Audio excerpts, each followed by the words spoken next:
Welcome to the Hórus Audiobook channel. Don't forget to subscribe for more fascinating content.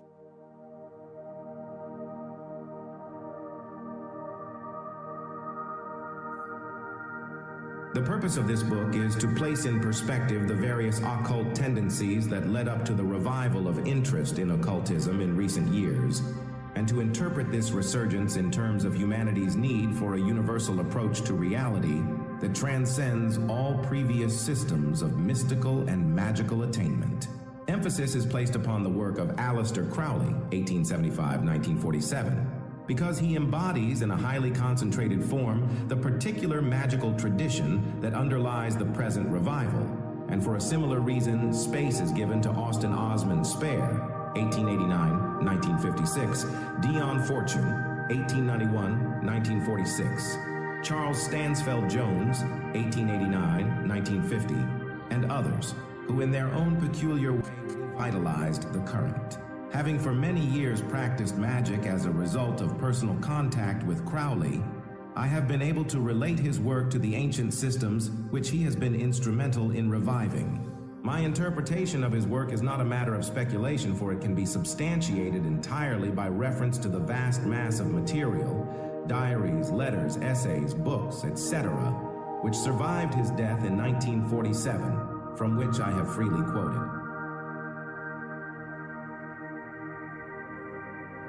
As regards Austin Spare, being his literary executor, I have access to supposed the metaphysical was the exoteric version, not vice versa. This is proved conclusively by the 17th chapter of the Book of the Dead, which is certainly the oldest body of written teachings known to man. Here, side by side with the text, which was intended for general use, appears the interpolated gloss of the initiated priest, explaining the text after the manner of the gnosis, or magical tradition. The secret, oral, or hidden wisdom embodied in the gloss refers to the physical origins of the abstract concepts which appear in the text. Spiritual matters are explained in terms of physical, more precisely of physiological phenomena. These explanations were usually reserved for initiates, and the reason for their concealment was due to the physical nature of the gnosis, which became, in truth, the forbidden wisdom of later ages. The ancients may not have been acquainted with psychology, sexology, and endocrinology as known today, but they most certainly were acquainted with the occult uses of the sexual current, the improper handling of which leads to disaster.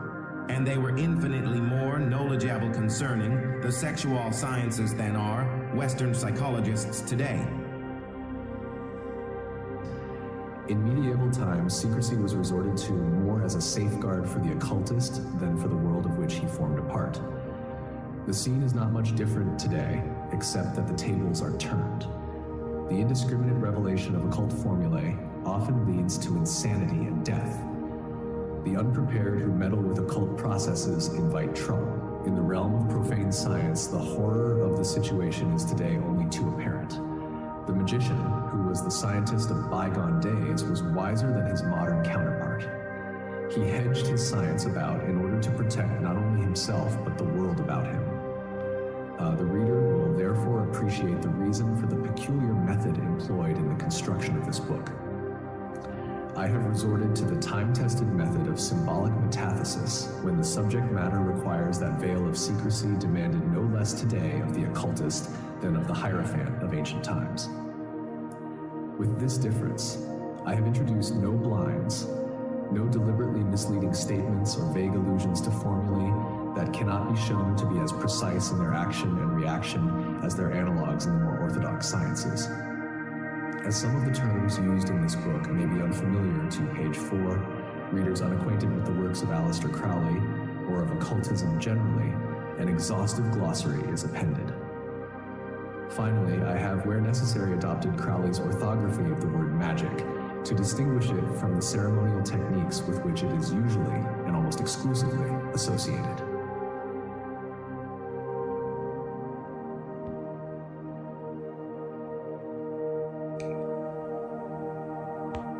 Return of the Phoenix. In 1933, Crowley wrote a series of articles for a daily newspaper in which he denounced black magic in no uncertain terms. To practice black magic, you have to violate every principle of science, decency, and intelligence. You must be obsessed with an insane idea of the importance of the petty object of your wretched and selfish desires. I have been accused of being a black magician. No more foolish statement was ever made about me. I despise the thing to such an extent that I can hardly believe in the existence of people so debased and idiotic as to practice it. In Paris and even in London, there are misguided people who are abusing their priceless spiritual gifts to obtain petty and temporary advantages through these practices. The Black Mass is a totally different matter. I could not celebrate it if I wanted to, for I am not a consecrated priest of the Christian Church. The articles answered those, and they were many, who accused him not only of being a black magician, but of performing black masses and perverted rites. The ill-considered calumny continues, and Crowley's name, nearly a quarter of a century after his death, is still associated with baleful sorcery and diabolism. This misconception is not easy to rectify, partly owing to massive ignorance on the subject of occultism, and partly owing to prejudices stemming from faulty conditioning.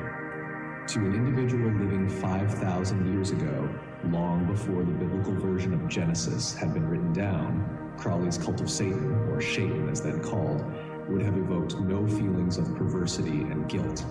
Even the later pagan traditions, forthright and free of shame, would have been at home with Crowley's ideas. Until we get to grips with the matter in a spirit of impartial inquiry, and even more important, until we check the tendency to interpret concepts in the light of their decadence, rather than according to their pristine values, we shall fail to understand Crowley's work and the real nature of the magical revival he has helped to bring about. Ancient concepts and symbols were already in their dotage before Christianity supplied the final douse to their vitality.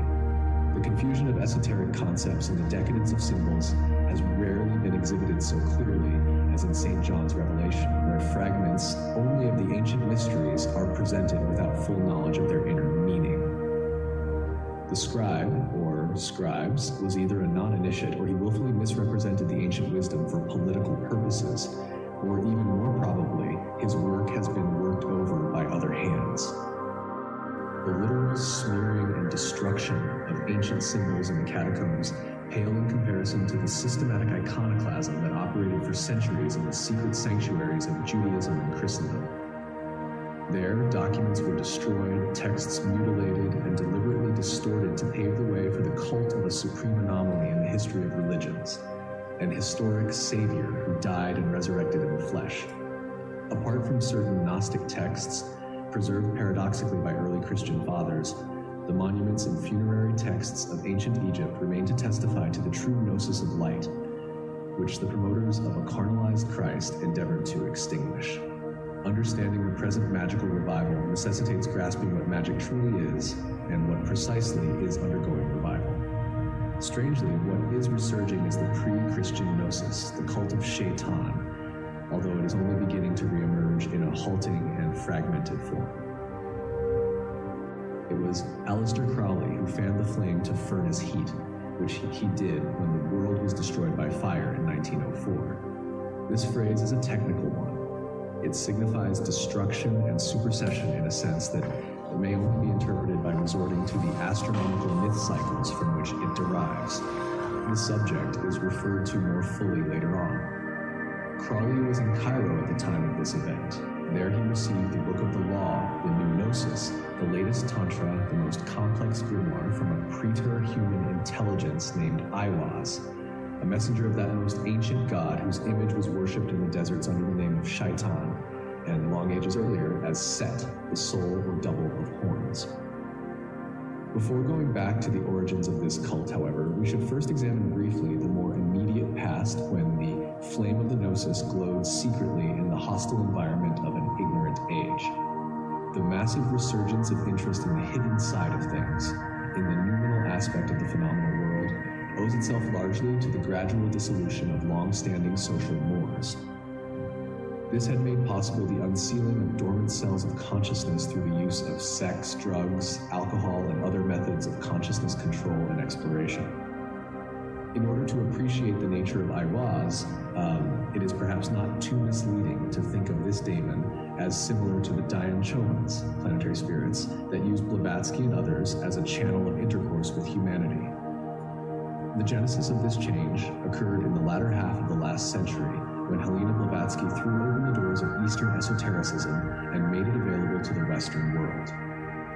Also, the trend of scientific opinion changed course and began confirming the findings of mystics and occult scientists, ancient and modern. These strands were gathered together and concentrated in a single knot in the year 1875, the year in which two events of far-reaching importance coincided: the foundation by Blavatsky of the Theosophical Society and the birth in Warwickshire, England, of Aleister Crowley. In order to properly assess these circumstances, it is necessary to understand that an equally significant event was pending: the emergence of the Hermetic Order of the Golden Dawn, which had existed in one form or another and under other names for an incalculable period of time. The Golden Dawn was the inner mystery school of the order that formulated itself in the outer world as the Theosophical Society. Blavatsky's intention in initiating her society was primarily the destruction of Christianity in its historic as opposed to its eternal form. This fact is either glossed over or totally ignored by most writers on the society and its foundress, but it is paramount to an understanding of the vital current that inspired the Golden Dawn, and even more paramount in fathoming the reason for Crowley's identifying himself with the anti-Christian formula of the beast, 6666. This formula is primarily destructive.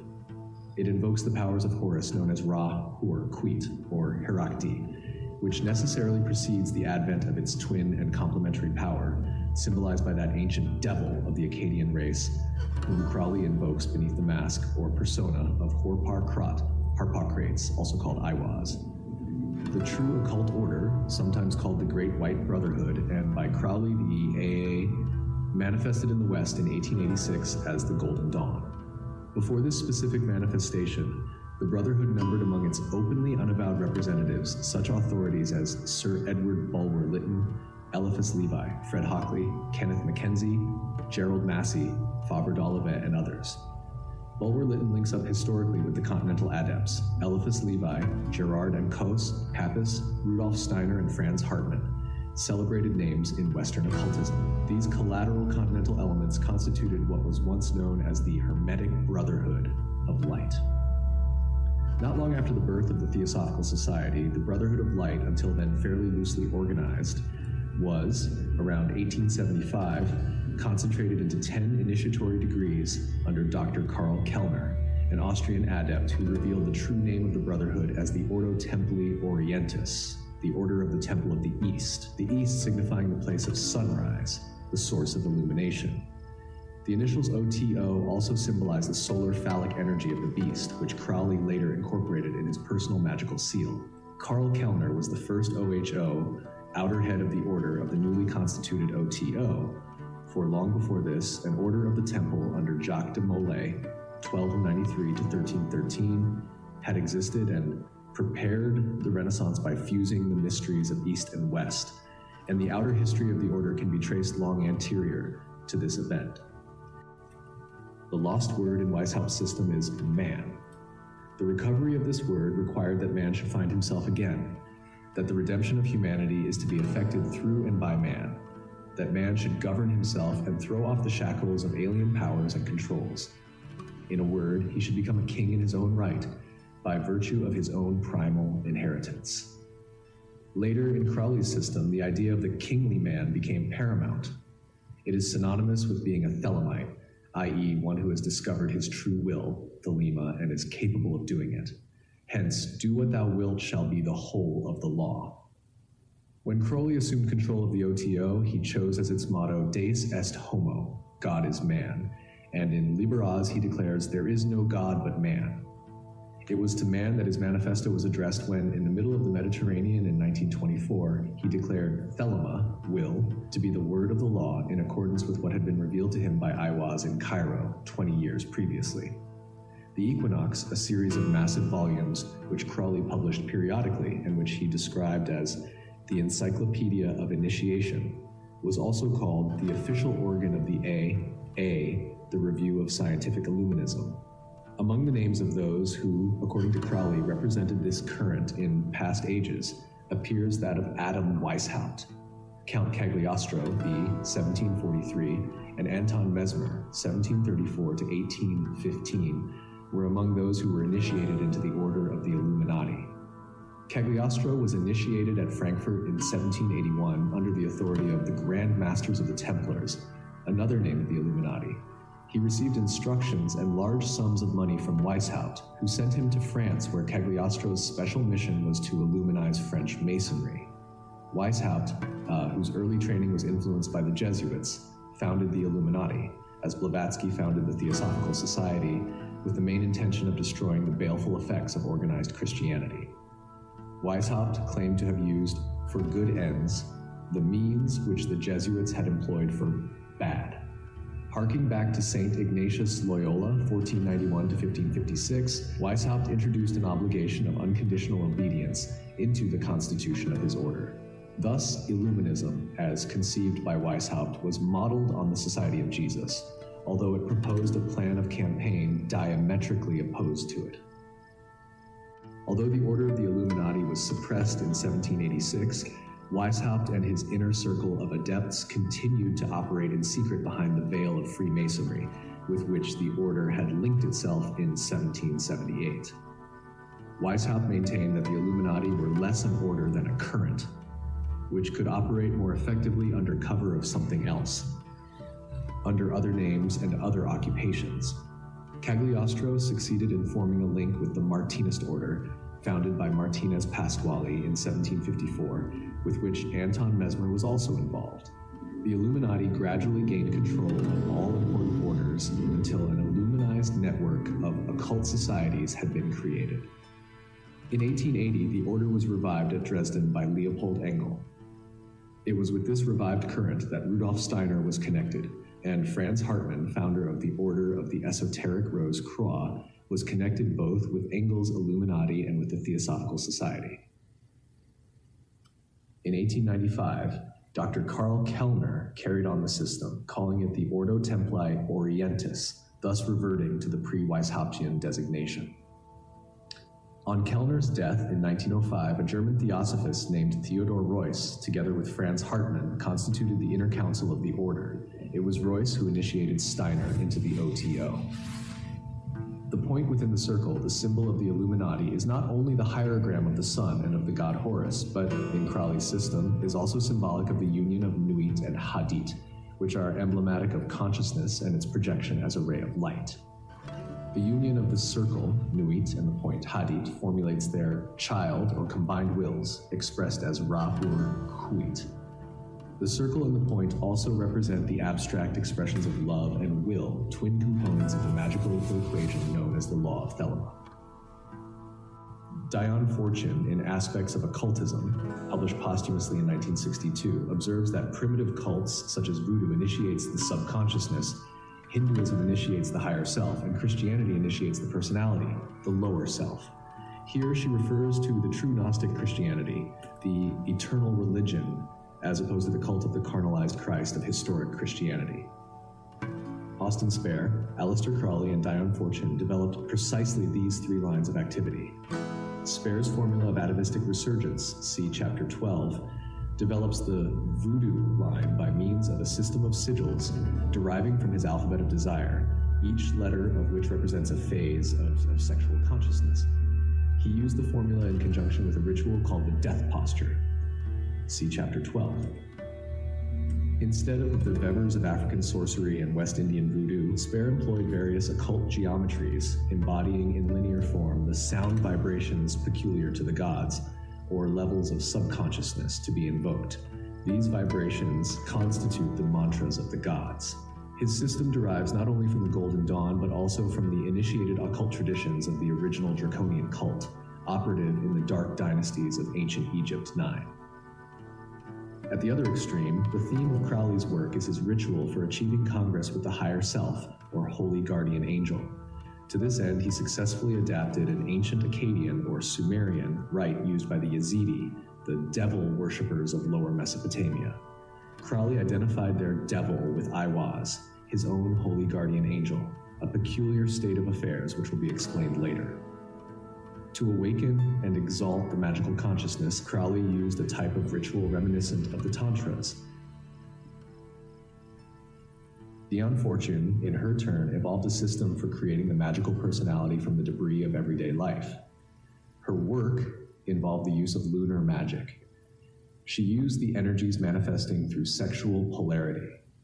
Her novel, Moon Magic, posthumously published in 1956, explains the mystique, if not the actual mechanism of the process. She stressed the close relationship between the endocrine system and the chakras, the centers of magical power in the human organism. Her controlled dreaming technique derives from the Golden Dawn spirit vision and recalls aspects of the spiritual exercises of St. Ignatius Loyola, who founded the Society of Jesus. These aspects of spiritual development form the three major themes characteristic of the present-day revival of magic, and they reflect the three major phases of consciousness exemplified in mythology as the astral, lunar, and solar currents of the great work. Crowley's system, particularly, resumes all three. The injunction, "Do what thou wilt shall be the whole of the law," first appeared in the Book of the Law, which Crowley received in Cairo in 1904, while in direct astral communication with the daemon Aiwaz. "Do what thou wilt" is the first half of a magical formula which Crowley practiced throughout his life. The second half, "Love is the law, love under will," is its complement. This also appeared in the Book of the Law, or more precisely, the Book of the Law of Thelema. For the text, comprising 3 brief chapters, is a comment on this double formula.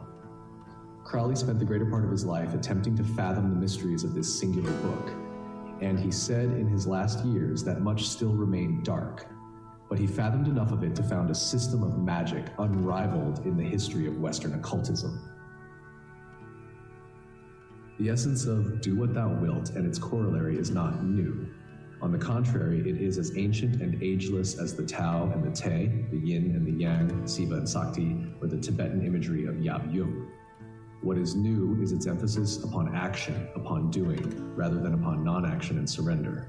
Thelema is a dynamic formula, not a static one, and it requires the precise formulation before action of the energy which is to be its mainspring. When Aiwaz communicated the law, he uttered the word "will" in Greek, because Greek, like Hebrew, Arabic, and Coptic, has its own Kabbalah, with each letter also representing a number. Thelema therefore signifies not only will, which is its literal meaning, but also 93, a number of vital significance in Crowley's system. The Greek word agape, meaning love, also adds to 93, and so does Aiwaz, thus identifying these seemingly diverse ideas in a mystical unity. The 3 highest Sephiroth, which form the supernal triad of the Tree of Life, also add up to 93 when the secret key of the Book of the Law, AL, is applied in a special manner. The Book of the Law was published several times in Crowley's lifetime, and each publication was followed within a comparatively short time by international disasters: the Balkan War, the First World War, the Sino-Japanese War, and World War II. It was Crowley's belief that when the book is finally published in strict accordance with the instructions given by Aiwaz in its 3rd chapter, it will effect the total destruction of civilization as we know it. So far, the instructions have been imperfectly executed, and the Holocaust therefore incomplete. The Thelemic book is not merely passively prophetic, but actively charged with a power strong enough to reduce whole dynasties to rubble. Crowley describes the phoenix of Thelema that will arise from the dust and debris of civilization in a brief but powerful work entitled The Heart of the Master, 1936. Phoenix was Crowley's secret name in the OTO. He did not assume it officially because events had not, magically speaking, brought the Phoenix to birth. He therefore retained the title Baphomet, which he had adopted in 1912 on his initiation into the order by Theodore Royce, its then head. The Phoenix is known as the Double-Wanded One, the Bird of Return, and the title, in Crowley's case, has particular significance as a dynamic expression of the dual formula of Thelema and Agape. In ancient Egypt, the Bennu bird, or phoenix, was represented by the heron, or hawk, and the golden hawk was the vehicle of the god Hórus, the solar phallic deity through whose messenger Aiwaz, the Book of the Law, was communicated. The Phoenix was also an ancient constellation in which Sothis, or Sirius, was the chief star. It probably corresponded to the complex of stars now known as Cygnus and Aquila. The Phoenix or Bennu bird was the hawk, heron, ibis, rook, Nycticorax of the Egyptians. The peacock of the Hindus and the eagle of the Romans are cognate symbols. According to Pliny, the life of the Phoenix had a direct connection with the great year of cyclic renovation, in which the stars and seasons return to their original positions. The duration of this cycle is given variously by different authorities. One authority ascribes the cycle a period of 666 years, which may have been another reason why Crowley chose the Phoenix as his secret name in the OTO. Other authorities ascribe to it the much longer period of 1,461 years, which is the length of the Sirius cycle. And according to Herodotus, the Phoenix reappears every 500 years. The constellation once known by that name was an image of the Zodiac or Siriatic year because it arrived at the meridian at the time of the rising of that star. The Egyptologist Lepsius proved that the priests of Egypt were acquainted with the phenomenon known as the precession of the equinoxes. The worshippers of Set were the most erudite astronomers of Egypt, as well as being the builders of the Great Pyramid. They were acquainted with the true length of the cycle of precession and calculated it as a period of 52 Phoenix periods of 500 years each. This makes a grand total of 26,000 years, the great year of the Egyptians. As the returning, reappearing, or ever-coming one, this constellation was represented by the adept who bore the Phoenix wand in the rituals of the Golden Dawn. For physiological reasons, the Phoenix as the turner back was represented by the ibis, the vehicle of Thoth, the lunar god of magic, writing, and the word. According to Plutarch, the ibis instructed men in the use of the enema, which she administered to herself with her beak. This peculiarity undoubtedly influenced Crowley's choice of the Phoenix as the special emblem of the XI0OTO, which involves a reversal of the usual copulative process. The Phoenix, or eagle, was also a name of the Nile. Diodorus noted that when the waters of the Nile were sweeping down in full spate, it was known in this phase as the eagle because of its exceeding swiftness and impetuosity. In terms of magical symbolism, the Nile represented the mother goddess, whose annual inundation literally created the land of Egypt by depositing the rich alluvial mud that caked about her banks. And the most ancient form of physical geography was founded on the female form, the woman below being the earth, the woman aloft, i.e. the celestial Numi, being heaven, and whether as the woman below, with feet pointing towards the Great Bear constellation, the goddess of the seven stars, or as the Great Bear itself, Inner Africa was the womb of the world, Egypt being the vulva or outlet to the north, the Nile itself forming the vulva of the woman below. The Phoenix was chosen as a glyph of the double-wanded one because it symbolized cyclic or aeonic return.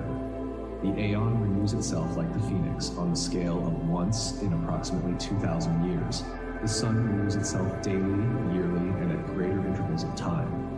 It is in the symbol of the Phoenix, therefore, that we must seek for the real meaning of thelema as the magical formula of the present aeon of Hórus, ushered in by Aiwaz in 1904. Transferring the astronomical symbolism to the magical or physiological processes, we find the Chinese sages representing a formula of cyclic return by the equation 0 minus 2, that is, 0 equals plus plus minus 1.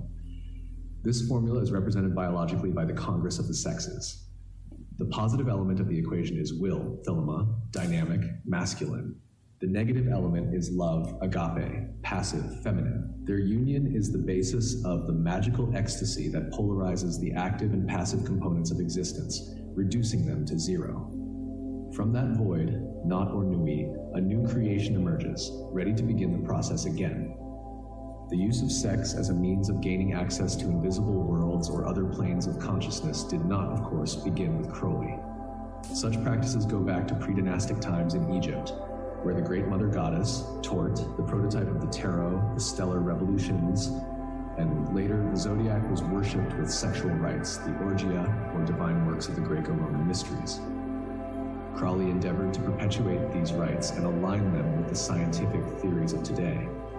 The curiously hybrid complexion of his practices, deriving from ancient Egyptian, Chinese, and Indian techniques, is not black as it is painted. The doctrine that every man and every woman is a star lies at the heart of the Book of the Law. Its meaning, that every man and every woman has a true will, a true center, which he must discover and express, forms the basis of the new and scientific attitude to mystical consciousness that dominates the scene today. In order to tap into the reservoirs of energy that define an individual's essence, Crowley employed various means such as drugs, sex, alcohol, and corpses, words of power derived from Eastern practices like mantra or rhythmic vibration. Through these methods, he stimulated the primal energy centers in humans, awakening what the Tantras refer to as the serpent power or kundalini. However, Crowley cautioned that this form of consciousness control could be exceedingly dangerous without proper initiation, as indicated in the Book of the Law's warning about the secret serpent. Crowley facilitated the full invocation of Thelema, the true will in man, by restoring the Greco-Egyptian rite. This ancient ritual, which Crowley considered the most potent, later became the preliminary invocation of the Goetia of Solomon the king. Its origins predate the medieval Goetia and Greco-Egyptian rites, tracing back to the Akkadian or Sumerian epoch when Set or Shaitan was worshipped by the Yazidi.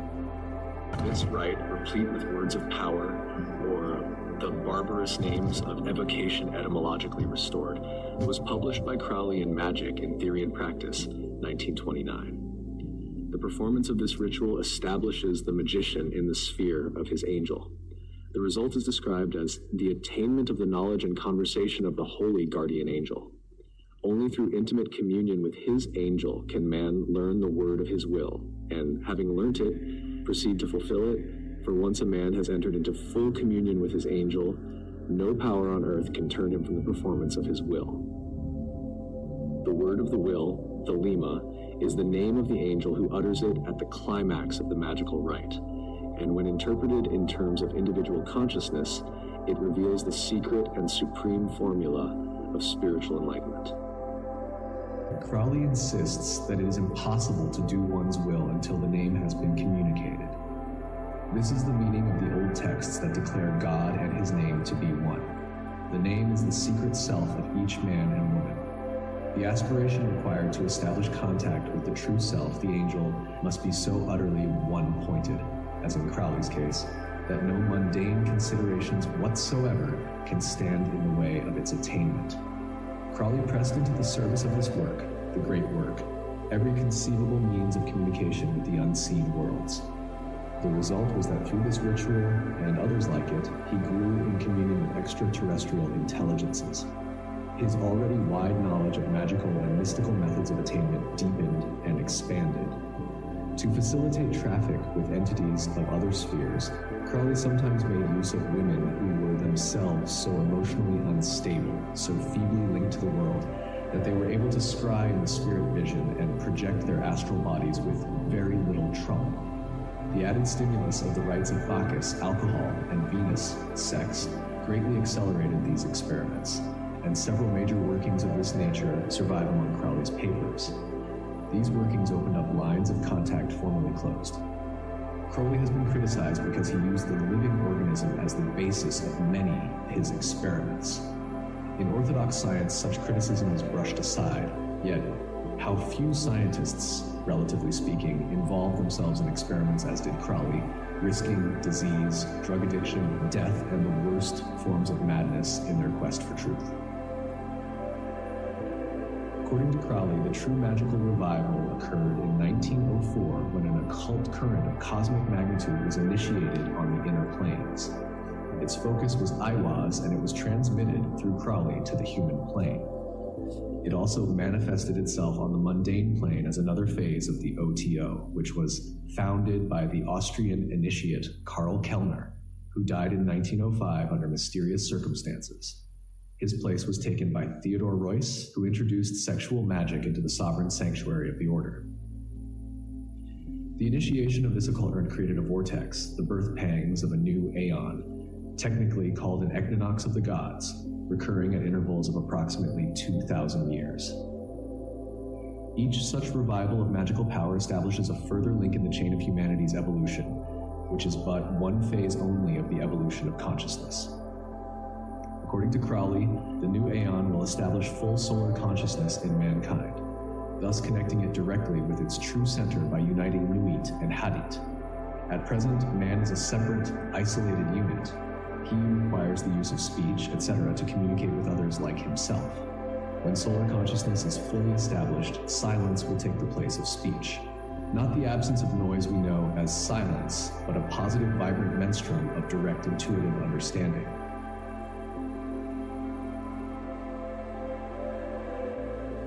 Liber Alex Tetwethed states, "The law of the strong, this is our law and the joy of the world."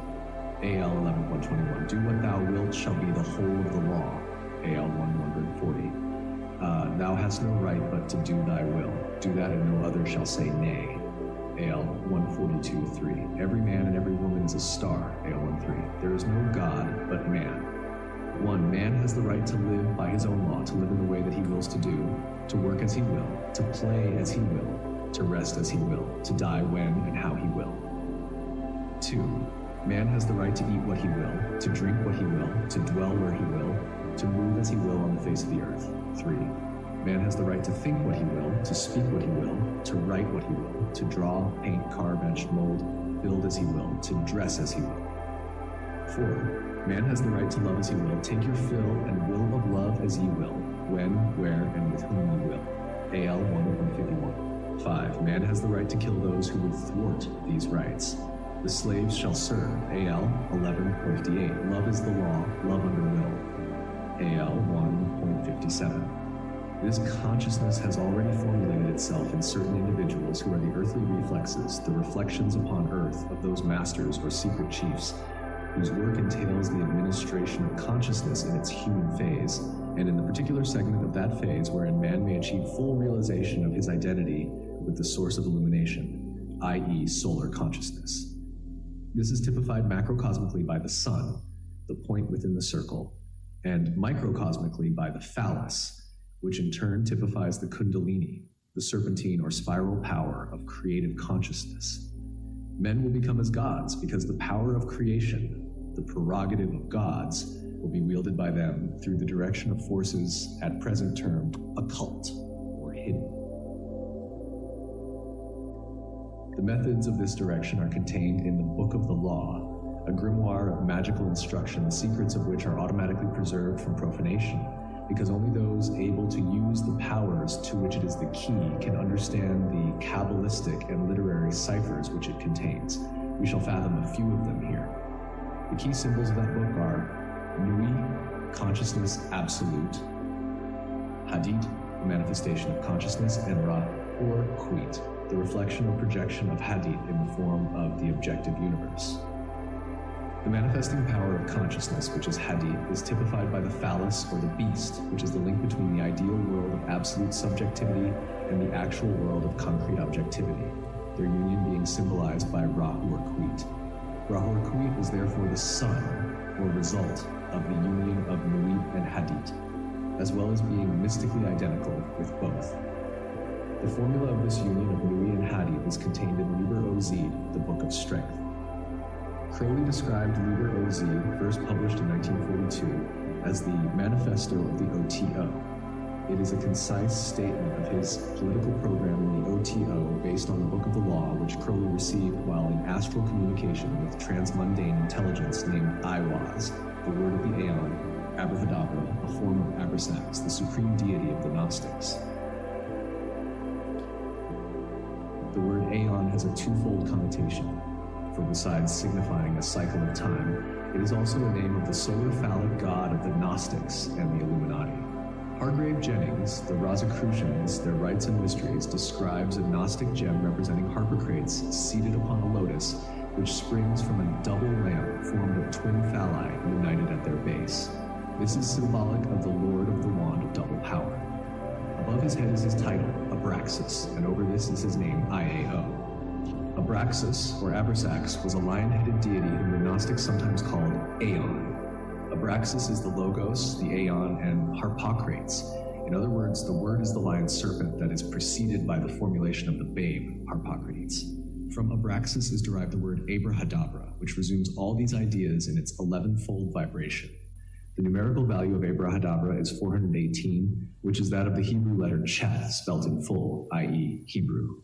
Cheth is the number 8, which is the seal of Hermes Thoth Mercury, the god of magic. The figure 8 is by shape the caduceus of Mercury and the emblem of infinity. In the Book of the Law, Hadi or Set declares, I am 8 and 1 in 8. The identification is with Sothis, the manifestator of the 7 stars of Polaris, the great bear constellation which symbolizes the dragon Nui.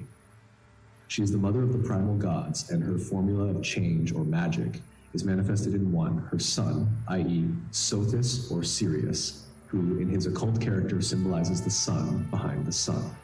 Magic is spelled with a K because Cheth, its Hebrew equivalent, is the number of the great work and the letter of Hermes or Hermetic science.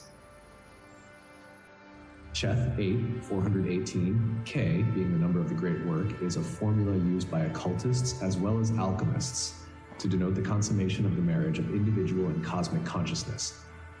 The key to this magic is to be found in Cheth's astrological attribution, Cancer, the house of the moon. In the Book of the Law, the moon is typified anthropomorphically as Babylon, the scarlet woman. Her color refers to the blood which characterizes the lunar menstruum. It is the vesture of manifestation used by Hadad when, as the beast, i.e. the phallus, he projects and clothes his essence, light, with the darkness of matter, Babylon, the symbol of objectivity. The hieroglyph of the A equals I, i.e. A, is typified by an 11-rayed star symbolizing the union of the human and the divine elements of consciousness. Its full form is the fusion of the pentagram 5 with the hexagram 6. The former being the glyph of the feminine powers, nature, the latter of the masculine powers, creative will. Crowley used the 11-rayed star in the Cairo working in conjunction with the letter Cheth. The letter Cheth appears in its Arabic form because Crowley was, at the time, mainly working Egyptian rituals as practiced in the Golden Dawn. The secret star of magic is also 11-fold.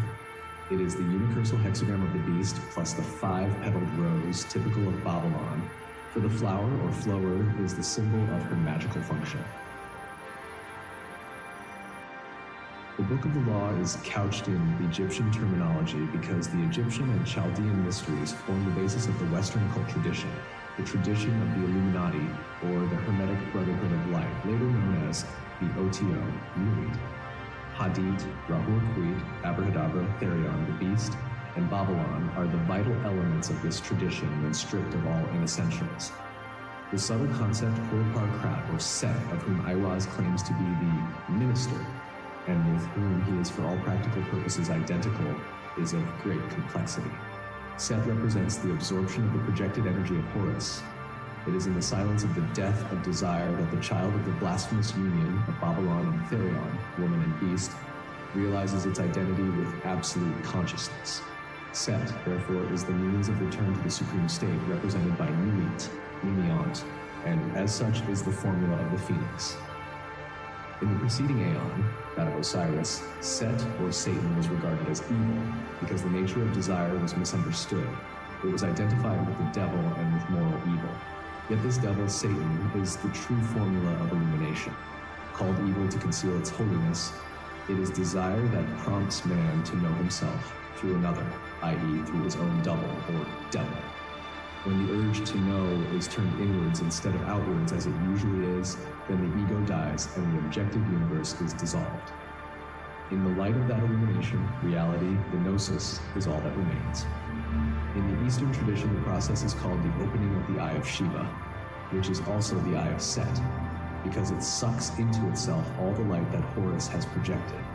It is in this sense that Satan came to represent the opposer of the light. More precisely, Set is the destroyer through identity.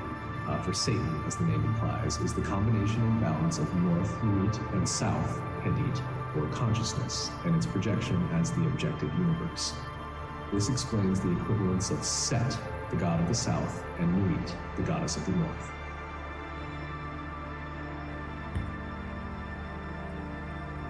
These ideas have their roots in biological phenomena. Sex functions through polarity.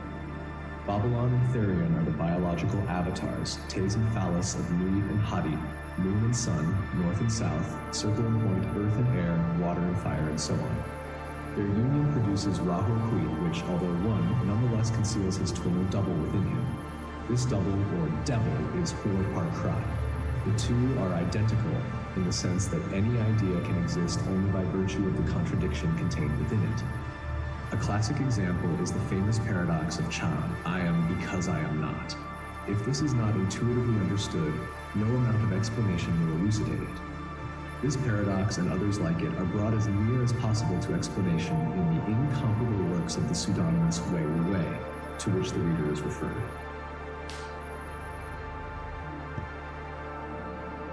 Metaphysical bases of sexual magic. There exists a talisman of universal application. In the elemental kingdom, it is represented by Pyramis, fire, in geometric terms by the pyramid or triangle, and in biological terms by the phallus. As the sun radiates life and light throughout the solar system, so the phallus radiates life and light upon Earth, and, similarly, subserves a power greater than itself. For as the sun is a reflection of Sirius, so is the phallus the vehicle of the will of the magus. In the non-initiate, the phallic power operates independently of and often at variance with its possessor. It functions capriciously, regardless of the individual. The phallic power possesses the individual, not vice versa. In the case of the initiate, however, the position is reversed. The OTO possesses the secret knowledge of rectification and the means of release from the thraldom of unregenerate instinct. It instructs the operator in the proper use of the elemental fire, the right building of the pyramid, the successful wielding of the magic wand. The control of the elemental fire involves the inhibition of the usual physical results of sexual congress. The libido is not earthed, but directed by the will to incarnate in a form specially prepared for its reception. Liber Agape, the Anchoridion of the sovereign sanctuary of the gnosis of the OTO, show how sexual magic is based on the assumption that no cause can be balked of an effect. If the natural effect is annulled, the discharge of energy is not lost. It forms a subtle or astral image of the idea dominant in the mind at the climax of coitus. Ordinarily, this idea is one of lust, and because of this, a tendency or habit is set up in the mind, which consequently becomes increasingly difficult to control. This tendency must therefore be destroyed. The mental exaltation generated by a magically controlled orgasm forms a lucent lens-like window past which stream the vivid astral imagery of the subconscious mind. Specific images are evoked and fixed. They become instantly and vitally alive. As their luminous presence is obsessive, magical safeguards are essential to offset actual obsession. These images are dynamic links with the deeper centers of consciousness and act as keys to the experience or revelations which form the object of the operation. To incarnate such experiences is the object of sexual magic. It is necessary, therefore, to formulate the will with great care and with strict economy of means. There must be nothing in the mind at the moment of orgasm except the image of the child which it is intended to bring to birth. Objurgations against masturbation, onanism, coitus interruptus, carezza, and other apparently sterile methods of using sexual energy follow logically upon awareness, however consciously unacknowledged this awareness may be, of the sacramental nature of the generative act. Erroneous conclusions drawn from incomplete apprehension of the factors involved led in the past to the fire and brimstone admonitions directed against abuses, which at one time were thought to lead to degeneration of the nervous system, blindness, paralysis, and insanity. In actual fact, none of the energy is lost, though it fails to find a field of operation in the matrix which nature has provided for it. It breeds, instead of physical offspring, phantoms composed of tenuous matter. Through the deliberate and persistent practice of such abuses, cliphotic entities are engendered. They prey upon the mind and feed upon the nervous fluid. As Crowley notes, the ancient Jewish rabbis knew this and taught that before Eve was given to Adam, the demon Lilith was conceived by the spill of his dreams, so that the hybrid races of satyrs, elves, and the like began to populate those secret places of the earth which are not sensible by the organs of the normal man. Many long and tedious dissertations on the possibility of a witch Giving birth to offspring after union with the devil in the form of an incubus should be understood in the sense that children are born of such unions, though not physical children. Any discharge of energy, of any kind, has an effect on all planes. If results on one plane are balked, as would happen in the case of the incubus, then they appear on another. According to ancient authorities on witchcraft, incubi and succubi were personifications of the devil himself. The devil is synonymous with the creative spirit in man. Crowley goes so far as to declare that the satyr is the true nature of every man and every woman. The incubus or succubus is the exteriorization or extrusion of the satyr in each individual. It represents the subliminal will. In effect, the dwarf self or holy guardian angel. It is this principle in man that is immortal, and it is inextricably bound up with the sexuality, which in turn is the key to its nature and the means of its incarnation. In ancient Egypt, tomb and womb were interchangeable terms. The womb brought to birth into the material world, the tomb into the spiritual world. The ideas of resurrection and re-erection were also interchangeable. The phallus erect, or rising, symbolized the resurrection to the new life in the spiritual world. It also signified the ability to live and to cause to live again. It was said to die in the act of transmitting the vital principle, its word, its truth. From an unpublished comment on the Book of the Law. See, on this subject, Franz Hartmann's Life of Paracelsus, under incubus and succubus. In an Egyptian creation legend recorded in the papyrus of Nessi Amsu, the sun god Adam is described as having thrust his member into his hand and performed his desire, thus producing the two children Shu and Tefnut. These children represent the mystical principles of fire and water, heat and moisture, necessary for materializing the phantom, the matrix, the humid moist womb, or succubus, through which the energy is transmitted to the subtle planes. The god Capra also is recorded in the same papyrus as having had union with his hand and of embracing his shadow in a love embrace. The shadow is the succubus. In rabbinical lore, its name is Lilith. She was the first wife of Adam and was created out of the substance of his imagination. In a Golden Dawn manuscript entitled the Makara, she is described as a woman outwardly beautiful but inwardly corrupt and putrefying. Eve and Lilith are not two different creatures, but two aspects of a single entity. The bright, solar, creative, angelic aspect was called Eve, a form of the creative deity IHVH, Jehovah. The lunar, corrupting, demonic aspect was named Lilith. She strangled souls in her embrace, or with the cincture of a single hair. She was called the Serpent Woman because of her connection with the lunar current of periodicity, symbolized by her capacity for slaying children as soon as conceived. She later became the goddess of witchcraft, the magic of night, i.e. of the dark, black magic, as opposed to the magic of the day, i.e. solar or white magic.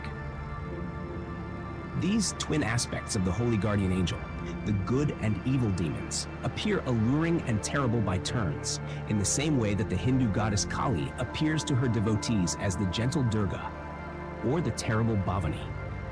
Mystically considered, they are subjective entities, aspects of consciousness that can be vitalized by appropriate magical methods.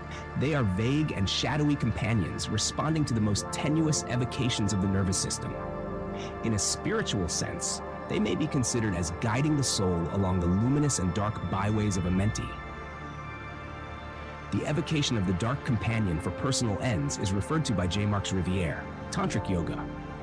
I was able to know personally the absolutely depraved and abnormal sexual appetite of these false yogis.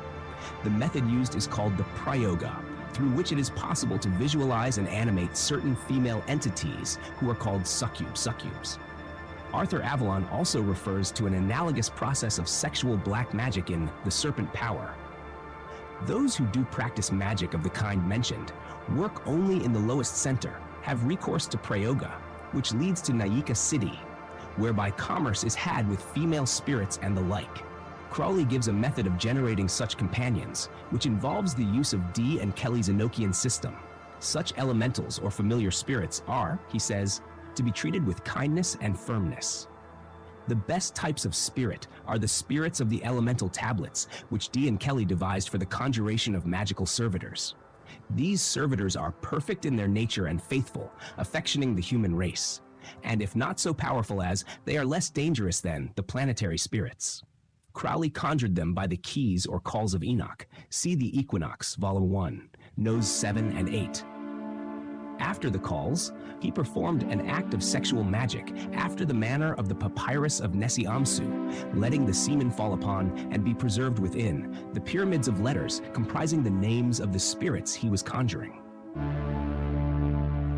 In 1945, the then head of a lodge of the OTO in California successfully performed a similar operation, but with disastrous results to himself. See Chapter 9. Most of Crowley's magic was performed on the astral plane and usually involved some form of sexual congress. The one really easy physical operation which the body of light can perform is congressus subtilis. The emanations of the body of desire, of the material being whom one visits are, if the visit be agreeable, so potent that one spontaneously gains substance in the embrace.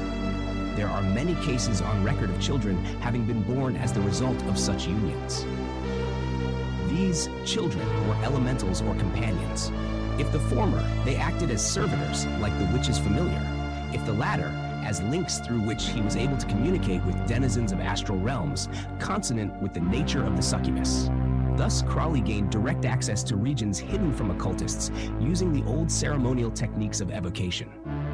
It also enabled him, in many cases, to dispense with a medium between himself and the entities contacted.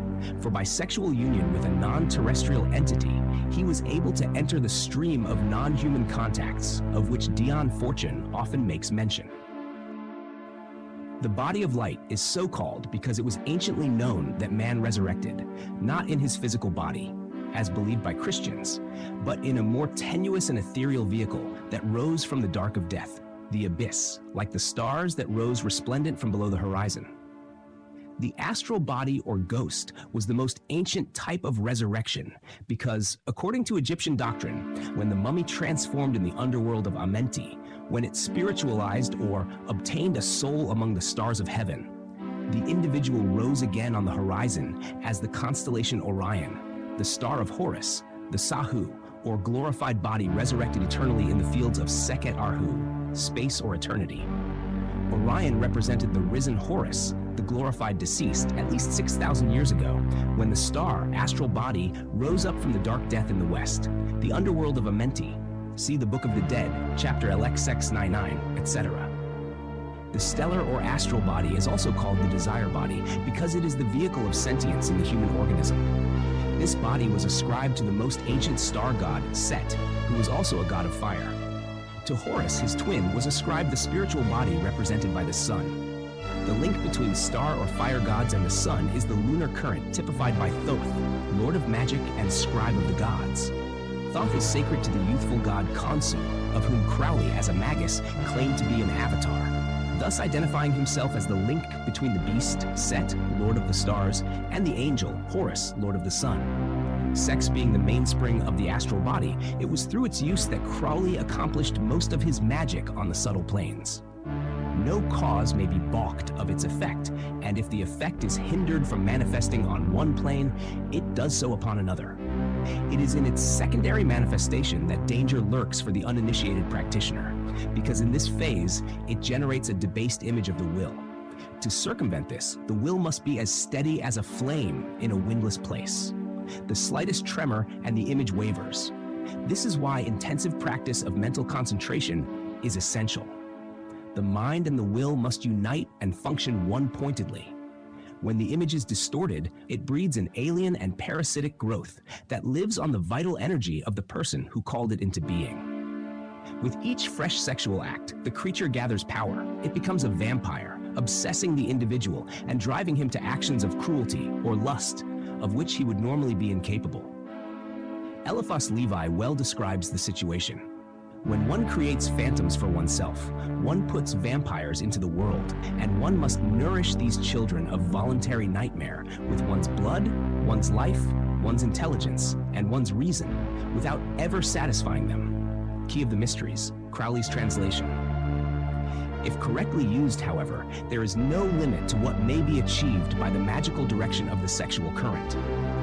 Crowley wrote, "I did not know until June 1912 the tremendous importance of the knowledge held by the OTO, and even when I knew, I did not realize it.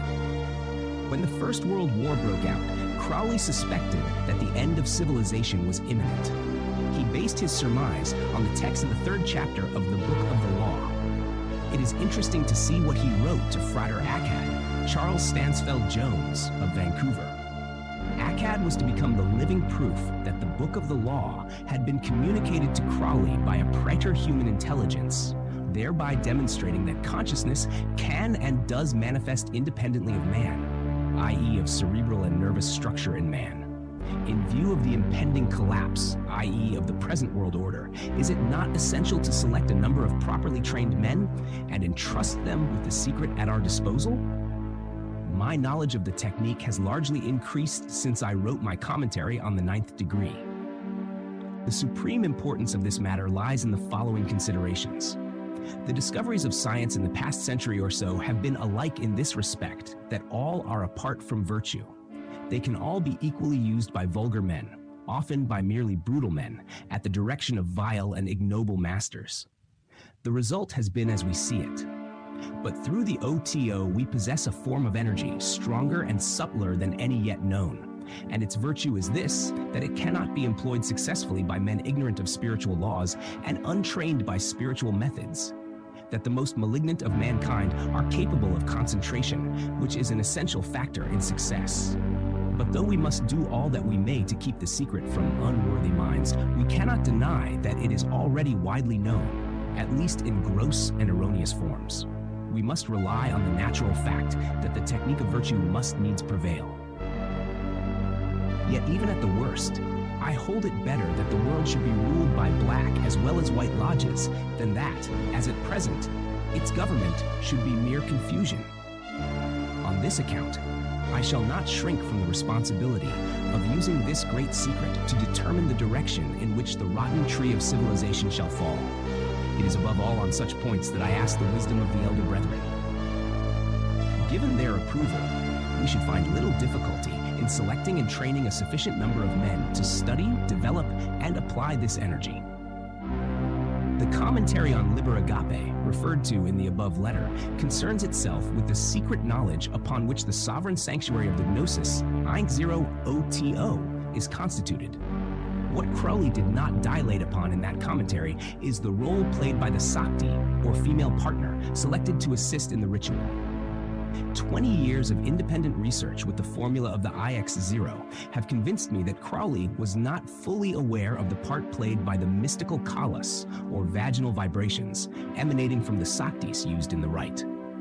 The nature of the kalas forms a highly technical part of tantric doctrine.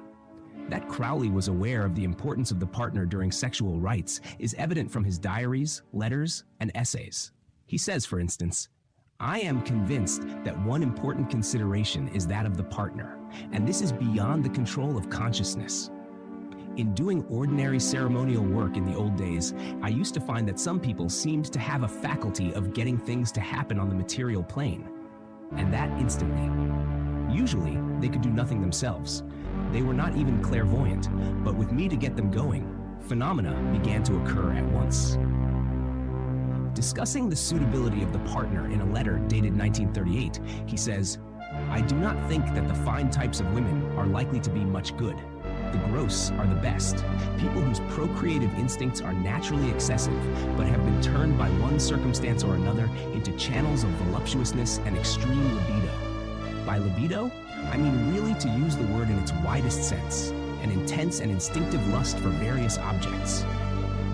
And in certain instructions concerning IX0 working, he writes, "Choice of an assistant seems so important that perhaps it should be left to caprice, i.e. to subconscious attraction.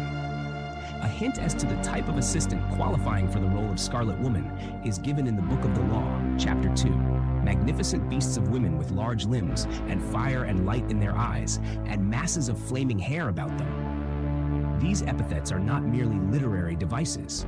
They are ciphers concealing definite characteristics by which the initiate is able to recognize magical aptitude in certain types of women. The flowery eulogies of female charms found in many tantras similarly conceal the precise characteristics required for successful magical working. In tantric terms, the Scarlet Woman is Suvasini, literally the sweet-smelling lady of the mystic circle, chakra, which is formed for the purpose of obtaining oracles and tantras. Tantras are collections of instructions in magic, communicated by paraterrestrial intelligences in much the same way as the Book of the Law was communicated to Crowley. In ancient times, the high priestesses of Dodona, Delphi, and Eleusis fulfilled similar oracular functions. They became the sacred uterus, utterer of the word.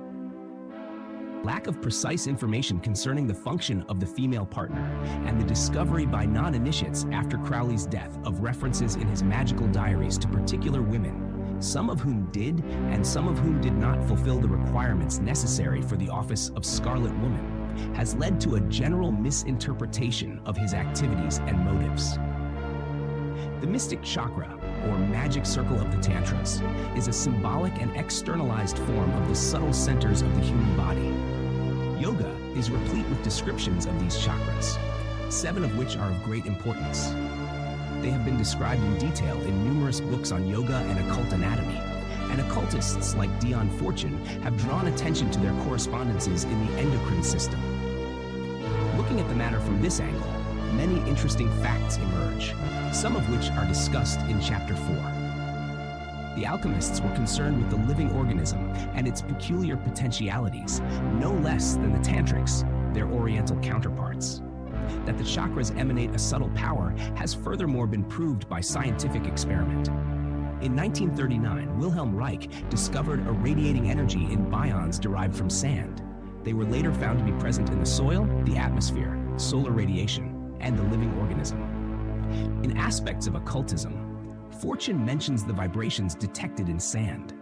She attributes Egypt's strange influence to the electricity generated by the ever-moving sands of the Great Sahara Desert, which so changes the normal rate of vibration that an extension of consciousness is the result. The Ajna chakra, commonly called the third eye, has been found to consist of particles of very fine substance resembling sand, or the crystals in a wireless receiving set. The affinity between the secretions of the endocrine glands and the vibrations radiating from the subtle chakras explored by yogins forms the basis of sexual magic, which utilizes these vibrations in a way as yet unknown to science. All the so-called phallic cults originally possessed the true knowledge of these matters before it was lost or perverted by improper use. What remains of the ancient wisdom is the remnant only of debased and phallic rites. It is these, not the true doctrines, that are today the butt of the self-styled sophisticated and enlightened experts, whose worldly wisdom is, in actual fact, as nothing compared with that of the ancients. The magical tradition, which included sex as a means to spiritual attainment, existed long before dynastic times in ancient Egypt, and there are early references to it in the sacred writings of India and China. In Egypt, this tradition was known as the Draconian or Typhonian cult. It was the first systematized form of earlier African mysteries. The doctrines which the Egyptians elaborated into a highly specialized cult flowered later in the tantras of India, Mongolia, China, and Tibet. Paradoxical as it may sound, writes Crowley, the tantrics are in reality the most advanced of the Hindus. The essence of the tantric cults is that by the performance of certain rites of magic, one does not only escape disaster, but obtains positive benediction. The tantric is not obsessed by the will to die. It is a difficult business, no doubt, to get any fun out of existence, but at least it is not impossible. In other words, he implicitly denies the fundamental proposition that existence is sorrow, and he formulates the essential postulate that means exist by which the universal sorrow, apparent indeed to all ordinary observation, may be unmasked, even as at the initiatory rites of Isis in the ancient days of Kem, Egypt, a neophyte presenting his mouth, under compulsion, to the pouting buttocks of the goat of Mendes, found himself caressed by the chaste lips of a virginal priestess of that goddess at the base of whose shrine it is written that no man hath lifted her veil. Crowley knew that the crux of tantric ritual lay in its connection with the magically induced ecstasies of sexual orgasm. Orgasm, in Reich's sense of a fulminant paroxysm involving the entire organism, is sometimes set against the tantric concept of A, a total orgasm, or B, a total absence of orgasm. Both these interpretations have been read into tantric texts. In either case, orgasm is commonly regarded as a psychophysical phenomenon. But this is incorrect. Reich emphasized the distinction between ejaculation and orgasm, the one being physical, the other being, strictly speaking, metaphysical. Ejaculation without orgasm is a common occurrence, and as Reich pointed out, total orgasm is a far less frequent phenomenon. It is undoubtedly even less frequent than he supposed. The tantric conception of orgasm in its directly sexual sense, for it has others, is of a more comprehensive order. It may, in fact, be described as parasexual. It involves the Kundalini Sakti, of which the sexual aspect is its most material form. The actual production of semen is the end product, if not the waste product, left over from an improperly and incompletely absorbed current of consciousness. The consciousness current is twofold, magical and mystical. The former operates in the lower chakras, the latter in the higher. That which ejaculates as semen is unabsorbed energy, prana or ojas, and it always contributes to the creation of material forms, whether lodged in a womb or not. If not, the overflow, as in masturbation, sodomy, fellatio, etc., is taken up the apse by the astral and quphotic entities and built into organisms already existing upon the subtle planes. Paracelsus refers to homunculi, artificially generated creatures made from sperm independent of the female organism, and to astral larvae and parasitic monsters built out of the substance of voluptuous imaginings. Orgasm can occur at any of the 6 main bodily centers, or at all simultaneously, in which case a 7th is brought into being as the supreme event act. It is represented as existing or coming into existence at the crown of the head. This is the Sahasrara chakra, the 1,000-petaled lotus said to be situated at the region of the cranial suture. At the moment of an adept's death, or at the onset of profound trance, consciousness quits the body at this center. It does so to the accompaniment of indescribable bliss. This bliss is the true nature of consciousness, which manifests as light. It is the ultimate orgasm of which all lesser manifestations are but shadows, for this orgasm is the great going, the goer being the special designation of the highest gods, both in Egyptian and Indian lore. The ankh or sandal strap is its symbol, the secret seed, the goer from life to life, the goer who transcends death altogether. The sandal strap, the symbol of going, and therefore of orgasm, is the glyph of Venus, goddess of love. She is the instrument, in the sexual sense, of ultimate transcendence of individual consciousness. Orgasm at the various centers are flowerings of specific powers hidden in the subtle anatomy of man's body. The powers siddhis pertaining to each lotus are described in standard textbooks on yoga. When the serpent power discharges itself as semen, the results are physical as opposed to metaphysical. In the Book of the Law, which may be described as a modern tantra, the downward and outward movement of the power is described as resulting in venom, i.e. poison, as opposed to nectar. I am the secret serpent coiled about to spring. In my coiling there is joy. If I lift up my head, I and my nui are one. If I droop down my head and shoot forth venom, then is rapture of the earth, and I and the earth are one. Whatsoever may be the goal of man as conceived by Reich and others, for the tantrics, the goal is attained by a reversal of the process which leads to the substantiation of the power generated during orgasm. In Tantric Buddhism, for instance, the bodhicitta, light of consciousness, is not permitted to formulate itself as semen. The process is entirely mystical, and when women feature in the rituals, they are used to stimulate the kundalini to awaken it from sleep in the lowest center before it begins its ascent. The notorious Kala circle of the Vamacharins, tantrics of the left-hand path, in some of its divisions, utilizes the female for similar purposes, but she remains virgin. Some confusion has arisen because of the curiously ambivalent nature of the symbolism adopted by Oriental initiates. There are, undoubtedly, some tantric divisions which do express the consciousness current as semen and then reabsorb it into the system by a method in which the penis is used like a siphon. This is dangerous unless the practitioner is an adept. Crowley circumvented the dangers to some extent by absorbing the substance orally during his magical operations. To be effectively used in this way, the consciousness current must be charged by the will of the operator at the moment of its transformation into semen. It is the total fusion of the active and passive principles in a dazzling explosion of rapture, which constitutes the transubstantiation of the gross elements of the sacred rite into the glorified sacraments of the true mystic marriage.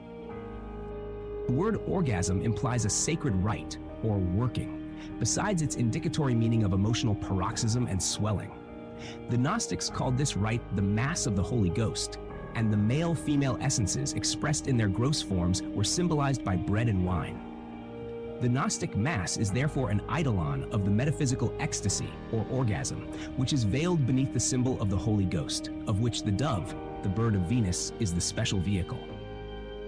The dove is also symbolic of the Garden of Eden, the field of the interplay of odic energies, typified and actualized by woman.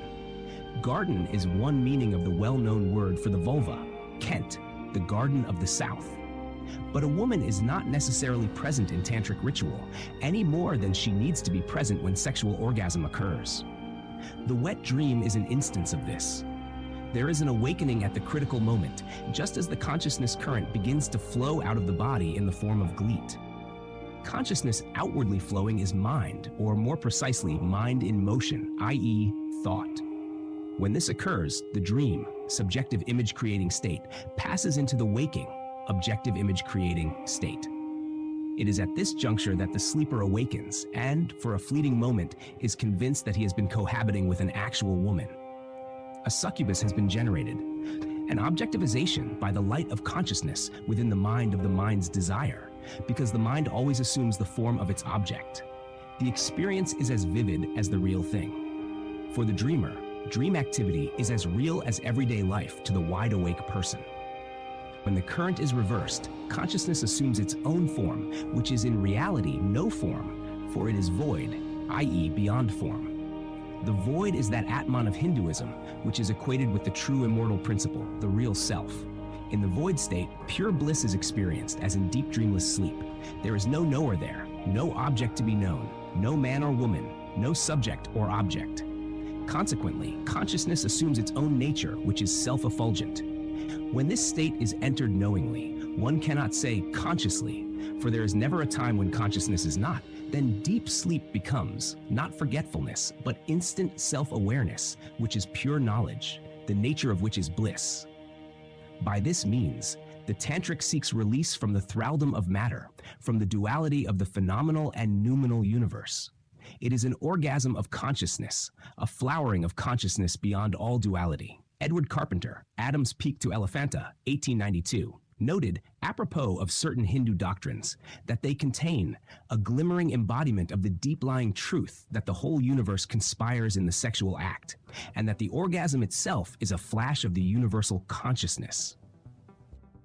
This is true, but it is not the whole truth. The consciousness current is seen by clairvoyants as a thread of brilliance within the central canal, spine, of the human body. It may be seen as a quivering web of scintillant branches interpenetrating the astral body, the body of light. The identification of consciousness with light is ancient and universal. The biblical phrase declares, "The light of the body is the eye. If therefore thine eye be single, thy whole body shall be full of light."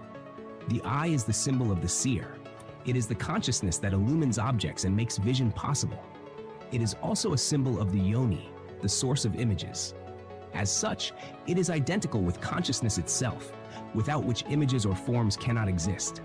The biblical passage refers to the practice of retaining the light, consciousness, in its immaculate or preconceptual state, prohibiting its outflow and fabrication of images in the material world. At the moment of orgasm, a bright light seems to explode interiorly. It is difficult to say precisely where it occurs. It is said that it may be located by the alert observer at one or other of the subtle centers along the spinal canal. Dion Fortune has drawn attention to the fact that these centers approximate specific regions of the endocrine system and are connected with the production of endocrine secretions. It must not be supposed that the chakras respond to physical investigation any more than the mind can be discovered by brain surgery. The chakras exist as realities in extra-physical dimensions, and they are as real on their own plane as are dreams on theirs. Sexual polarity in its deeper and tantric sense is a natural form of union, yoga, used by adepts, Eastern and Western, for the attainment of the ultimate goal. Paracelsus, Levi, Blavatsky, Hartman, Fortune, and others peppered their writings with hints, but it was left to Crowley to speak plainly, to evolve the fullest and most systematic account of this ambiguous path. General ignorance, misunderstanding, and malevolent misinterpretation of his writings have done their best to obscure his purpose, but now, more than 20 years after his death, the situation at last shows signs of changing. In the most ancient times, the fire of the creative process was identified with the beast, cf. Bast, the Egyptian goddess of lust and sexual heat, symbolized by the hippopotamus, crocodile, lioness, cat, sow, or cow. When this symbolism was interpreted anthropomorphically, as later it was, the organ of generation itself was chosen to represent the entire creative process. In the course of time, the beast changed into the human, but the Ks, the symbolic organ of change or transformation, remained the same. In the hieroglyphics, it represented the great magic power, which concentrated symbolically and actually the power of the beast to recreate and transform itself, to project its image into the future as if by magic, and to go on doing so forever. A special sanctity was thus attributed to the female genitalia, the gateway of perpetual life. At a much later period, the Egyptians concealed the human identity of their gods beneath animal masks, which represented the types of energy it was desired to invoke and control. The keen-sightedness of the hawk, for instance, and its ability to mount the heavens and approach the sun caused it to become a solar glyph of such gods as Horus and Ra. The priests assumed the mask or god form of a hawk in operations involving clairvoyance, discovering hidden treasure, and so on. The snake, with its swiftness, subtlety, and ability to slough its outworn skin, became the type of rejuvenation and change, and therefore of magic. So did the moon, in one phase of its symbolism. The snake was originally a glyph of the female, owing to its powers of periodic renewal. It unifies the dualism of phallic power, firstly in its feminine and mutative aspect as lunar energy, and secondly in its creative aspect as solar energy typified by the sudden erectility and lightning-swift ejaculation of venom. The concept finally became merged with the serpent power, the kundalini of the Tantras.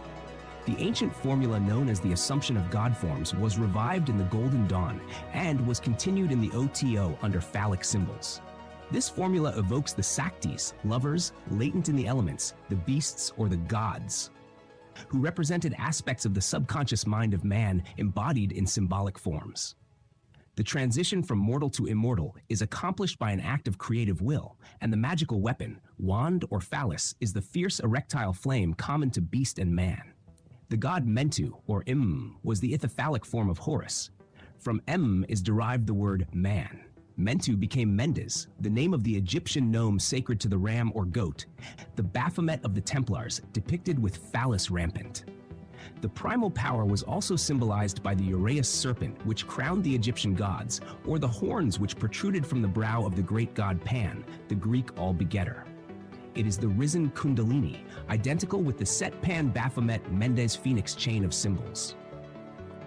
In the earliest stages of Crowley's magical career, the involuntary use of sexual magic, plus repeated assumptions of the god forms of ancient Egypt, especially that of the Horus hawk, resulted in the rapport with Aiwaz in 1904. 11 years later, 1915, he realized himself as the Beast 666, a magus of the age and lord of the Aeon of Horus, the word of which is abrahadabra, which conceals the formula of shaitan and of sexual magic. Whatever the specific nature of this beast, hawk, lion, serpent, dragon, phoenix, etc., identification with a non-human entity is implied. Crowley identifies himself with the Beast 666 because this number is a mask of Hadit or Set Shaitan, represented celestially by the dog star and on earth by the phallus. The number of the sun is 6, symbolized by the Seal of Solomon. The number of the star of Set is 6, as the unicursal hexagram, which is the invoking hexagram of the beast. The number of the sun, child, is also 6, Vau, thus 666. Similarly, the Scarlet Woman, Babylon, the home of the phallus, represented astronomically by Nuit, Draco, and her stars, is upon Earth the Vesica or Tays, and her number is 7, which is the number of Venus, her planetary representative. Originally, however, the number 7 derived from her identity with the 7 stars of the Great Bear, or Dragon of Space, whose name was Sefek or Sevek, 7. To be at 6s and 7s is an expression based on this vastly ancient occult lore deriving from a time when confusion reigned at the period of changeover from the stellar 7 to the solar 6 mode of reckoning. The subject is too complex to be treated here. The reader is referred to Gerald Massey's chapters on time in The Natural Genesis, Volume 2, Section 12. The earliest calculations of time centered in the revolution of the serpent, Draco, or Nui, round the dog star, Hadit. Sept or Set, the star of Sothis, is in actual fact the name of the number 7, the number of Sevek or Venus, who, at a later epoch of time, was the planetary representative of the original stellar concepts. Therefore, the 7-rayed star of Babylon is a glyph of the spirit of Sothis. It is the star of Isis Sothis, the mother and child. The beast or dragon of Revelation was 7-headed, the 7 principal stars of Ursa Major, and the manifester of these lights or spirits was neither the sun nor the moon, but the light that illumines the city. But there is another, more magical interpretation of the 6 and the 7, which is concealed in their union, 13. This number, apart from its lunar implications, is also 31 in reverse and indicates that the key to the formula of magic, especially characteristic of the beast and the woman, is to be sought in the Zod. The stars, magically speaking, represent astral consciousness concentrated in the subtle essences, kalas, units of time, that have been described in the Indian secret tantras as vaginal vibrations. In the Book of the Law, Aiwaz discloses his identity and concentrates the formula of Shaitan in these mysterious words. Behold, it is revealed by Aiwaz, the minister of Hor-Par Krat. The Kabs is in the Ku, not the Ku in the Kabs. Worship then the Kabs, and behold my i.e. Nuits, light shed over you. Kabs is an Egyptian word meaning star, and the Ku is the female essence or magical power. The star, i.e. Sothis, the star of Shaitan, resides in the magical power of the female generative essence, for the dog star is Sothis, which is also called the soul of Isis. By worshipping, i.e. by deliberately or ritually using this star, Shaitan's light is also invoked. These verses comprise the entire formula of sexual magic and the mode of its use. Again, according to ancient magical lore, the formula of the incarnation of a god was that of the beast conjoined with the woman. In the comment on the vision and the voice, Crowley observes that all mythologies contain the mystery of the woman and the beast as the heart of the cult. Notably, certain tribes on the Terai at this day send their women annually into the jungle, and any half-monkeys that result are worshipped in their temples. The sexual act, in such cases, can be raised from the level of an animal act by the humanizing influence of the mother, which, transmuting the animal fire, produces a child transcending both the bestial and the human qualities of its parents. In the Bagi Muatar, 1910, Crowley says that the Sphinx is the deification of the bestial, and therefore an apt hieroglyph of the great work. The beast, as the embodiment of the Logos, which is Thelema, will, symbolically and actually incarnates his word each time a sacramental act of sexual congress occurs, i.e., each time love is made under will. This is the sacrament which the Christians abhor as the supreme blasphemy against the Holy Ghost, because they cannot admit the operation of the formula of the beast conjoined with the woman as the necessary condition of the production of divinity. This formula reaches back into remote antiquity and, interpreted on its own plane, is a sublime alchemical allegory. The tradition of the tribe of the Terai, mentioned earlier, is paralleled in the legends of Leda and the Swan, Pasiphae and the Bull, Europa and the Speckled Serpent, Mary and the Dove, and numerous cognate legends. In the Paris Working, 1914, Crowley declares, "This is the great idea of magicians in all times, to obtain a messiah by some adaptation of the sexual process. In Assyria, they tried incest. Also in Egypt, the Egyptians tried brothers and sisters, the Assyrians mothers and sons. Phoenicians tried fathers and daughters, Greeks and Syrians mostly bestiality. This idea came from India. The Jews sought to do this by invocation methods, also by using various sexual acts. The Mohammedans tried homosexuality. Medieval philosophers tried to produce homunculi by making chemical experiments with semen. But the root idea is that any form of procreation other than the normal is likely to produce results of a magical character. Either the father of the child should be a symbol of the sun, or the mother a symbol of the moon." In the same writing, Crowley mentions the worship of Apis the bull in a certain labyrinth in Crete. This worship derived from Egypt. The bull was white.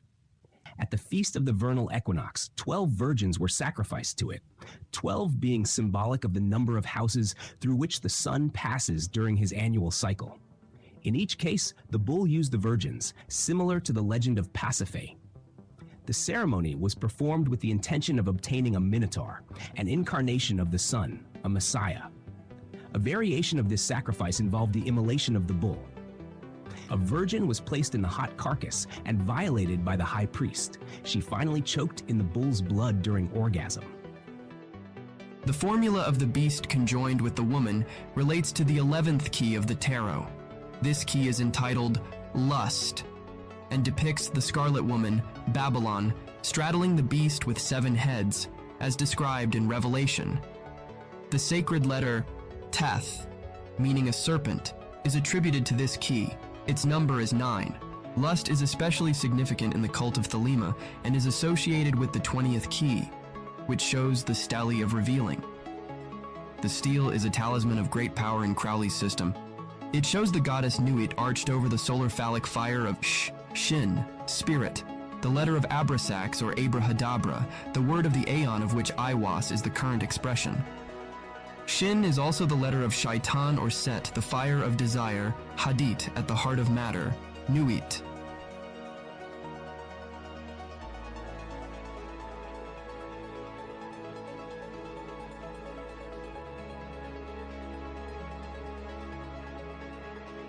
The combination of these two keys, 20 and 11, therefore unites Shin and Teth.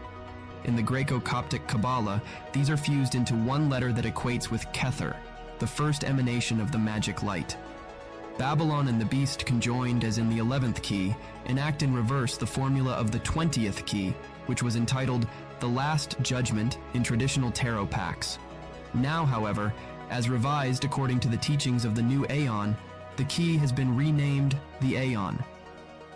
An aeon, as previously explained, not only designates a cycle of time, it is also the name the Gnostics gave to their supreme deity, Abrasax, of which Abrahadabra, the word of the current aeon, is a special form. In the key entitled Lust, Keats sense, Babylon is shown elevating the Graal.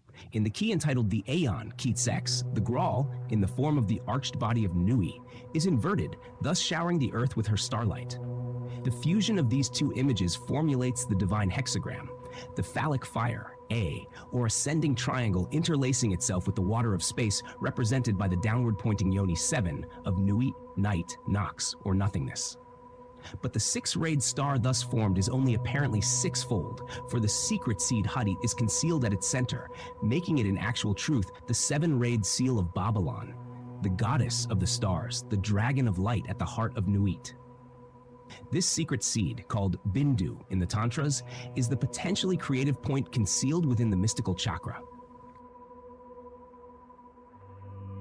The rituals of the Order of the Rosy Cross, Second Order of the Golden Dawn, are heavily tinctured with traces of the Sabian or Draconian star cult.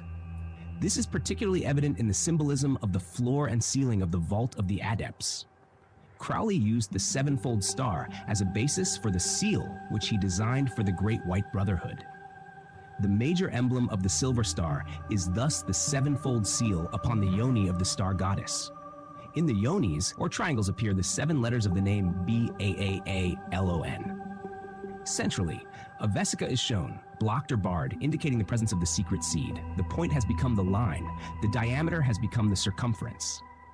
This seed is the hermit, the hidden, masked, anonymous male essence in the process of begetting its image as the sun upon the mother goddess.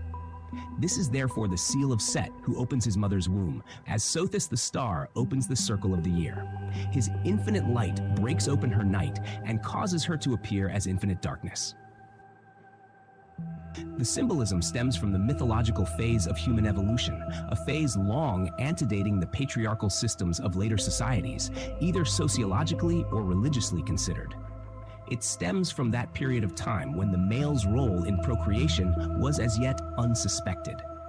The symbolism therefore reflects a stage in human consciousness when the mechanics of regeneration were conducted by the priests under the guise of the beast, thus rehearsing the primal drama of fecundation, when the great goddess was imaged in animal form upon all fours.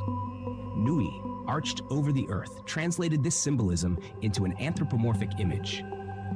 The ritual assumption of God forms, as taught and practiced in the Golden Dawn, has nevertheless a more profound significance than the rehearsal of primitive sociological phases of human behavior, and Crowley's assumption of the mask of the beast was no mere gesture of identification with primitive processes.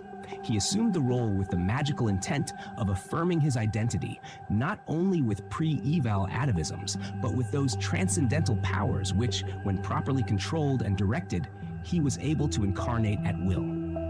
This forms the basis of his magic. John W. Parsons, head of the Californian Lodge of the OTO from 1944 until his untimely death in 1952, sums up this magic. To go deep, you must reject each phenomenon, each illumination, each ecstasy, going ever downward until you reach the last avatars of the symbols that are also the racial archetypes. In this sacrifice to the abysmal gods is the apotheosis that transmutes them to the beauty and power that is your eternity and the redemption of mankind. Neurosis and initiation are the same thing, except that neurosis stops short of apotheosis, and the tremendous forces that mold all life are insisted short-circuited and turned poisonous.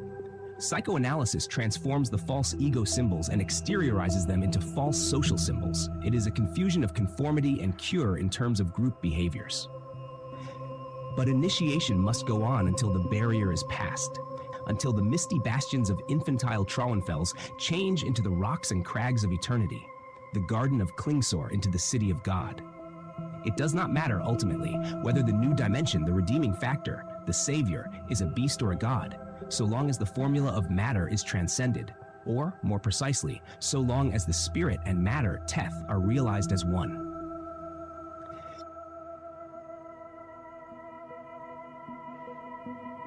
Dark Dynasties, Wanderer of the Waste, was a name given by the ancients to those stars or comets that appeared to have no precise orbit and therefore no observable regularity.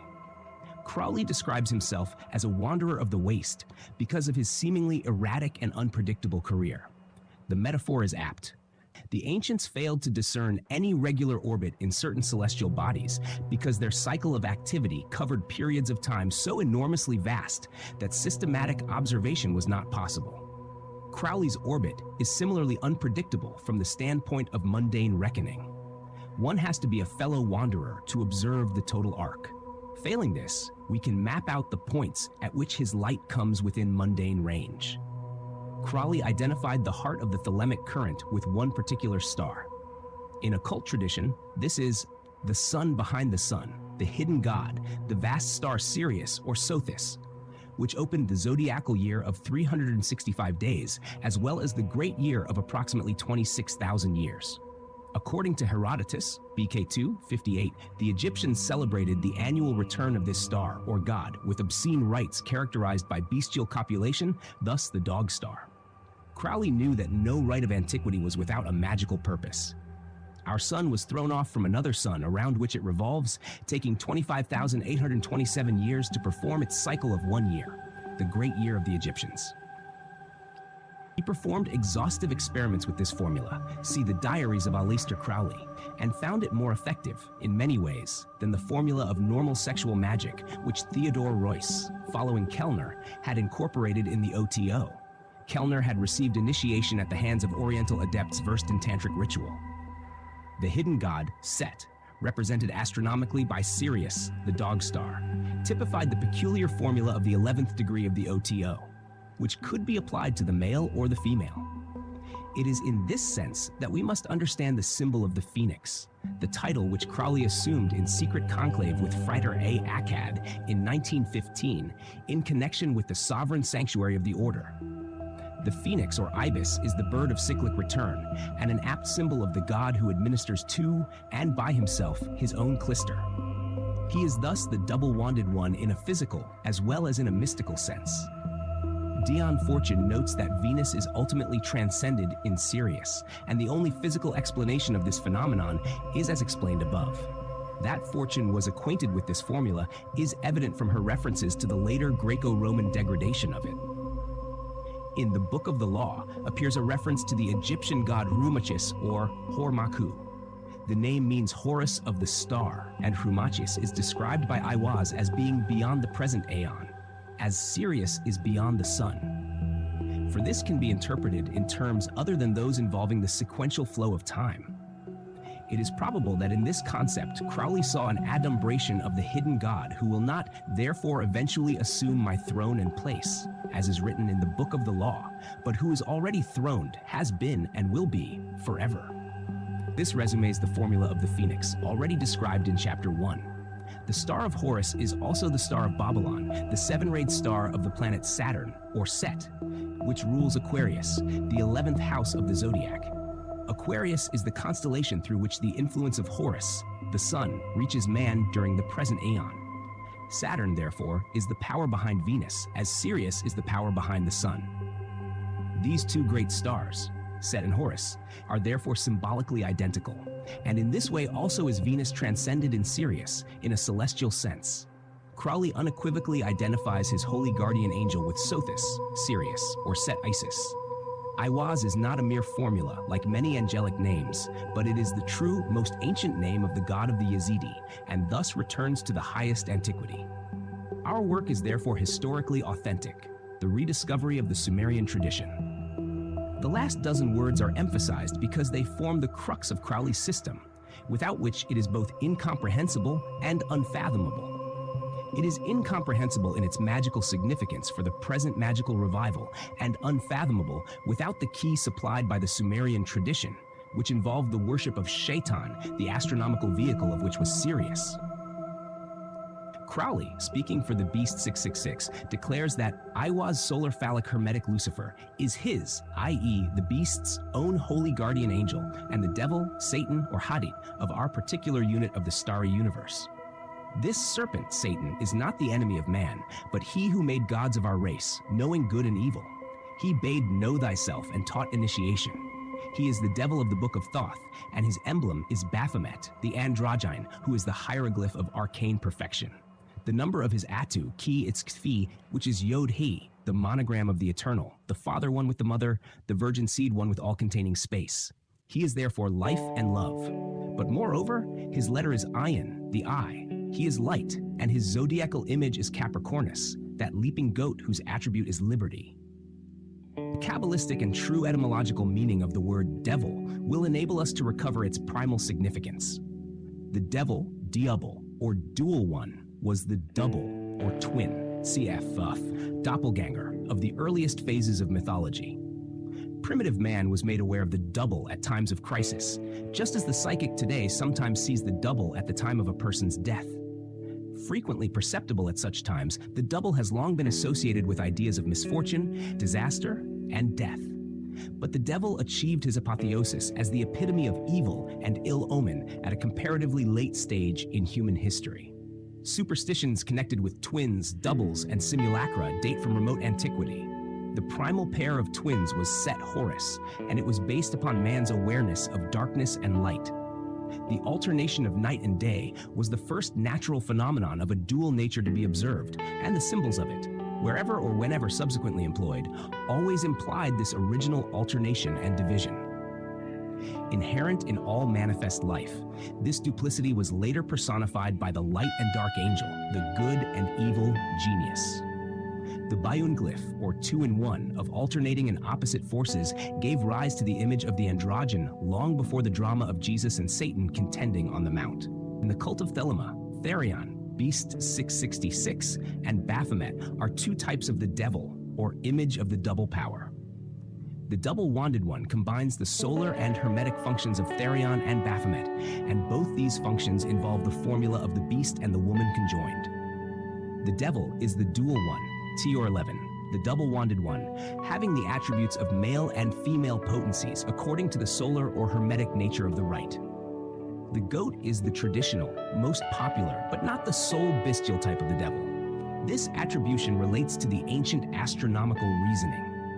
When the sun attained its ultimate declination at Hermetic, because Baphomet is a glyph of Mercury, and therefore of the alchemical process which includes the formula of corruption. The winter solstice, that is, when it sank into the abyss beneath the horizon, it entered the constellation Capricornus, the goat. This animal, therefore became the type of the god of the underworld, the sun in the abyss, which later became identified with the idea of the devil on account of its association with darkness and death. The great god Pan and the Egyptian Set are identical concepts. The cat was another devil symbol. Also the bat, which, like Sirius, rose when the sun set on the western horizon. The hyena, the beast of blood, and other hybrid creatures also symbolize the devil on account of their dual nature. But the primal type of duality in unity was supplied by the dog and ape merged in one image as the cynocephalus. This was the sacred dog-headed baboon used in ancient Egypt as a type of time, Saturn, feminine, ape, and of the Holy One, or priest, Mercury, masculine, dog. The Kaf ape, or cynocephalus, overshadows the magus in Crowley's interpretation of the second key of the Book of Thoth. He did not publish it in his recension of the book because it was too explicit. It revealed the essential secret of practical magic. The ram or lamb of the vernal constellation, Aries, came to be identified with the sun and the sun as the savior or redeemer from the waters of the abyss or the darkness of the winter underworld. The ram or lamb of Christ was preceded by the bull of Mithras, and prior to that, the fish, Dagon. The animal types depended on the astronomical figures, not on the animals as such, though the latter lent their names to particular constellations owing to formal similitude. Shaitan, Satan, or Set, is Hor-Par Krat, the concealed aspect of Horus, whose manifest side is Rahor Kuit. Shaitan is the god of the south, yet his votaries face north when invoking him. Dion Fortune observes that Crowley gives the north as the holy point towards which the operator turns to invoke, instead of the east, whence light arises, as is the classical practice. Now the north is called the place of the greatest symbolic darkness, and is only the holy point of one sect, the Yezidis, or devil worshippers. The explanation is that on entering Capricorn, the zodiacal house of Shaitan, the sun turns northward. Consequently, the worshipper identifies himself with the sun Horus, which is therefore not the object of worship, for he is the god that dies and is reborn on entering the house of Set, Capricornus. This was the god with whom the candidate for initiation identified himself in the old Aeon of Osiris. The candidate in the new Aeon, however, identifies himself with the other Horus, the sun behind the sun, represented by the star of Set, Sirius, which shines perpetually in the darkness of Nui, and which in actual fact is visible from all inhabited parts of the earth. This is the one star in sight which forms the title of Crowley's Manifesto of the A. See Magic, pp. 234-244. There was a time when the South had precedence and was the primary station of the pole star. In the Book of the Dead, the oldest book in the world, Set is hailed as having been first in glory, chapter 175. The powers of Set which hath departed were greater than that of all the gods. Albert Churchward, The Origin and Evolution of Religion, p. 189, notes that Set was looked upon as the fallen leader of the angelic host because he had been the first in glory as the ruling power at the primary station of the pole, south. This is he that is worshipped by the Yazidi in Mesopotamia, who say there is to be a restoration as well as a fall. This restoration, perhaps, is the revival or rediscovery of the cult of Shaitan, which Crowley and others initiated at the beginning of the present century. In ancient India, Dakshinamurti, which means the southward-facing one, was equated with the spiritual North Pole and therefore traditionally faces southward. See Arthur Osborne, Collected Works of Ramana Maharshi, p. 122. Dakshinamurti is the supreme teacher who initiates by means of silence. His devotees faced north when venerating him, their backs to the south. Aiwaz, being the minister of Harpocrates, the lord of silence, is therefore also a form of Dakshinamurti, the god of the north. Thus, Horus is the lord of the north and the south and combines within himself the two infinities, Nuit and Hadit. This is Shaitan, or Sat-An, which, as the name itself shows, combines south and north. Aiwaz is not only the reflection of Set in the south, he is the concentration of energy as a concealed force illuminating the northern darkness. He is the primal astral god, Sirius, the revealer of Nuit, mystically speaking, the revealer of nothing, and therefore the god of the path of supreme attainment. The path which Crowley has made accessible again is the path once pursued by the devotees of Shaitan, the antique god of Sumer. In what sense, then, may it be described as new? Firstly, in the sense that since those remote times, enormous advances have occurred in scientific knowledge. Secondly, the advantages deriving from the power thus accumulated over the centuries, combined with the psychophysical modifications attendant upon evolution, have made it possible for man to penetrate the inmost sanctuaries of nature. The mysteries of time and space will be revealed in the present aeon. Fantastic concepts, such as those described in the flood of pseudoscientific literature appearing today, will seem dully prosaic beside the truth. Recent scientific developments sustain Crowley's contention that the Book of the Law contains precise indications of forthcoming events. See Chapter 9. Advances in the exploration of space make it highly probable that time also will yield its secret, time and space being twin aspects of a single continuum, which is in reality no thing. During the period of the earliest migrations from Egypt to Sumer, the worshippers of Set took their god with them, and his name became changed to Shaitan. The Yazidi, like the Jews, were forbidden to utter the name of their god. In consequence, the true name was lost. It seems probable that as Jehovah, Yahweh, was a substitute for the forbidden name YHVH, which only initiates were able to pronounce, so also the name Shaitan may have been a veil of the true and most ancient God. Crowley claims that Aiwaz is this God.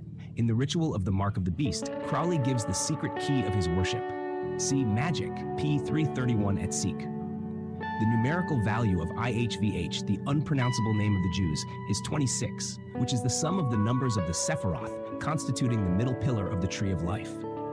This equates the name IHVH with the phallus. As Crowley observes in his magical record, the Arabic word for phallus is aswa, which sounds like a timura, i.e. a permutation of Aiwas. 26 twice 13 is the number of Akkad unity. Thus, the number 26 is a formula of the phallus in function, extended in action. In the Jewish and Christian recensions of the hidden wisdom, the name Shaitan appears as Satan. But as these recensions are distortions of earlier doctrines, the mystery of the unpronounceable name remains occult. In ancient Egypt, the first anthropomorphic representation to succeed the long procession of zoomorphic deities was that of Bes, or Ves, the dwarf god.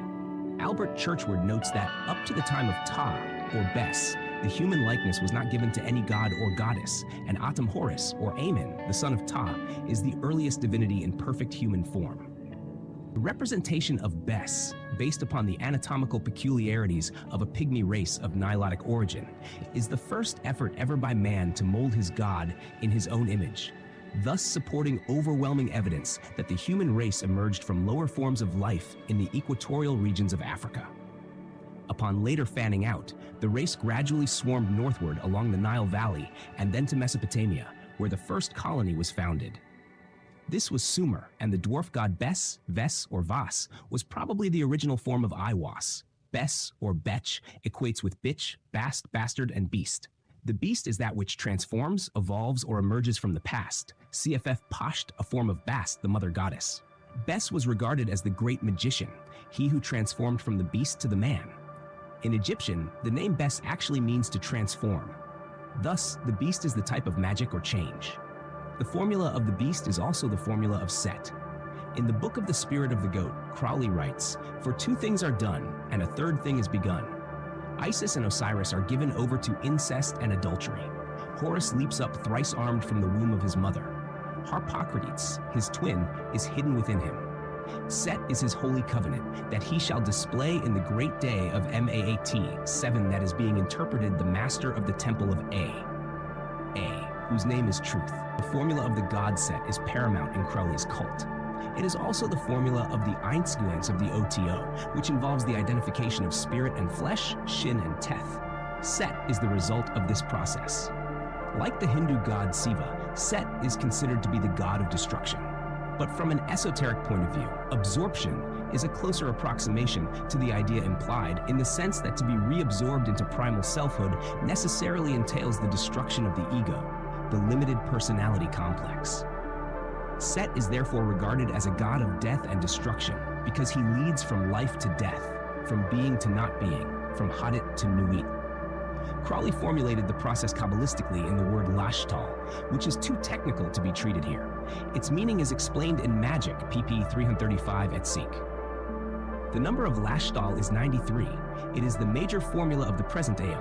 The Kabbalistic extension of Shet Set is Shtn, Shaitan, the god of the Yazidi. The final letter, N, is attributed to Scorpio, which is the zodiacal glyph of the sexual process, as well as being the glyph of the draconian serpent of wisdom.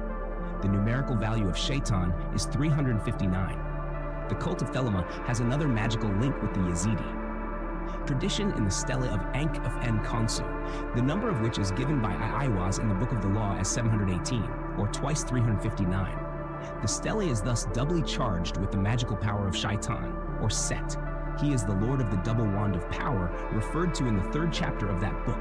The stele 718 is therefore the talisman of a magical current initiated at a period vastly anterior to that of the Exank 6th dynasty, c. 680 BC, when Crowley claims to have been incarnate as Ankh-Fen Khonsu, a high priest of Amen-Ra. He is described in the Book of the Law as the Prince Priest the Beast because, as shown above, Amen-Ra or Adam Horus was the son of Bes, i.e. the Beast. Thus, Ankh-Fen Khonsu, the priest of Amen-Ra at Thebes, was the priest and prophet of the first god in the form of man.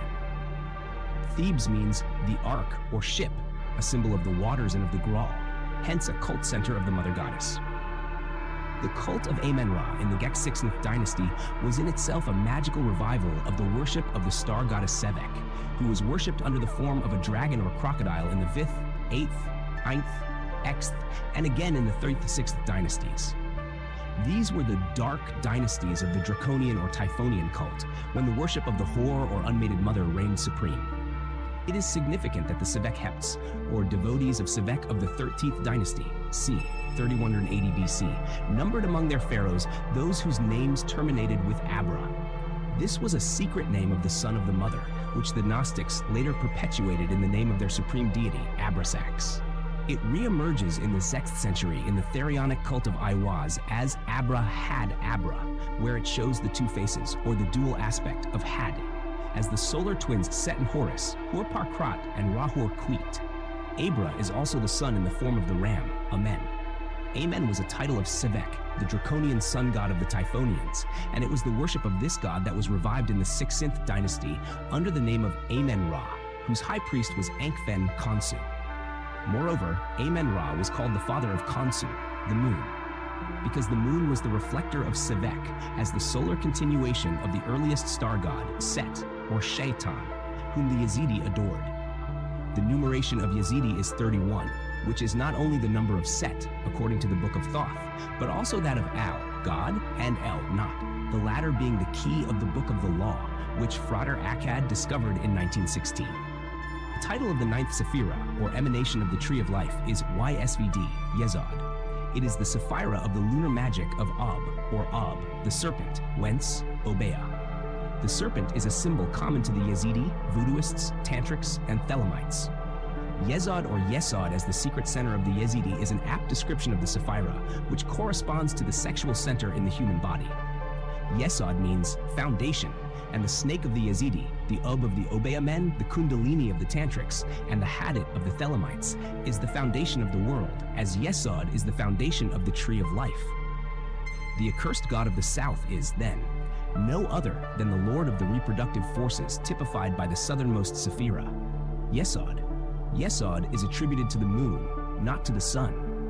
The curious symbolism is explained by the connection of the serpent or dragon with the lunar current typified by Babylon. For he is ever a sun, and she a moon. The symbolism may be fathomed at the Hindu level of mythology, where Siva, the Indian Set, is called the god with the crescent, i.e. the moon, in the Bhagavad Gita. Also, Thoth, the moon god, was originally the god of Sirius, identical with the star god Set, before the luni-solar mode of reckoning time supplanted the stellar reckoning. This is the reason why the averse or southward pointing pentagram, associated with Set, is considered symbolic of the forces of darkness and destruction. As the ancient people moved from equatorial Africa and settled in Egypt, they worshipped Set and Horus as equal and opposite powers vying for supremacy in the waters of space. Each year, the sun was vanquished by Set, representing darkness and winter. However, each year, the sun would rise again, as Horus, the bringer of light and life. Over time, Set slipped permanently beneath the horizon to become the Lord of Hell, and Horus was established as the supreme and ever-resurrecting son, or son of the mother, Nuit. This shift led to Horus taking the place of Set as the god of summer after the fall, while Set became associated with darkness, winter, and death.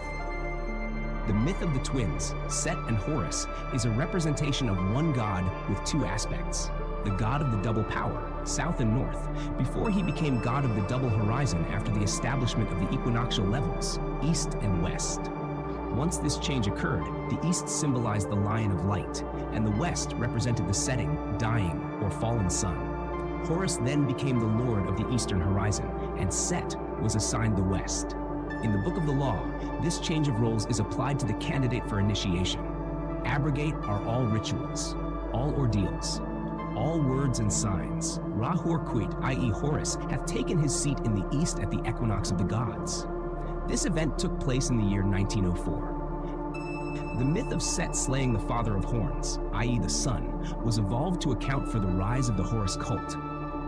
Horus avenged his father's death by the slaying of Set, the dragon of drought and blasting heat, one of whose symbols was the ass. The meaning of the myth can be found only in the primal cult of Set, the bastard who formulated his father and made fertile his mother, and the child of Osiris, who replaced the original stellar deity as being of the male, or higher, and therefore more noble lineage. Patriarchy had been established because the father had been discreted from the herd. He was distinguished or identified in the early stages by a totem or clan, and later as a specific individual.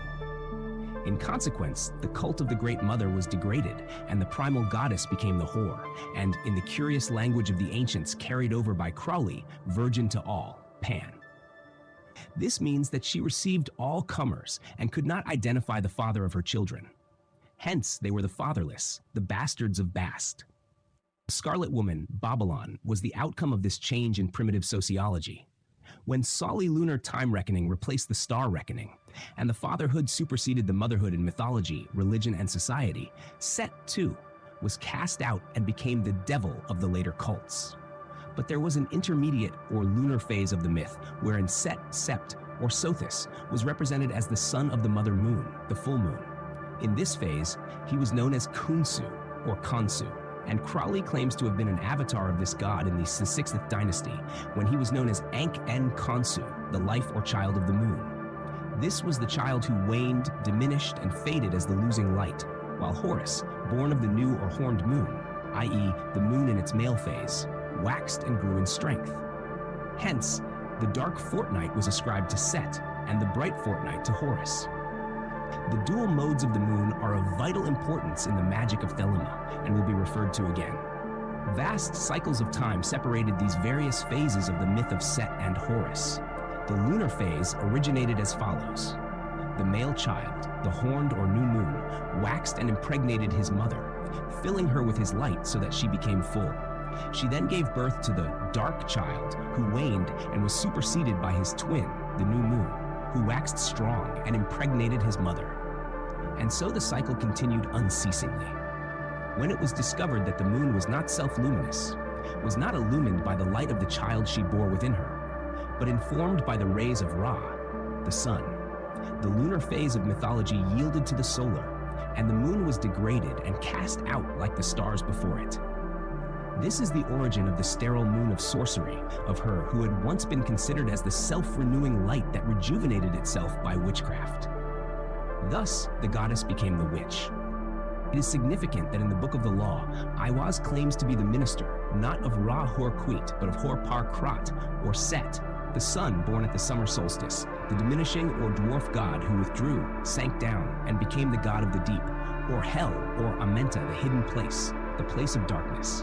In the book, first chapter, Nuit, the star goddess, mother of Set, describes her star as five-pointed, with a circle in the middle, and the circle is red. Red was the color of Set, the child in her womb or circle.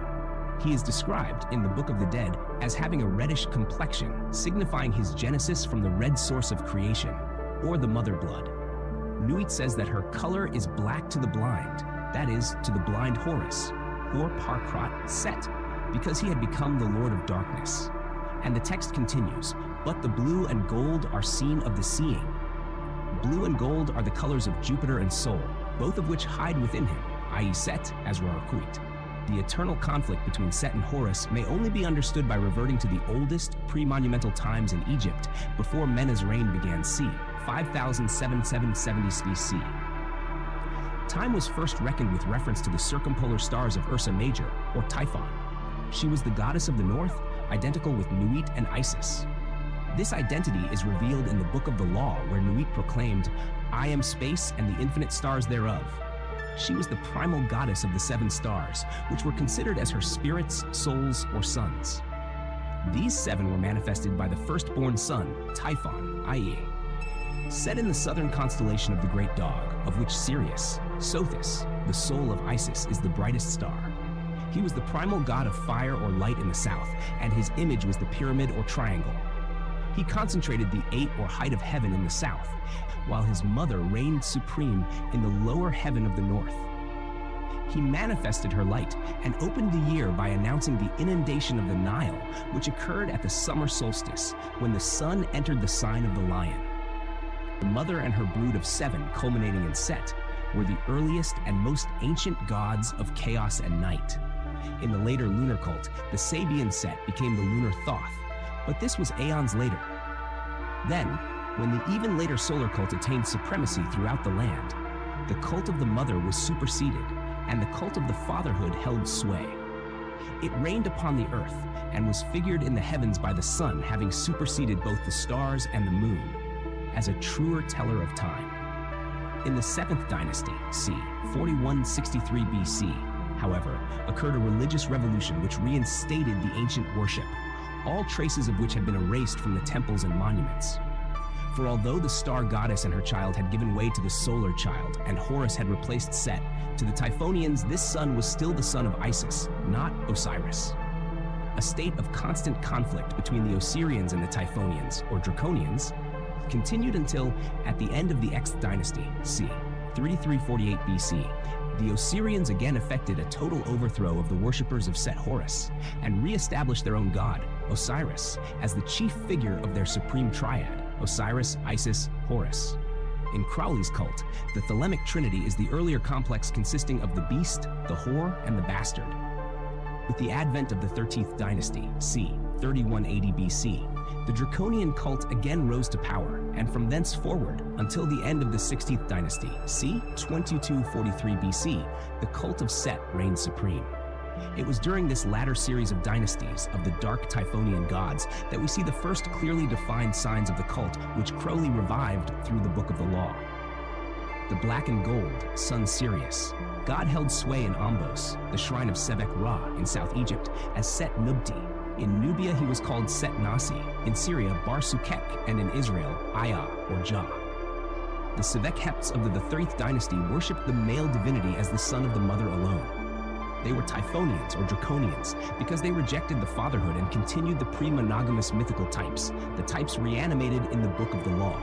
Set Horus, Suthar, combines the star sun and solar sun of the ancient goddess of the 7 stars on the way to becoming the solar Hor-Maku, the double Horus of the 2 horizons, east and west, but still as the mother sun alone. Suthar is the god that appears on the Egyptian monuments as the dual-natured one, the ass-headed Set and the hawk-headed Horus. This was likewise represented as Sut-Nubti, the double announcer, both of the year and of the inundation, who combines the sun and Sirius in a dual unity. This was the black and gold one, and it was because gold was here united with the symbol of darkness that that metal became accursed in the Osirian religion. Because of its Typhonian connections, it was considered the root of evil, and in consequence, as Plutarch observes, at the Feast of the Sun, the worshippers were prohibited from wearing ornaments of gold. Yet the origin of the Golden Age, common to innumerable myths of the Old World, is to be found in the pre-monumental and pre-Osirian worship of ancient Egypt. The perpetual strife between the worshippers of the Virgin Mother and her son, and the Osirians who acknowledged the individualized fatherhood, raged and ravaged Egypt for thousands of years. In the Book of the Law, it is Horus, the son of the pre-monogamous mother Nuit, that is concentrated in the Lord of the Wand of Double Power, Crumachus, the star that combines both Set and Horus in one god possessing twin attributes, Hor-Par-Krat and Ra-Kuit. And it is this aspect of the worship that is once more gaining ascendancy today.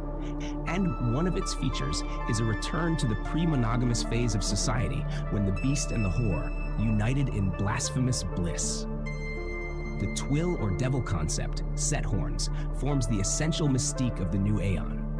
It is this duplicity at the heart of the Therionic cult that makes it difficult for some people to grasp the true significance of Crowley's doctrines. The ritual of the Mark of the Beast, which Crowley composed in Cefalù in 1920, is based in part upon the ritual of the pentagram as practiced in the Golden Dawn. But at the 4 cardinal quarters, it is the averse-invoking star of Set that is traced by the magician, not the upright pentagram. Therefore, if this ritual is performed by one who considers the downward-pointing star as symbolic of matter dominating spirit, they will inevitably invoke the energies of that evil congeries of forces which the Christians misnamed Satan. A Thelemite, however, free from the obsession of sin and moral evil, can perform the rite with impunity. If it is well understood that Set is the necessary complement of Horus as subject to object, day to night, shadow to substance, the false moral accretions that have distorted it will fall away. Set is the initiator, the opener of man's consciousness to the rays of the undying God typified by Sirius, the sun in the south, even as he is, astronomically speaking, the opener of the zodiacal year and the great cycle of 1460 years. He is the child in the sense that man's real nature is charged with infinite potential, infinite possibilities of growth and development.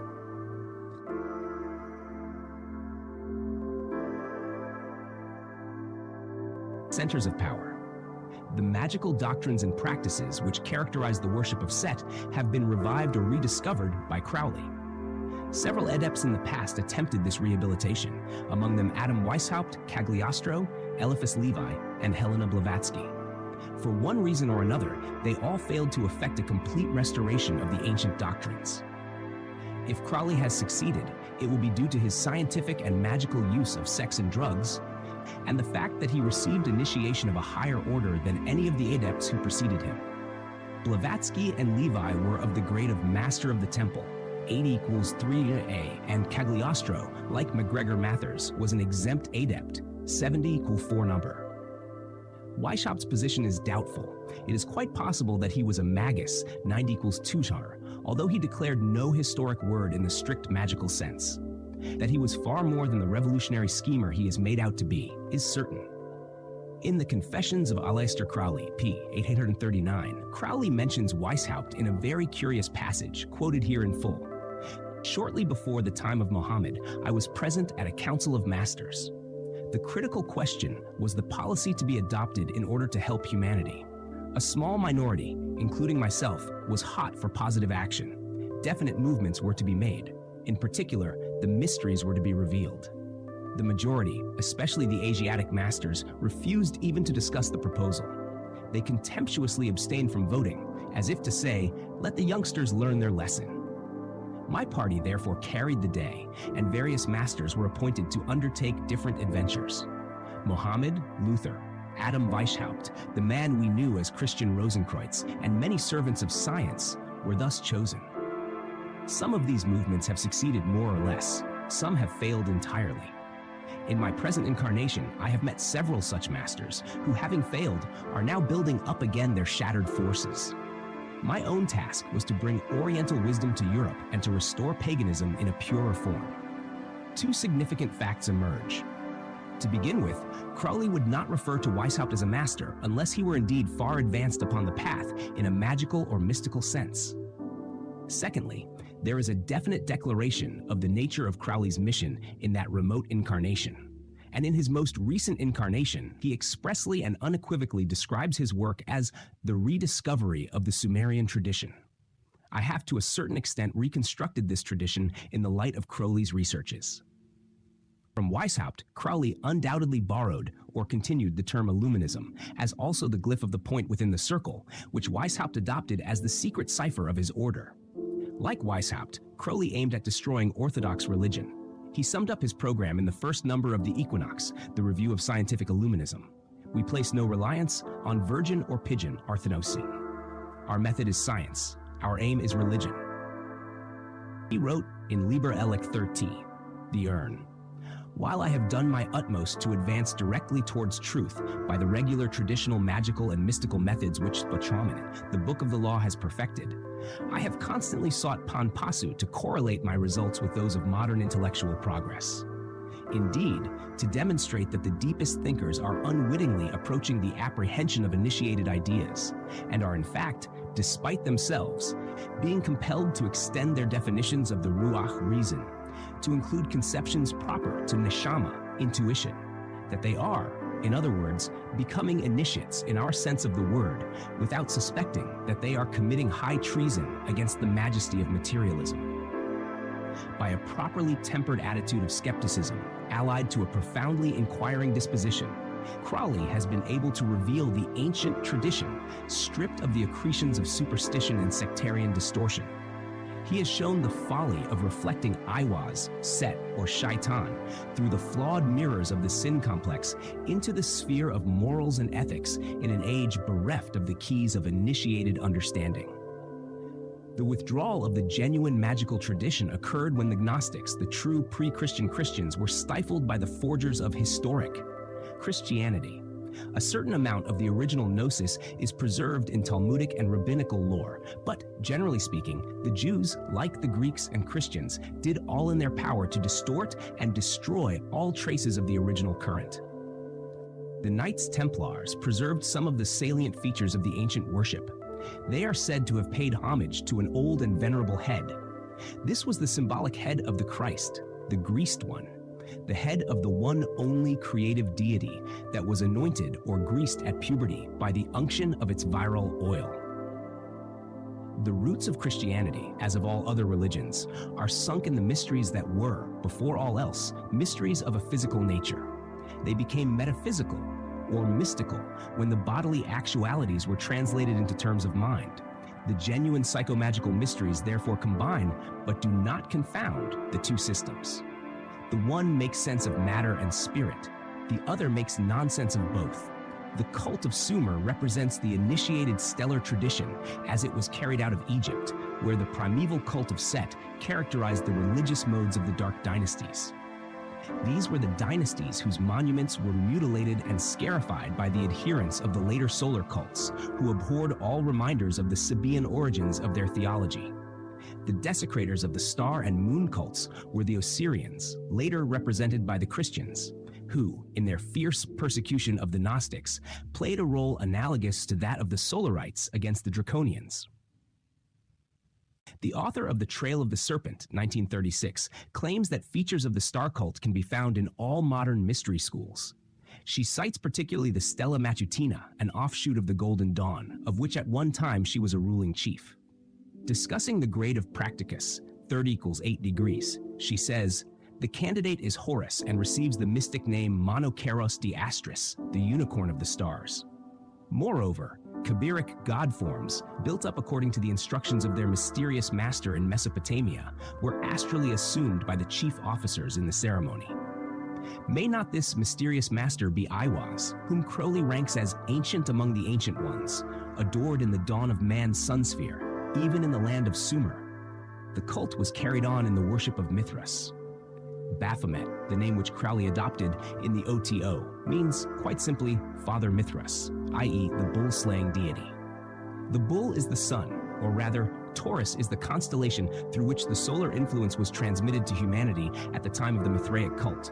Thus, Mithras, like Sirius, was a sun-slayer, for, as Churchward explains, the first celestial hero was not the sun, but the conqueror of the sun and solar heat. He was represented by the dog star not only as the fire god, but a god over fire. And at the season when the sun was in the sign of the lion and the heat in Africa was intolerable, then Set as dog star, or Sut-Har, Orion, arose, and as the sun had then attained its supreme height and began to descend, the dog star, or Orion, was hailed as the conqueror of this cause of torment. The lion, as is apparent from its place in the zodiac, was the type of the furious summer heat. Out of the slain lion comes the honey. God Set, who slew the solar lion, brought the inundation. He was the herald of the outflowing waters of the Nile that saved the land from annihilation. In magical terms, Set is the beast that leaps forth from the slain sun, or phallus, and rises as the phoenix from the deluge of the waters. In one of Crowley's magical seances with the wizard Abuldiz, he receives this curious answer to a question concerning sex magic. The lion must be very dead indeed. We can now see in what sense this is meant. It is only when consciousness withdraws from the instrument of desire, the phallus, that the spirit is free to manifest itself in the form consonant with the aim of the magical rite. The phallus, the lion, is to the magical will what the sun is to Sirius. It is a reflection in the mundane sphere of trans-terrestrial intelligence.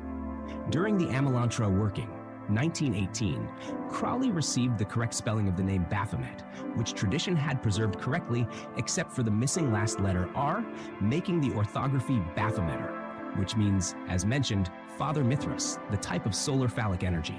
In his magical record, Crowley says, "The Greek word Midas is the Orphic word for semen. Hence, Baphomet evidently means the baptism of the Holy Ghost, the Holy Ghost being the phallus in its most sublimated form, i.e. semen." This is the eightfold name, Baphometer, which conceals a formula of sexual magic, which the Templars employed and which they were accused of perverting in a manner reminiscent of the Greeks. Dion Fortune observes, Psychic Self-Defense, p. 1149, that this practice in its debased form was one of the causes of the degeneration of the Greek mysteries. Long before the Greeks or the Templars used this formula, the Tantrics of India, and, prior to them, the ancient Egyptians, employed a similar device. It still forms the substance of instructions pertaining to the sovereign sanctuary of the Gnosis, OTO, which Crowley took over from Theodore Royce in 1921. Royce himself is said to have received the formula from an Arab named Solomon ben Ifa via Dr. Karl Kellner, who revived the OTO in 1895. One of the secret books of instruction alludes to the history of the monks and knights of OTO, who met and mingled with initiates in the armies of Salahuddin, and from them obtained the secret called Baphomet, the mystery of the measure of heaven and earth.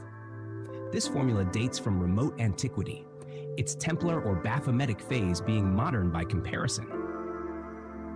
The fact that it is effective irrespective of the gender of the participants has caused it to be adversely criticized by various arcane schools. Crowley identifies Aiwaz with the image of Baphomet and claims that during his incarnation as Eliphas Levi, he drew himself as Ayin or Baphomet, the devil, with beast's head. This is the beast throned, crowned, exalted, the leaper, the erect, the butterin. He goes on to say that the Scarlet Woman's womb is his city, Babel or Babylon. This Ayin is then my phallic will, my holy guardian angel, Aiwaz, who was afterwards called Satan. See Levi's Baphomet, p. 229, Transcendental Magic. The animals sacred to the Yazidi are the snake and the peacock.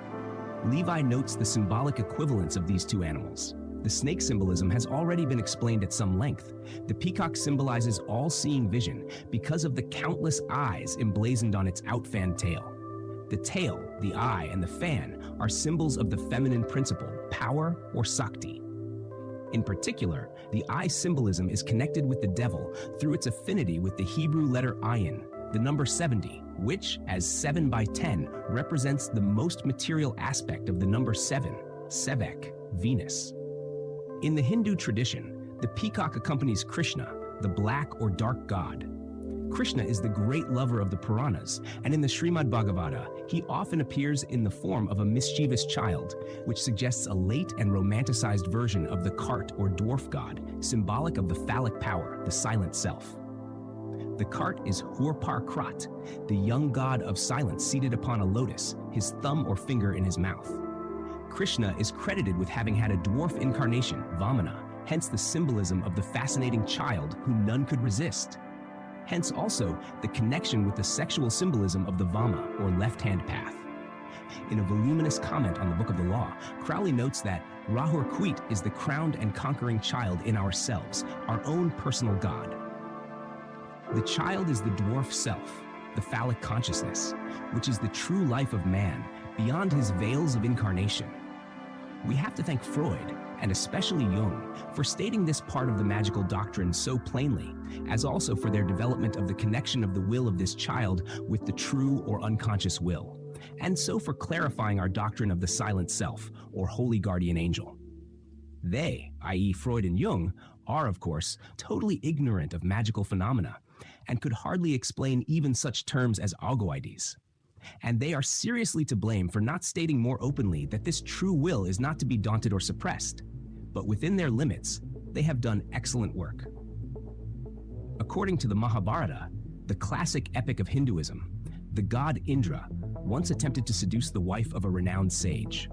The latter cursed the god and impressed upon him 1,000 marks resembling the vagina, so that Indra became known as Sayoni. These marks were afterward changed into eyes, and the god was then known as Netrayoni and Sahasrara, the thousand-eyed. In other words, he was transformed into a peacock. This legend stems from the solar cult of ancient Egypt, for the yoni, once held sacred, was later made to serve as a brand of shame. The legend supports the theory that the deity adored by the Yazidi was feminine before it was conceived in the male mold as Set or Shaitan. That Aiwaz, as the messenger, cupbearer, or Graal, i.e. the transmitter of the power of the gods, preceded the masculine version of the devil. The peacock symbolism is implicit in the name of the A itself, for in the secret and inner sense version of the name of the order, the second A stands for the name of a mythical character, having eyes all over his body. When Hermes, the god of magic, slew him, Hera placed his eyes in the peacock's tail. In the Black Book of the Yazidi, Shaitan exclaims, "Speak not my name, nor mention my attributes, lest ye be guilty, for ye have no true knowledge thereof, but honor my symbol and image." The symbol was the peacock, the image was the snake.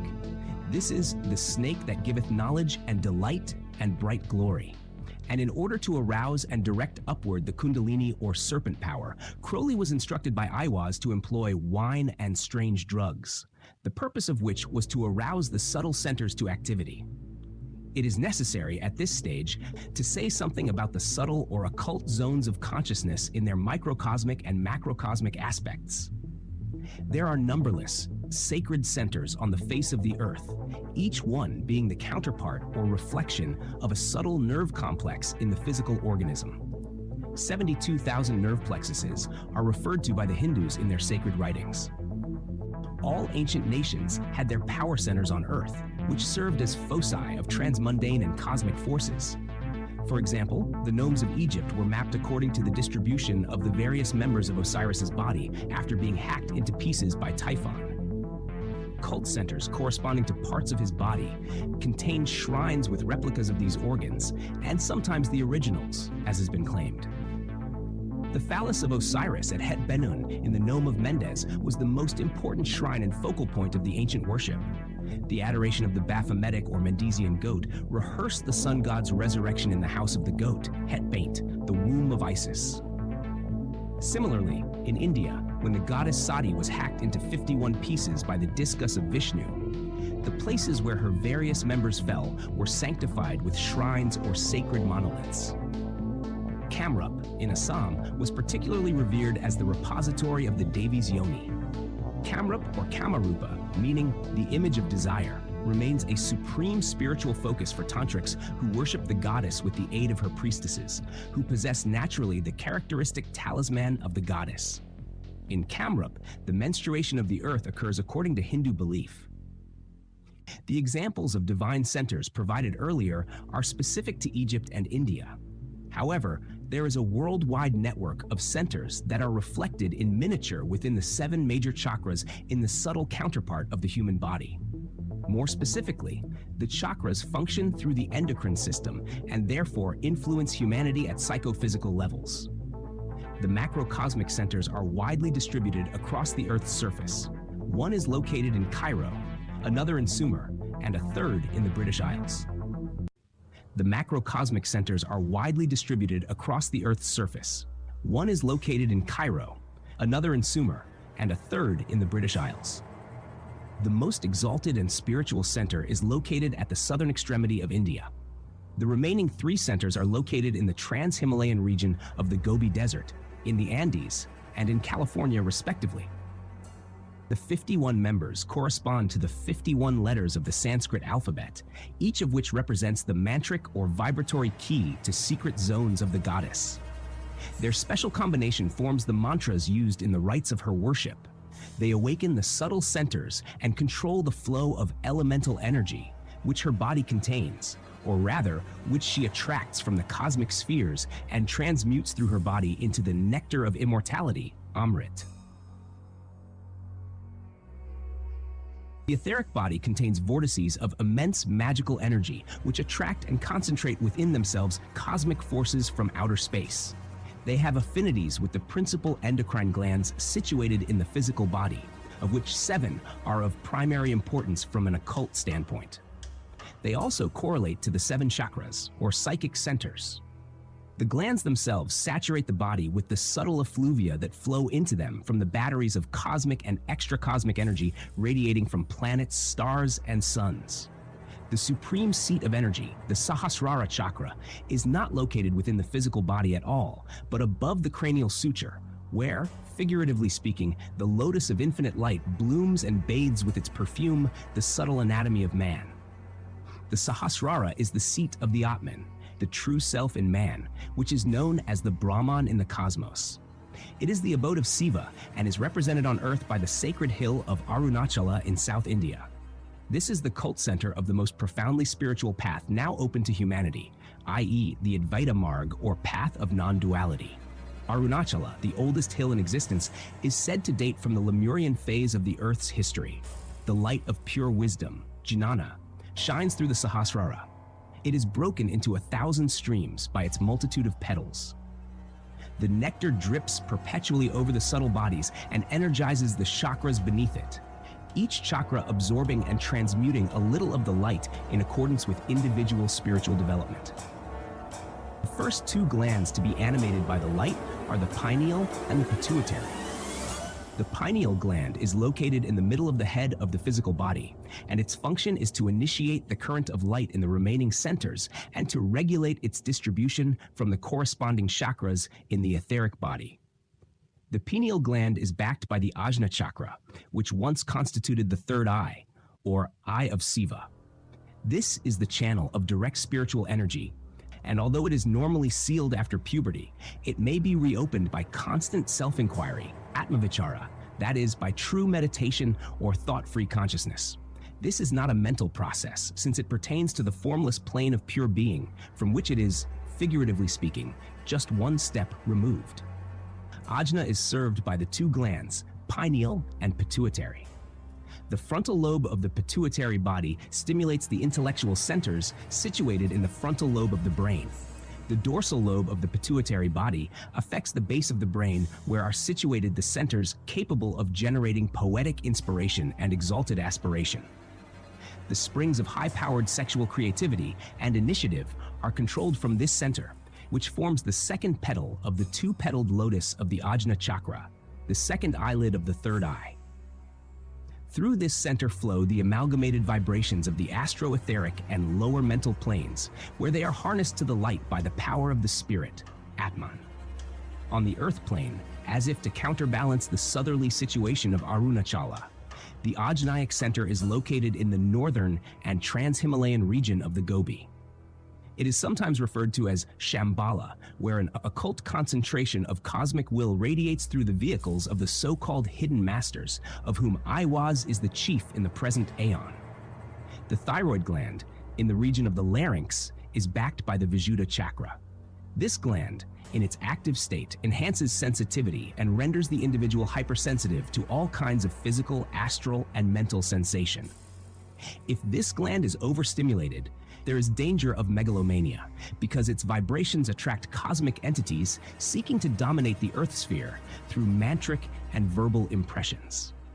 In the present aeon, the cult center corresponding to this chakra is situated in Cairo, where the voice of Aiwaz manifested and communicated the Book of the Law. The major triple complex consisting of the Sahasrara, the Ajna, and the Vishuddha corresponds to the supernal triad in the Kabbalistic system, i.e. with Kether, Chokma, and Bina, the first 3 Sephiroth of the Tree of Life. The Ajna and Vishuddha chakras unite the 3 influences of the pineal, pituitary, and thyroid emanations, concentrating them in the chakra of higher knowledge, represented by the 11th Sephira Dath, which comprises Chokma and Bina. The latter are represented by the planetary powers of Mercury and Saturn, the Word and its formulation in matter, the Word made flesh. The thymus and the pancreatic glands are attributed to the Anahata chakra. The thymus, situated in the chest, is the channel through which the higher knowledge, Dath, is brought down to inundate the chakras below the heart center. This is the Tifereth center. 2 cult centers reflect its energies onto the earth plane.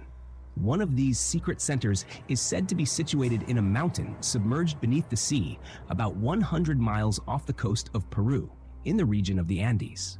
This mountain corresponds to Arunachala, situated precisely at the opposite side of the globe, so that if a stake were driven through the planet, Arunachala would form one end of the supreme spiritual axis. This axis is the macrocosmic expression of the link between Kether and Tifereth, or the Sahasrara and the Anahata, the head and the heart.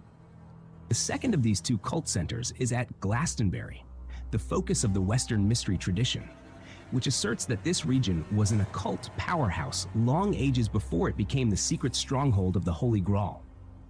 Dion Fortune founded her Fraternity of the Inner Light at Glastonbury, thus reviving certain aspects of the ancient worship in our own day. In the region of the solar plexus, a little below the Anahata chakra, is the pancreatic gland, which plays such an important part in what is virtually the brain of the body. The solar plexus, backed by the Manipura chakra, registers impressions from innumerable points in the subtle web of the cosmic energy complex. Clairvoyance, or sight through the solar plexus, is a well-attested phenomenon. Clairaudience also occurs here because the astral body is based through its etheric sheath upon the liver, and the more powerful etheric currents flow through this organ. The solar plexus center is situated in the spleen and forms a link with the solar radiations impinging on that organ through the medium of the ether.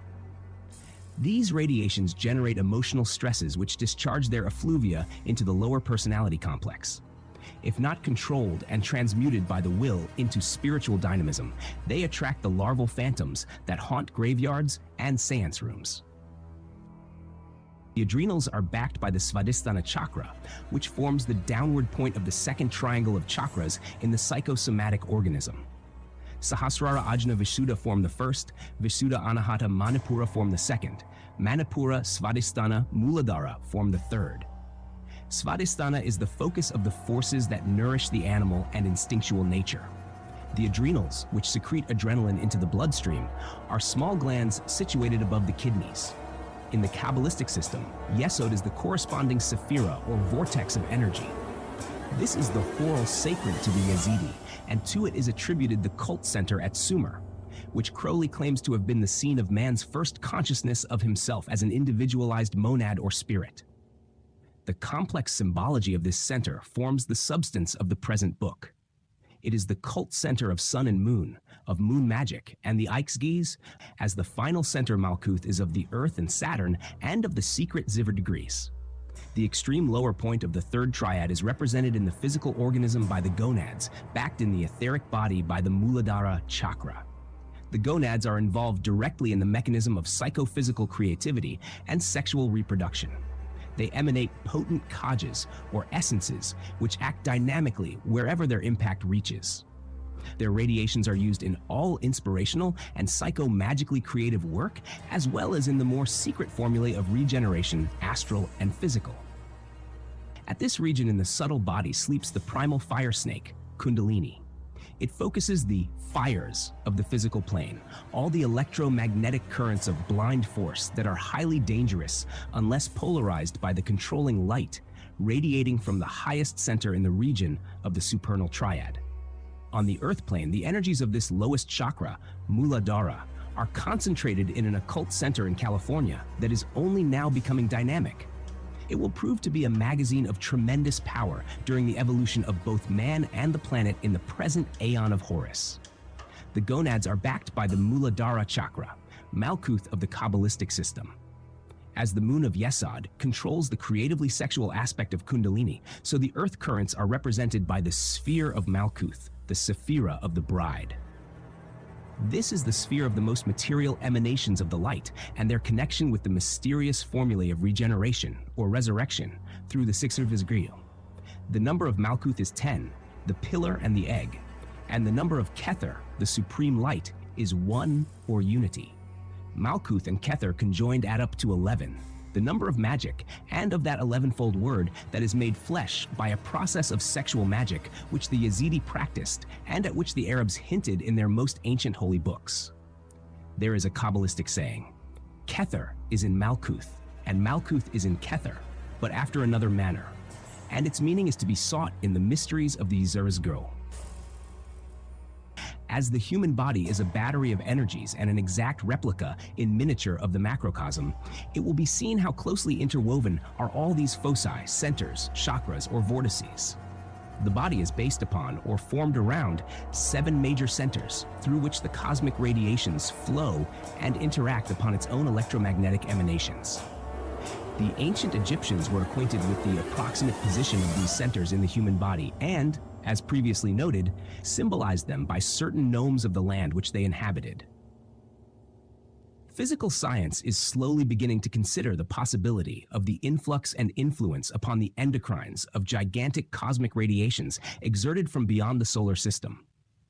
It is significant, in view of the preeminence of the sacred number 11 in Crowley's cult, that the solar system itself, with our sun as its heart, respires as a human body.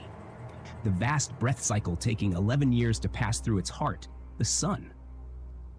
The subject of the chakras was one that concerned Crowley deeply, as it has concerned other occultists. He conducted extensive research into the main chakras, as well as noting certain no less mysterious centers that are not described in the standard textbooks on yoga. In a letter dated 1916 to a brother named Kifra, whose actual identity is not known, Crowley wrote, "Spent some time exploring. It appears that a special set of nadis nerves feed the Muladhara lotus as if it had 3 roots. The source of these roots is in the 3 centers you mentioned, but they are not lotuses of the same order as the sacred 7. For one thing, they are not protected by the spine and do not enter into that symbolism. They compare with the 7 as the invertebrates do with the vertebrates in the animal kingdom, or as fungi with flowers in the vegetable kingdom. The anal lotus is of 8 petals, deep crimson, glowing to poppy color when excited, the center being of a rich Rembrandtesque golden brown. This lotus contains a certain mystery of the Apanavayu, vital airs. The prostatic lotus is like a peridot, extremely translucent and limpid. Its center is as clear white as diamond. The petals are numerous, I think 32. The third lotus is in the glans penis, close to the base, and the inferior surface in the median line. It is of a startlingly rich purple, with a radiance of lilac merging into ultraviolet. The center is golden like the sun, and from its play waved flashes of scarlet and pure blue alternately. Within this golden center is a dark spot of infrared rays. Close concentration on this spot is extremely difficult owing to its violence. This strange word expresses well the fact. I had not the time to enter it properly. I do not think there is any danger in vivifying these 3 lotuses if one has previously awakened the higher centers, and especially if the Kundalini has been trained to bathe daily in the Svadhisthana chakra. It would be improper to begin work with them though, and indeed, as I told you, I think it better to begin with nothing below Anahata, though it is more difficult to awaken the Kundalini in this manner. P.S. In the female of the human species, these 3 lotuses also exist, but in a very different form. The anus lotus is like that of the male, but smaller and less brilliant. The second of the chakras is situated between the urethra and the cervix uteri.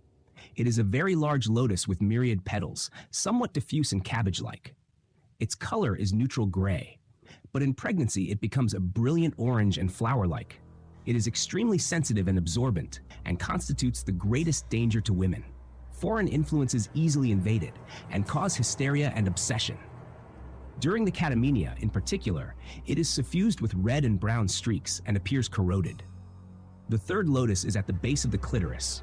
This is small, but extremely brilliant. The petals are 49 in number, 7 rows of 7 each. The basic color is a rich olive green, sometimes kindling to emerald. The leaves have veins of vivid ultramarine blue. The center is rose crimson with golden pistils on feathery stems of misty white. The leaves are edged with pearl and purple.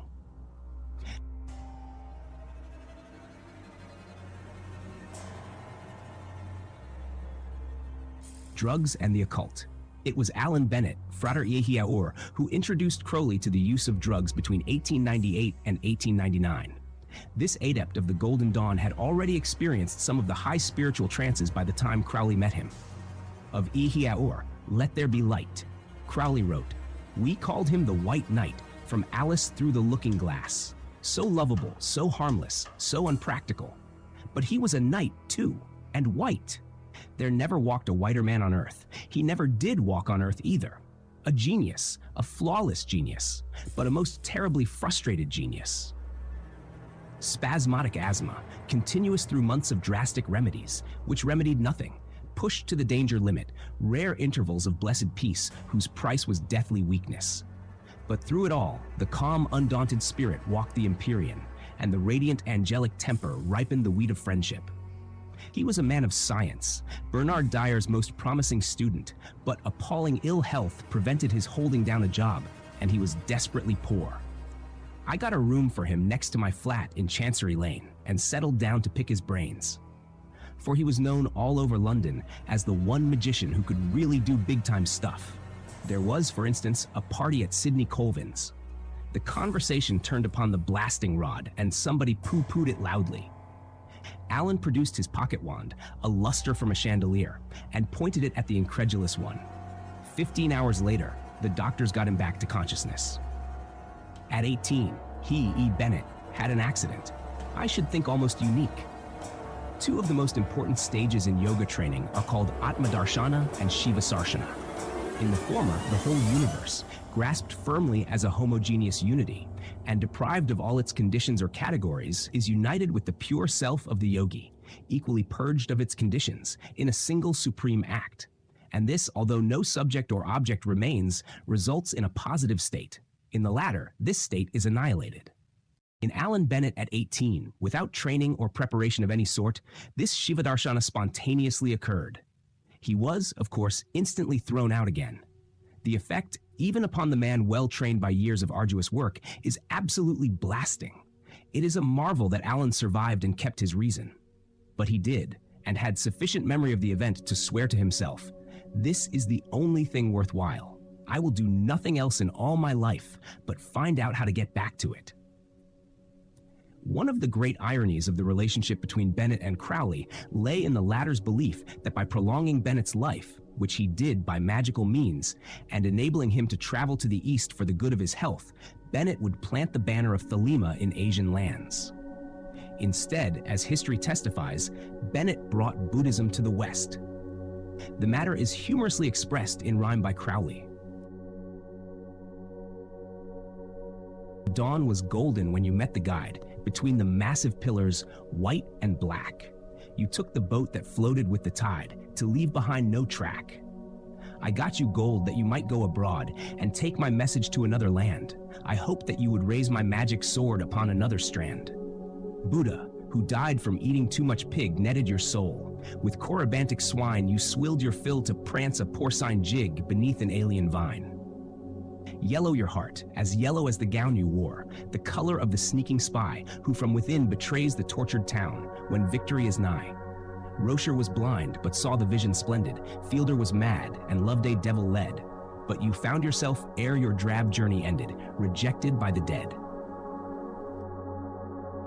But before these events took place, Bennett had fired Crowley's imagination with hints of a magical tradition, which featured a certain rare drug potent to open the gates of the world behind the veil of matter.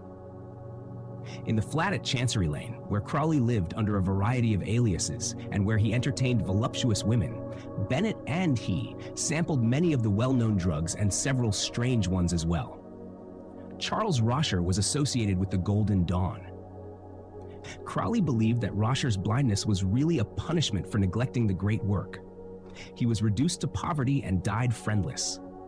This man's identity remains unknown. Raoul Loveday drank polluted water at Crowley's Abbey of Thelema in Cefalù and died in consequence. Because of his asthma, which was severe and unremitting, Bennett was in the habit of taking opium, morphine, cocaine, and chloroform in a cycle. It took about 2 months to come full circle.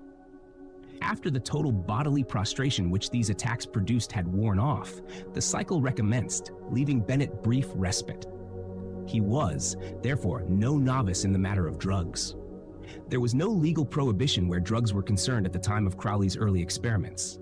In a paper on cocaine, for instance, he says that the very best men may use drugs with benefit to themselves and to humanity. He instances Herbert Spencer, who took morphine daily, never exceeding an appointed dose. Wilkie Collins, too, overcame the agony of rheumatic gout with laudanum and gave us masterpieces not surpassed. But he continues, some went too far. Baudelaire crucified himself, mind and body, in his love for humanity. Verlaine became at last the slave where he had been so long the master. Francis Thompson killed himself with opium. So did Edgar Allan Poe. James Thompson did the same with alcohol. The cases of De Quincey and H.G. Ludlow are lesser, but similar, with laudanum and hashish respectively.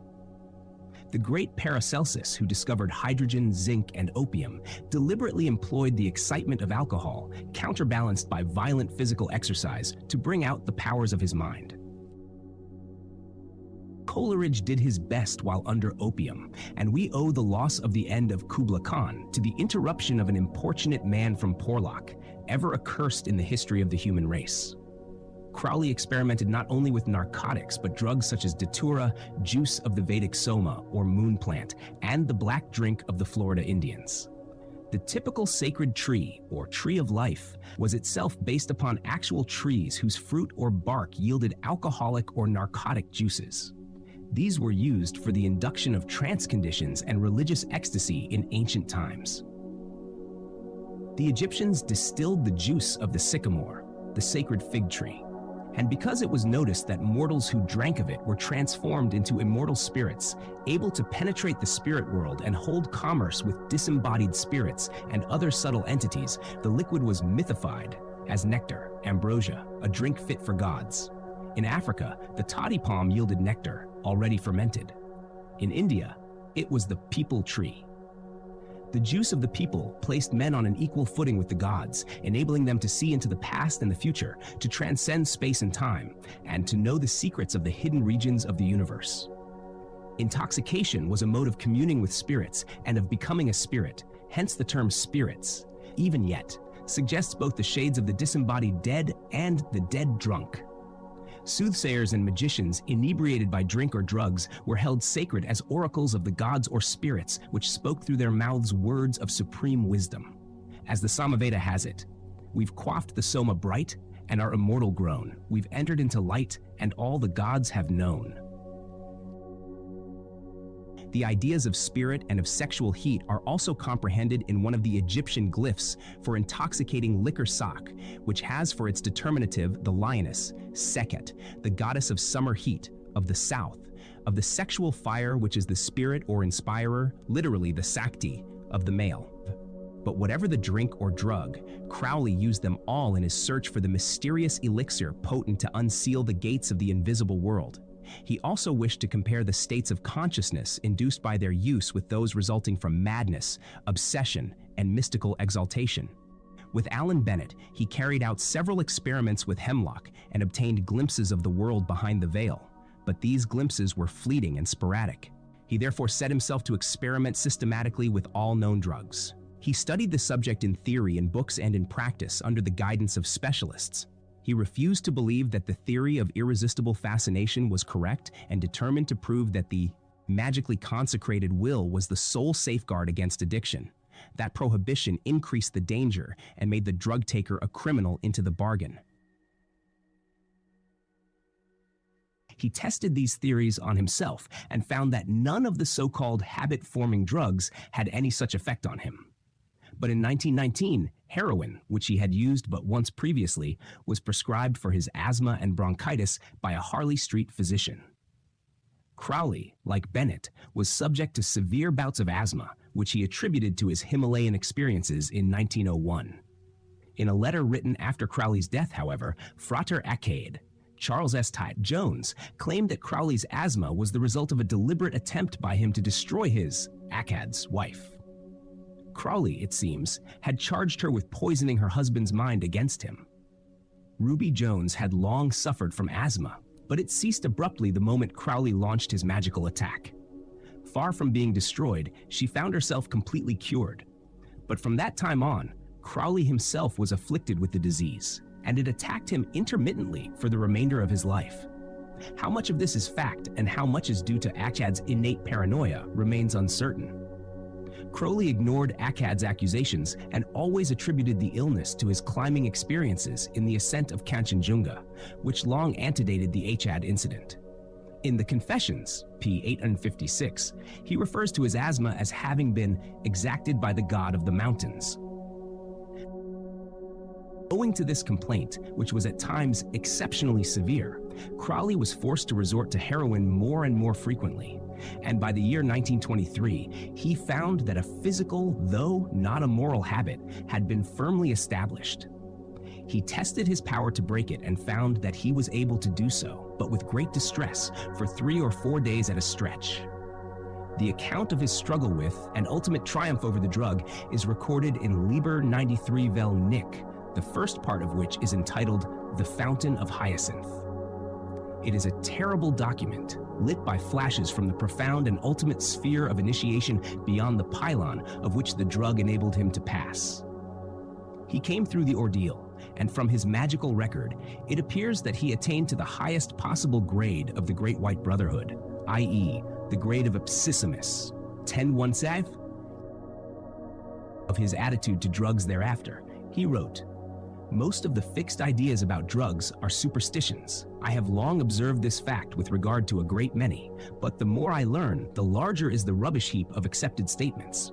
For instance, with ether, hashish, mescal, opium smoking, and morphine, I find no tendency to habit whatever.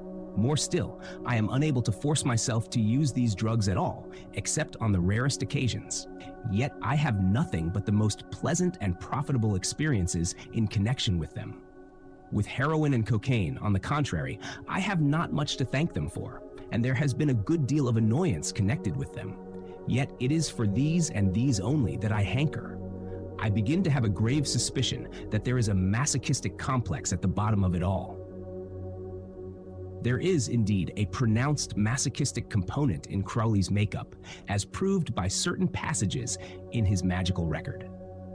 In view of this fact, it remains a mystery why, although Crowley consorted with whores and various unorthodox kinds of women, he was never known to have sought deliberately or received fortuitously any gratification of this urge, except in the unique instance concomitant upon his supreme ordeal and the vow of holy obedience which he took to Allah Strael, his Scarlet Woman, during the Great Initiation to the grade of 10 degree equals 1 citoyen class, the preliminaries of which occurred in July 1920.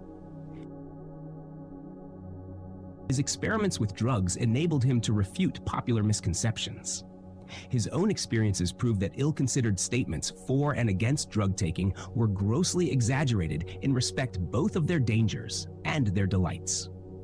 He also showed that the action of a specific drug varies according to the health or sickness or general disposition of the person concerned, and demonstrated that the various reasons why people resort to drugs determine to a large extent the effect which the drugs have upon them, as well as the kind of hold established over them. He gives a dozen reasons why people take drugs: the search for new sensations, failure to fit environment, hypocrisy, ambition to acquire preterhuman knowledge and power, the stress of modern life, excess of imagination, excess of sensitiveness, ennui, pain, moral weakness, ignorance, and vice. As regards hypocrisy, a motive which may not suggest itself readily, he suggests that in countries where society condemns normal pleasures, those who fear public censure resort to secret vices.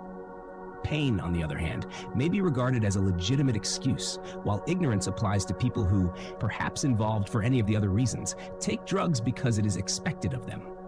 The only really legitimate excuse for resorting to drugs is the scientific one, i.e. for the acquisition of preterhuman knowledge and power, which includes poetic inspiration or any other form of creative dynamism. Crowley analyzed the results of abusing certain drugs under the following heads: A. Alcohol, the abuses of which are too well known to require specific mention. B. Ether, same as alcohol plus paralysis. C. Hashish, insanity. D. Anhelonium luini, insanity. E. Cocaine, nervous collapse, insanity. F. Opium, smoking, bad results rare. G. Morphine, nervous collapse, madness, insomnia, digestive trouble. H. Heroin, like morphine, with great dullness and depression. On the other hand, mastery of these drugs can lead to the acquisition of new states of consciousness and a deepening of character analysis and introspection unobtainable by other methods, except those pertaining to specialized yogic techniques. Crawley found that ether proved invaluable for mental analysis. By its use, he was able to discover his final judgment on any matter and to trace thought to its source in pure consciousness. It confers the ability to distinguish and appreciate the elements of which sensation is composed. He compares ether with alcohol in respect of its power to emphasize the mood prevailing at the time of its administration. In 1917, Crawley carried out special experiments with this drug in connection with prana, life force, breath, and the chakras, or bodily centers of the life force. Ether caused the whole body to glow, but after sexual intercourse, the glow ceased above the Muladhara chakra at the base of the spine. The particular glow induced in this way was of a spherical or auric nature, not ganglionic as it would have been if it had been of nervous origin. From this, he concluded that the theory of auras was probably correct. In a paper on ether, he says, "Experiments conducted at odd times, beginning July 1916, on my own person have convinced me that the particular technical administration of ethyl oxide in combination with certain mental exercises enables the experimenter to ascertain 1. The value of the relation of a given thought or faculty with the sum of his mental characteristics. 2. The final opinion of the experimenter on any given subject. In the popular phrase, what is at the bottom of the flask? While, of course, complete unconsciousness has often been reached in surgical operations, etc., it has never been ascertained what occurs in this state of anesthesia induced by ether to the normal healthy individual when he has trained himself to hold a thought through a period of unconsciousness, so that there is complete identity between the last thought before losing and the first after regaining consciousness. It suggests itself that knowledge on this point might throw light upon A, the psychology of the dying, B, the post-mortem consciousness, assuming that after bodily death, the individual awakes to another form of life." During my stay with Crawley in Hastings in 1945, I used ether in various magical experiments which he had devised to test my powers of astral vision. He would draw a glyph or symbol that was quite unknown to me, and I proceeded as follows. With eyes closed, I imagined the dark surface of a door, closed and set in a blank wall.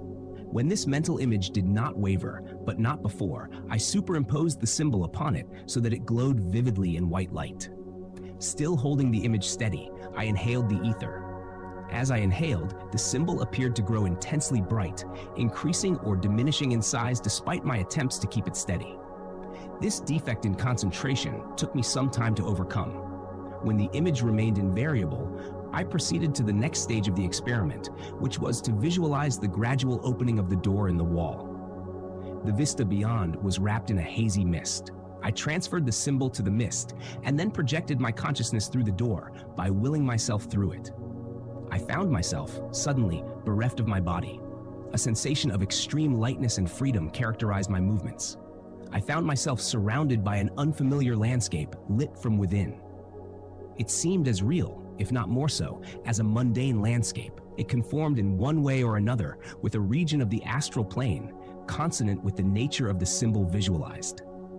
Figures resembling human beings hovered and floated nearby, and presently I was able to establish intelligent communication with them, as with creatures of dream. Although after some practice, I could arrive at this stage of the experiment without inhaling ether, the drug not only accelerated, but intensified the ensuing experiences. In his paper on ether, Crawley notes the conditions most favorable to this sort of experiment. One of the conditions he does not remark upon, and one that weighed heavily in my own case, was the directing influence of Crawley himself.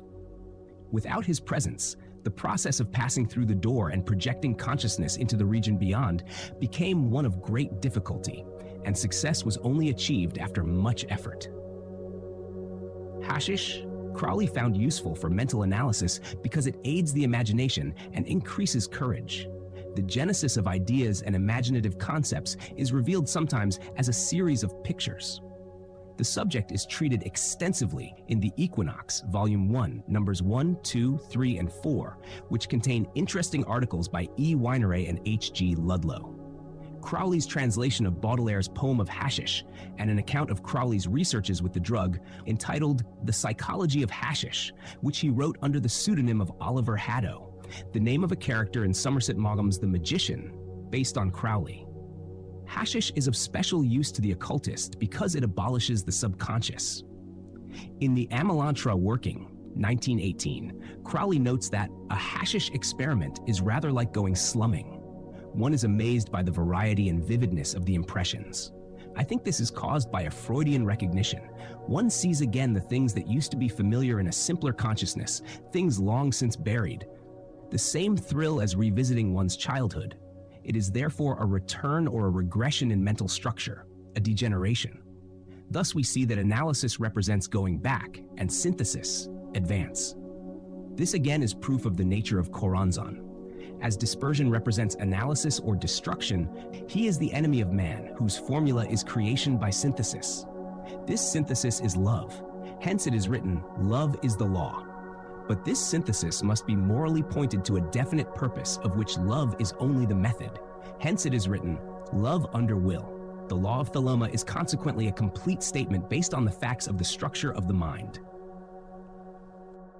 Anhelonium Lewinii is similar to hashish and ether in that it enables one to get behind superficial ideas and trace thought to its source. This is of use in practices such as Atmavichara, an enquiry into the nature of the self, which forms the basic meditation practice of the Hindu Advaitins. In the Kabbalistic system, these two drugs are equated by Crowley with the Sephiroth Netzach and Hod. They produce, in one mood, voluptuous visions characteristic of Venus in the sphere of Netzach, and in another, self-analytical powers of discrimination, characteristic of Mercury in the sphere of Hod. Morphine tends to aid concentration and relieve the pressure of anxiety. Like opium, it aids the creative imagination. Objections to the use of these two drugs consist of the fact that they impair executive ability, so that the ideas which they inspire remain sterile and are rarely carried over into practical life.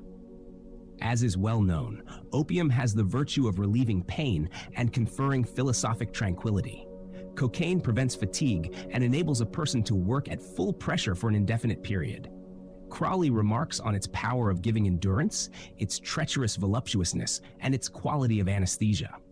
For these reasons, he tends to ascribe it to Scorpio rather than to Leo. The fact that Mars rules the house of Scorpio explains this attribution and its aptness to the energy aspect of cocaine, which pertains to chokma by virtue of its direct action on the deepest nervous centers. Heroin combines the virtues of opium and cocaine. It excites the imagination, aids concentration, and induces calm. Unlike opium and morphine, however, it increases executive power and endurance.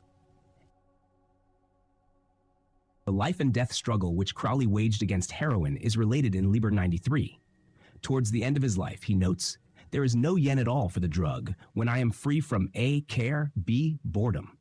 To reach physiological minimum, I must have 1, daily masseur valet to get me up and out, 2, supply of books and forced stage or screen visits, 3, secretary at will, 4, company, 5, food and drink."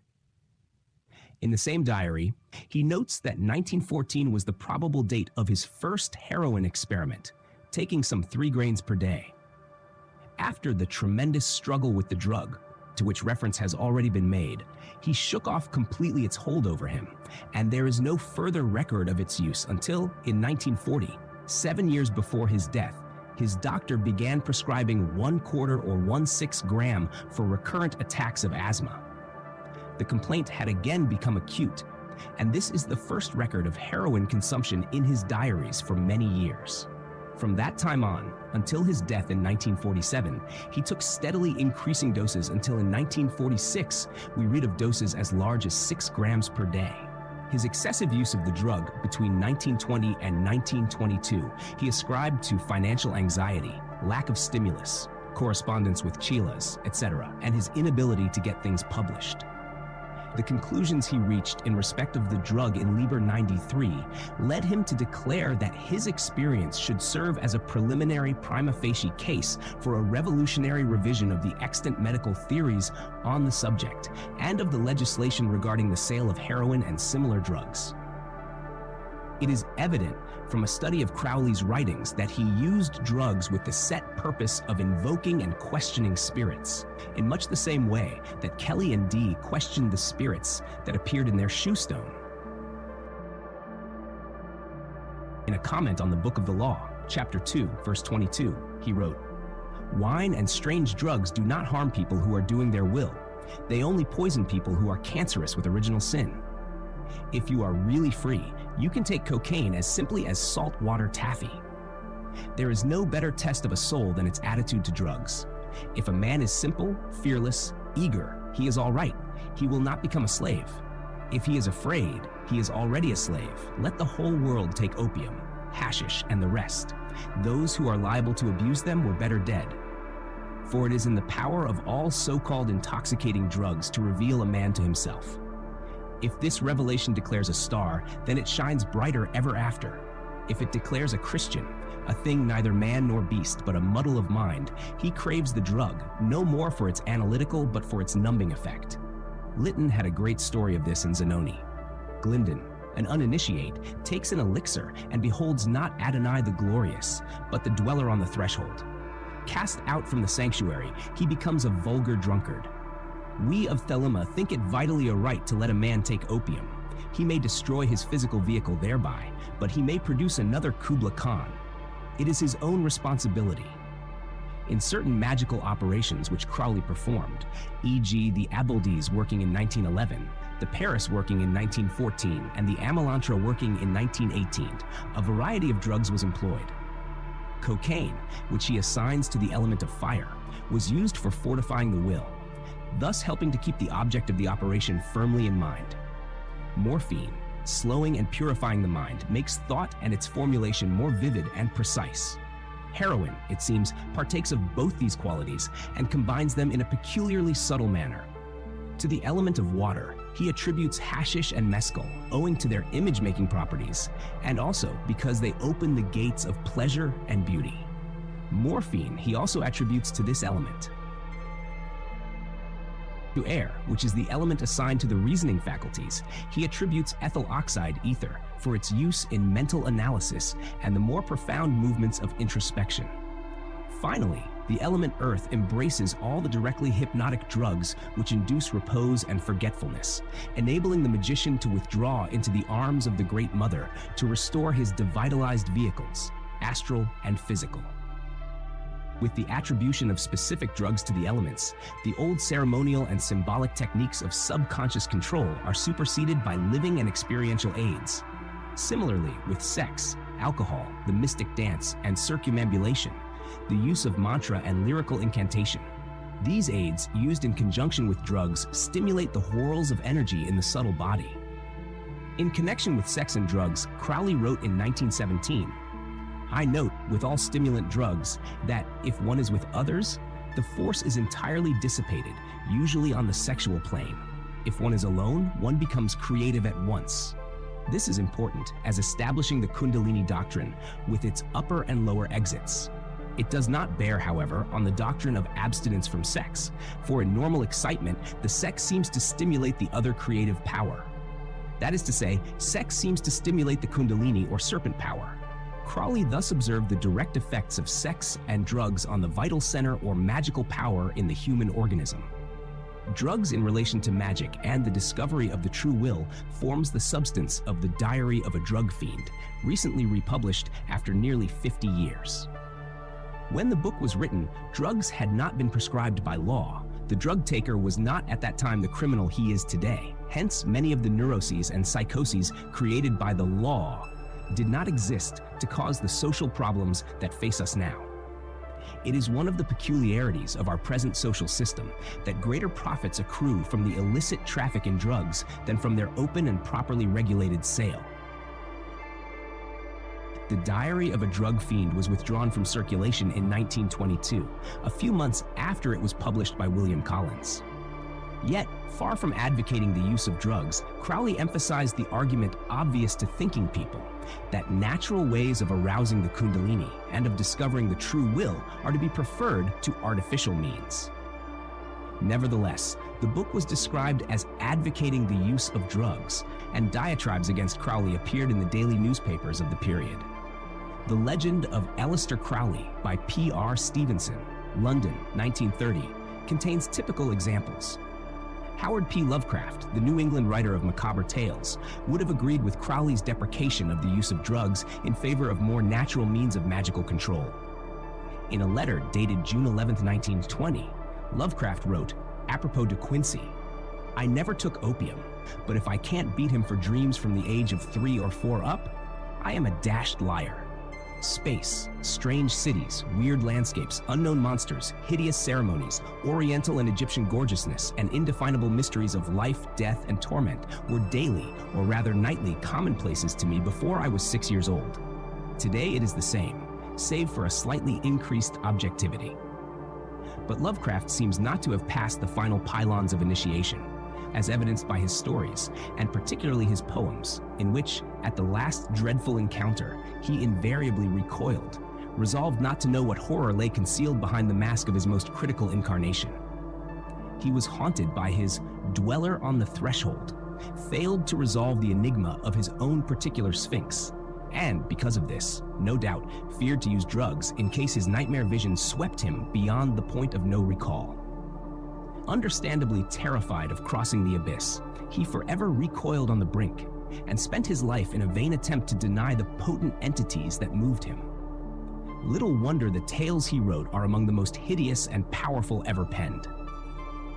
Crowley, on the other hand, proved that the judicious and thelemically controlled use of drugs positively assists the occultist in his exploration of suprasensible realms, such as those that Dee, Kelly, and other magicians investigated.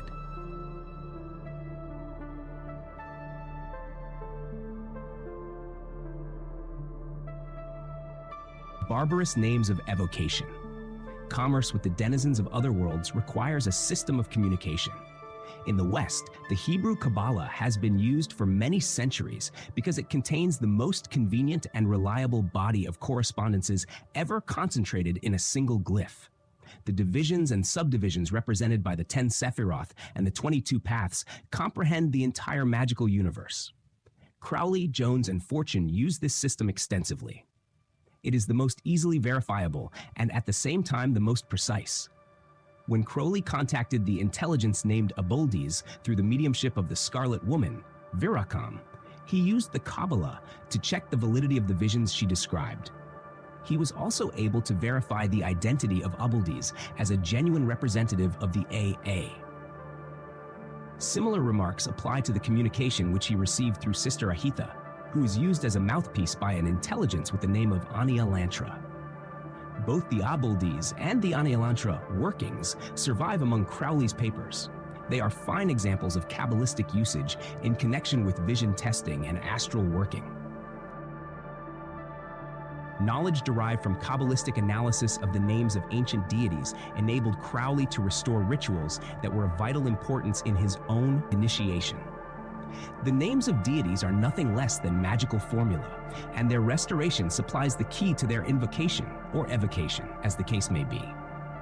The most important rite that Crowley restored is the preliminary invocation of the Goetia, a medieval rite stemming from much earlier phases of magic, which Crowley succeeded in redeeming from unintelligibility by transforming it into a powerfully thaumaturgic machine. The invocation is based upon a translation by C.W. Goodwin of a Greco-Egyptian work on magic. It is known as the Invocation of the Bornless One, or, as Goodwin translated it, the Headless One. The Headless One was a name given by the Gnostics to the sun in Amenti, i.e. the light in the underworld. This concept was represented anciently by a decapitated figure, and it is paralleled by the Egyptian image of the lioness, or manaless lion, which represented the sun in its feminine phase of passivity and darkness. The lion shorn of its mane, yet fierce with concealed force and hidden heat, typified the hidden god submerged below the horizon. In terms of psychology, the subconsciousness, the subliminal will. Crowley translated the term a Carillon, as the bornless one to indicate the fact that the true will is subject to neither birth nor death. Its vehicles alone are subject to these twin phases of activity in the phenomenal world. The invocation of the bornless one, therefore, forms the practical basis for contacting the most hidden of all gods or demons, the holy guardian angel. As this experience forms the first major task of every aspirant to self-realization, Crowley's achievement is by no means negligible, as is proved by the fact that others have also attained by the use of this restored right. From a psychological standpoint, the problem of establishing successful contact with spiritual entities, whatever their nature, involves a profound degree of self-analysis. Crowley had been trained in the disciplines of Mahasatipatthana, Samasati, and Atmavichara while working with his guru, Anandamateya, Alan Bennett. Together, they performed many magical rites during the early days of Crowley's magical training in Chancery Lane, where he had established a fully equipped magical temple.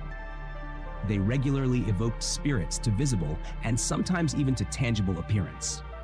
Whether spirits are considered as subjective or objective phenomena makes little difference so far as practical magic is concerned. No experience, occult or mundane, is possible in the absence of a subject. The experience is dependent, absolutely, upon the union, or yoga, of a subject and an object in consciousness. No awareness of the universe is possible without the presence of consciousness. In fact, no universe exists outside consciousness. The Book of the Law proves, beyond doubt, that mind can and does exist independently of brain or nervous structure. That Crowley sometimes experienced samadhi is clear from his magical diaries. He made the experience of samadhi the condition of his continuing to work as the prophet and promulgator of the law of Thelema. As early as 1901, he experienced dhyana. It was fleeting and fitful, and did not then develop into samadhi. He was, at that time, unable to stabilize the new faculty of consciousness that samadhi confers, and which is necessary for the full experience of the ethers, or most tenuous realms of the spiritual universe. In John St. John, published in The Equinox, first number, 1909, Crowley records success in stabilizing within himself this new and samadhic functioning of consciousness, an enhanced degree of awareness that made possible the higher magic. He was thereafter able to devote himself unreservedly to the establishment of the law of Thelema and to understanding the deeper issues of the Aeon of Hórus, as described in the Book of the Law. He implored his angel to remain in perpetual communion with his magically exalted and consecrated consciousness. During the years 1906 to 7, Crowley attained to the knowledge and conversation of his holy guardian angel.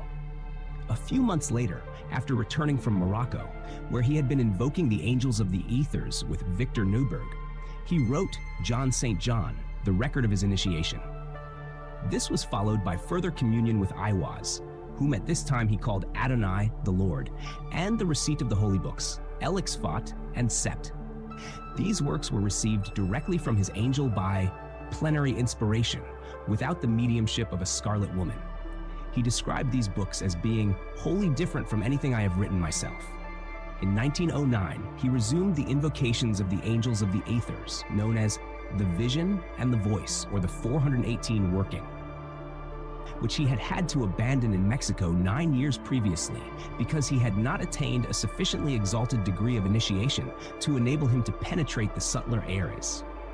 He recommenced the working by invoking the 28th Aether, using the 19th key of Dr. John Dee's Enochian system. See the Equinox, I've seen it. The great value of this system, which is far too complex to describe here, lies in the fact that it is probably the most potent in existence. Crowley says of it, the conjurations given by Dr. Dee are in a language called angelic or Enochian. Its source has hitherto baffled research, but it is a language and not a jargon, for it possesses a structure of its own, and there are traces of grammar and syntax. However this may be, it works. Even the beginner finds that things happen when he uses it, and this is an advantage or disadvantage shared by no other type of language. The rest needs skill. This needs prudence. He re-established intercourse with the denizens of the ethers with the assistance of Victor Newberg, who was at that time a probationer of the AA, with the magical name or motto Omnia Vincam. Brother O.V. assumed the office of the scribe, as Dr. D had done several centuries earlier. The beast himself scried in a shoe stone made of a golden topaz set in a Calvary cross of 6 squares, made of wood and painted vermilion. The topaz was engraved with a Greek cross of 5 squares charged with the mystic rose of 49 petals. The crosses of 6 and 5 squares symbolize the 11-fold nature of the work, which was to unite the mundane consciousness with the spiritual consciousness. The 49 petals are an allusion to the 49 fires that flame in the 7 subtle centers, 7 in each. The beast and Brother O.V. walked steadily through the desert, invoking the aethers one by one at convenient times and places. As a rule, 1 aether was obtained every day. The visions that accompanied these invocations enabled Crowley to harmonize all the major systems of magical attainment and to relate them to each other with scientific exactitude. The symbolism of Asiatic cults, the mysteries of the Chaldean, Hebrew, and Greek Kabbalahs, the secrets of the Gnostics, the mysteries of ancient Egypt, paganism, the rites of Eleusis, Celtic and Druid rituals, Mexican, Polynesian, and African traditions, etc., formed the basis of a synthesis not previously achieved in the history of comparative religion and occultism. The main results of his researches were carefully tabulated and published the same year, 1909, in a slim volume entitled 777, which is described in the official AA publications list as a complete dictionary of the correspondences of all magical elements, making it the only standard comprehensive book of reference ever published. It is to the language of occultism what Webster and Murray is to the English language. Crowley's scrying led to results far beyond anything achieved by Dee and Kelly in the 16th century. However, we owe the system to those 2 occultists. They obtained mysterious messages during intercourse with non-terrestrial entities, but unfortunately left no precise clues as to how they were obtained. It seems that Dee had before him several tablets containing various letters of the alphabet, and Kelly, after performing appropriate conjurations, gazed intently into a shoe stone that had been given to him by an angel. The stone had been specially treated to catch in its depths the spectral forms of unearthly visitants. Soon after the conjurations, a form appeared in the stone and proceeded to point out certain letters on the tablets. This was done with a magic wand. Dee wrote down the letters as Kelly dictated them. In this way, messages were formed, but they were spelled backwards because each word contained such potency that direct communication would have invoked forces disruptive of the whole work. Thus were obtained the keys or calls of Enoch. The messages were composed in a definite, though unknown, language, which Dee and Kelly called the Enochian or angelic language. Crowley systematically explored the aethers with the result that he became possessed of knowledge beyond any previously obtained. This exploration not only illuminated his personal magical ordeals and initiations, but also provided him with solutions to many cosmic problems. Through Dee's system, Crowley was able to unlock the pylons of the new aeon and penetrate unknown dimensions of consciousness beyond the confines of space and time. It is significant that Crowley claimed to have been a reincarnation of Sir Edward Kelly, who, according to Crowley, misunderstood certain messages that had reference to the new aeon. This is made clear in the following passage from The Vision and the Voice, Liber 418. And in the Book of Enoch was first given the wisdom of the new aeon, and it was hidden for 300 years because it was wrested untimely from the tree of life by the hand of a desperate magician. Crowley comments on this passage as follows. The desperate magician was Sir Edward Kelly. The reference is to the famous passage which Dee maintained to be given by demons. It taught there was no sin, etc. Liber 418 goes on to say, for it was the master of that magician who overthrew the power of the Christian church, but the pupil rebelled against the master, for he foresaw that the new, i.e., the Protestant, would be worse than the old. But he understood not the purpose of his master, and that was to prepare the way for the overthrow of the aeon. Martin Luther is the master to whom reference is made. According to Crowley, Luther's magical act of cohabitation with a nun was the key to this doctrine. By this gesture, Luther affirmed his magical intent in overthrowing the mainstay of the old aeon. It would seem that had Kelly understood the significance of the nature of the great Aeon of Hórus, he would have understood the purpose for which his master had incarnated. The new Aeon would have dawned 3 centuries before its actual time. According to Crowley, Kelly was an initiate of the 60-5 number grade in the A. The message resulting from Kelly's scrying in the 7th ether, the message which so nearly approximates the teachings in the Book of the Law, so terrified Dee that he implored God to have mercy upon him, vowing that I from this day forward meddle no more herein. The voice of the angel speaking through Kelly resulted in a sinister dissociation of Kelly's personality. Shortly after this episode, he robbed Dee, absconded with his wife, and began a career of crime. This is what the voice had proclaimed. I am the daughter of fortitude, and ravished every hour from my youth. For behold, I am understanding, and science dwelleth in me, and the heavens oppress me. They cover and desire me with infinite appetite. For none that are earthly have embraced me, for I am shadowed with the circle of the stars, and covered with the morning clouds. My feet are swifter than the winds, and my hands are sweeter than the morning dew. My garments are from the beginning, and my dwelling place is in myself. The lion knoweth not where I walk, neither do the beasts of the field understand me. I am deflowered, yet a virgin. I sanctify and am not sanctified. Happy is he that embraceth me, for in the night season I am sweet, and in the day full of pleasure. My company is a harmony of many symbols, and my lips sweeter than health itself.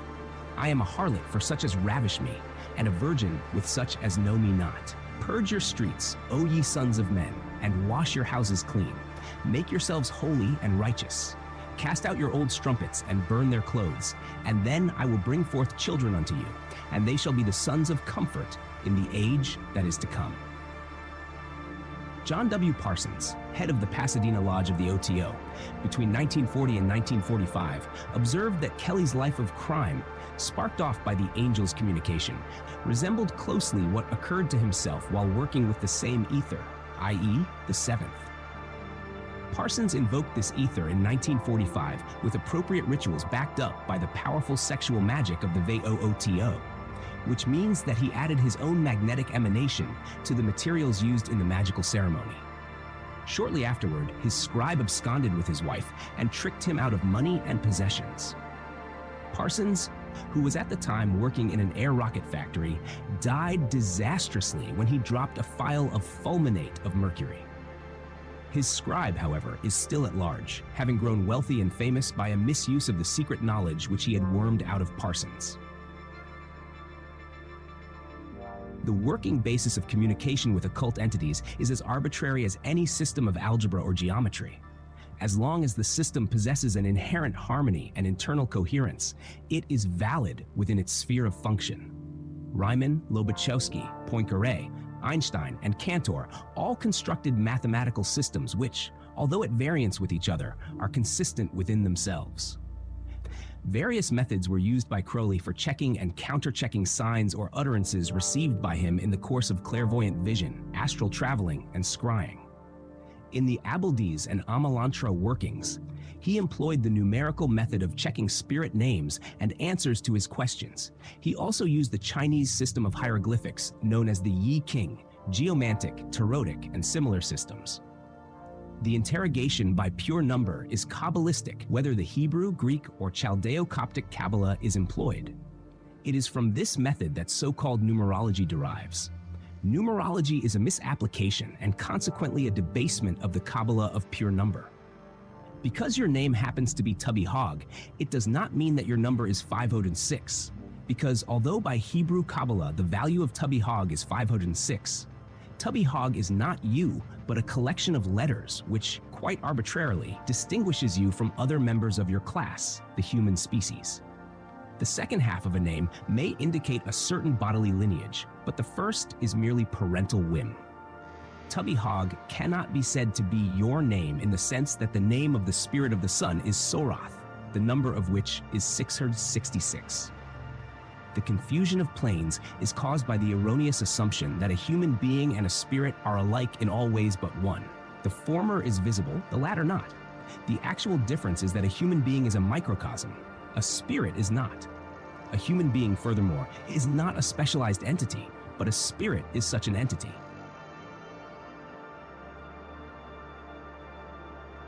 To define a thing by number is to indicate its nature, and this accords entirely with the qualities represented by the number. Dion Fortune notes that even objects do not have number values assigned to them arbitrarily, but in accordance with the substance out of which their atoms are composed. Thus, geometrically determined yantras, or trigonal diagrams, have 3, 4, 5, or more sides, according to the atomic constitution of the plane of consciousness to which they are the key. On this system, an invocation will include a battery of knocks consonant with the relevant number, and if mantra is used, the mantra will consist of an appropriate number of stresses or syllables. For the unsealing of inner planes is effected by a process of reciprocal reverberation, and each vibration affects a particular part of the subtle anatomy, represented biologically by the endocrine system and mystically by the chakras. Each subdivision of the astral plane, therefore, exists by virtue of a special type of force and consciousness, the stress of which depends upon its atomic constitution, which in turn determines the type of figure, yantric or mantric, that will effectively tap its hidden energies. Because each plane of consciousness has as the focus of its influence one of the stars or planets, the celestial bodies are represented by diagrams whose lineal forms symbolize their occult constitution. A type of consciousness, a planet or star, and a particular type of atom are consequently interrelated, and man is included in this complex, for every man and every woman is a star. It is futile, therefore, to represent a human being by the number derived from Kabbalistic considerations of his bodily name. He may, with equal validity and equal absurdity, be defined as having the properties of 1, 2, 3, or more numbers, according to the numerical value of his name. Hence, it is erroneous to speak of a person's number in the sense used in and by popular numerology. In the spirit world, conditions are different from those that obtain in the mundane sphere. A spirit represents a special function. It is either an archangel, an angel, a demon, a gnome, nymph, satyr, or what you will, always specialized and therefore strictly limited, however potent it may be, in its own sphere of activity. When Crowley or Fortune received a specific number in response to questioning, they were able to determine by Kabbalistic analysis of the spirit's name the kind of entity with which they were dealing. If the number accorded with the general nature of the vision as a whole, the vision was continued. If it was alien to the nature of the vision, then the spirit was suspected of being an intrusive elemental masquerading as the real thing. It would not be able to respond to the counterchecks for long and would be dissolved by the banishing ritual of the pentagram or some similar simple exorcism. On the other hand, because each man has an angel, a guardian angel, he also has a true number, as his number is identical with that of his angel, with whom he is one in the depth of his being.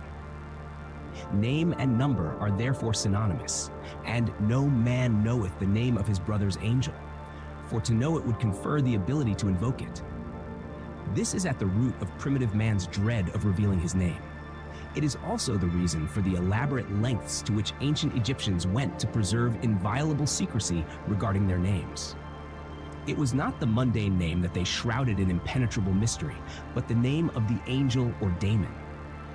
To allow this to be known was to expose their souls to seizure by demons or hostile sorcerers.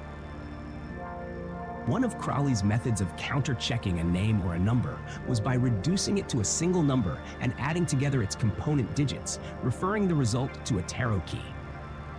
For example, if a spirit gave as its number 761, this would be checked as follows: 7 plus 6 plus 1 equals 14, the tarot key entitled Art. If the symbols and attributions of this key were consonant with the meaning of the number itself, it offered good grounds for assuming that a bona fide spirit had responded to the invocation. But further tests would be necessary if doubt remained. Not only can the disembodied spirit of dead or sleeping people impersonate spirits and work evil by such means, but extra-cosmic entities can masquerade as spirits. These entities are infinitely more dangerous, and if they are not banished before they can gain a foothold in the consciousness of the person who invoked them, obsession follows. Austin Spare is the authority on their control. Lovecraft on the devastation they leave in their wake when they are let loose upon the earth. Dion Fortune, in The Secrets of Dr. Taverner, has several tales, based on fact, of the more elemental, less cosmic of these entities. Their influence is considerably less extensive, but no less demonic. The barbarous names of evocation and invocation, whether Enochian, Goetic, Gnostic, Tantric, etc., are particularly suited to the unsealing of the subconsciousness. Their potency lies chiefly in the fact that they are unintelligible to the conscious mind. The long strings of formidable words which roar and moan through so many conjurations have a real effect in exalting the consciousness of the magician to the proper pitch. Magic, p. 69. The Enochian language is sufficiently alien to the mind in its normal state to act as if it were meaningless, and this is what matters. This, and the potency of its vibrations when chanted, screamed, or roared in desolate and terrifying places. The cremation ground strewn with corpses, lit by a baleful moon and haunted by hyenas, sets the scene for some of the tantric evocations of Kali and other dread deities. Much of the potency of an evocation, as in the case of mantra yoga, lies in its vibratory affinity with elemental phenomena. The violence and thunder of the storm for the element air, the seductive and insidious plashing of fountains for water, the lambency of flickering flame, summer lightning for fire, and the booming echoes of Chthonian reverberations for earth. The strings of words rise and fall, fitfully or with majesty according to the nature of the operation. The plasticity of the human mind, exalted to a pitch of evocative suggestibility, is molded into words and names containing intrinsic magical energies. The result is a compelling incantation capable of tapping and unsealing the caverns of hell, the subconsciousness. The traditional formula for opening infernal regions is Zazas, Zazas, Nasatanada, Zazas. By this spell, Adam was reputed to have opened the gates of hell. Hell is the concealed place, the hole or hall of the dead. The dead being the forgotten images of our past selves, which respond to the incantation and resurrect in the flesh of the present. Hell is the region which the ancient Egyptians named Amenti, the place of the hidden sun. The word Amen means the concealed one, and Ta means land or abode. Amenta or Amenti is thus the place of the spirits of the dead. Dead, that is, to the conscious mind, but very much alive to the subconscious. Crowley often supplemented verbal conjurations with alcoholic stimulants, drugs, and sexual excitation. Such methods are indicated in the Book of the Law and are basic to the new Aeon.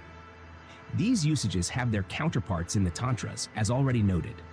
Young and attractive virgins are employed to stimulate the erogenous zones during the process of mystical rites, which often consist of the hypnotic murmuring of deliberately unintelligible mantras. But they are not unintelligible in an absolute sense, for their meaninglessness is their meaning, in much the same way as the barbarous names of Goetic sorcery. Godi means howling. Crowley notes in the Confessions that Godi is the technical word employed to cover all the operations of the magic which deals with the gross, malignant, or unenlightened forces. The spells do in fact suggest very strongly the howling of wolves, the baying of jackals, and the shrill tittering ululations of the hyena, animals traditionally associated with sorcery and the hidden world.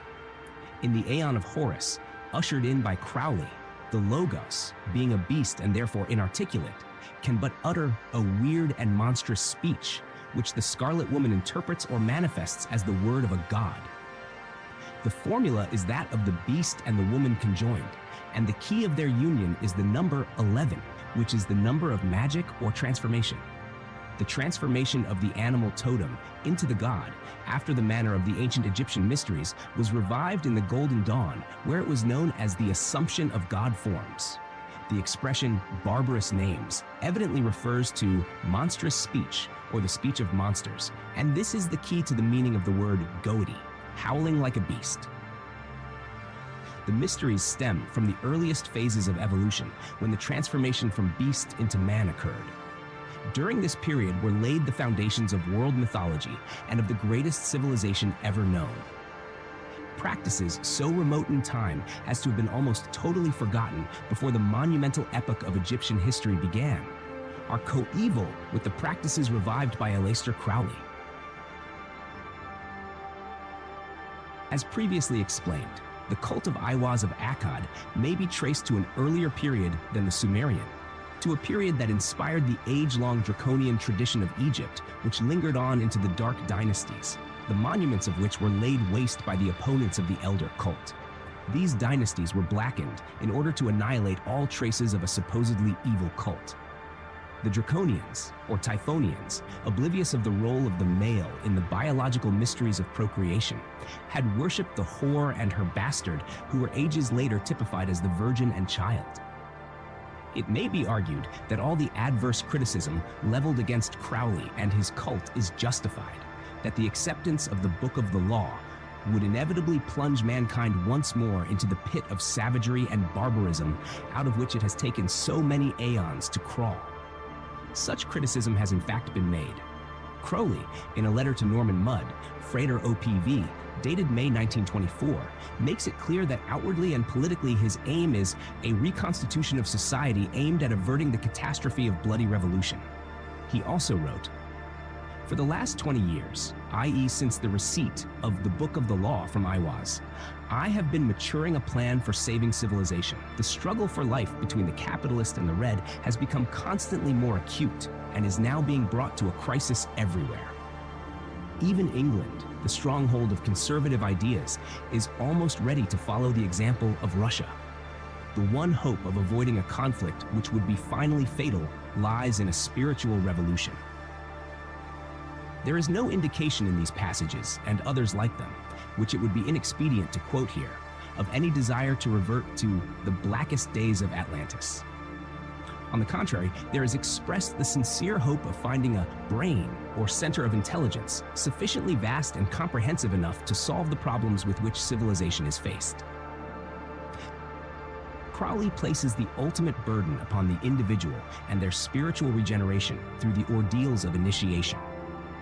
No one who has studied and applied Crowley's system of magic will reject it on the ground of ineffectuality. It works. It unlocks the doors of the mystic palace of human consciousness as few systems ever have done. Eliphas Levi, H.P. Blavatsky, and Rudolf Steiner, to name a few, have produced no such reliable system. Levi deliberately concealed his knowledge and misled his readers by misrepresentation. Blavatsky dazzled and bewildered with massive agglutinations of her symbolic thought, blending fact and fiction into an inextricable fabric of fantasy that makes the mind real. Steiner and Heindel lapsed into sectarian fanaticisms caused by incomplete initiation into the mysteries they sought to expound. A few described clearly the essential dynamics of occultism, though they discreetly concealed the more profound aspects of initiation. Fortune, Jones, and Spare were among these. Like Crowley, Fortune scattered secrets throughout her writings. Only those who were properly prepared could recognize and use the keys she supplied. Like Blavatsky, she frequently resorted to fiction, and because of this, her work has neither been properly valued nor generally appreciated, even by occultists. Fiction, as a vehicle, has often been used by occultists. Bulwer Lytton's Zanoni and A Strange Story have set many on the ultimate quest. Ideas not acceptable to the everyday mind, limited by prejudice and constrained by a bread-winning education, can be made to slip past the censor and by means of the novel, the poem, or the short story, be effectively planted in soil that would otherwise reject or destroy them. Writers such as Arthur Machen, Brodie Innans, Algernon Blackwood, and H.P. Lovecraft fall into the category of authors who explore themes of resurgent atavisms that lure people to destruction, similar to aspects of Crowley's cult discussed in the present chapter. Their novels and stories delve into visions of Pan, as seen in Machen and Dunsany's works, or the even more sinister dealings with denizens of forbidden dimensions, as in Lovecraft's tales. These narratives immerse the reader in a world of barbarous names and incomprehensible signs. Interestingly, Lovecraft was unacquainted with both the name and work of Crowley, yet some of his fantasies mirror, albeit distortedly, the salient themes of Crowley's cult. The following comparative table highlights the similarities between the two. 1. Lovecraft, Al-Azif, the Book of the Arab. This book is frequently referred to as all-powerful in a magical sense. Crowley, Alvel Legis, the Book of the Law. This book is claimed by Aleister Crowley to contain the supreme spells. See Magic, p. 107. 2. Lovecraft, the Great Old Ones. This expression occurs in Cthulhu cult stories. The Great Ones of the Night of Time, a phrase that occurs repeatedly in the rituals of the Golden Dawn. 3. Lovecraft, Yog-Sothoth, a barbarous name to evoke utmost evil. Crowley, Sut-Thoth, Sut-Typhon. Crowley identified his holy guardian angel with Set, considered an abhorrent deity, called evil to conceal his holiness. 4. Lovecraft, Nofhek, the hairy thing, obviously phallic. Crowley, Kafnia, a barbarous name in the Book of the Law, probably associated with a phallic concept. 5. Lovecraft, the Cold Waste, Kadath. Crowley, the Wanderer of the Waste, a title adopted by Crowley. 6. Lovecraft, Nyarlathotep, a god accompanied by idiot flute players. Crowley. Into my loneliness comes the sound of a flute. Crowley in Liber 7. 7. Lovecraft, Shub-Niggurath, the goat with 1,000 young. I am the hideous god. Sepis, the hideous god, a blend of dog and bear, Sut-Typhon. Crowley in the Book of the Spirit of the Goat. 8. Lovecraft, the overpowering stench associated with Nyarlathotep. The perfume of Pan pervading. Crowley in Liber 7. Lovecraft, great Cthulhu dead, but dreaming in Arlaya. Crowley, the primal sleep in which the great ones of the night of time are immersed. See if Pan is not dead, he liveth Pan.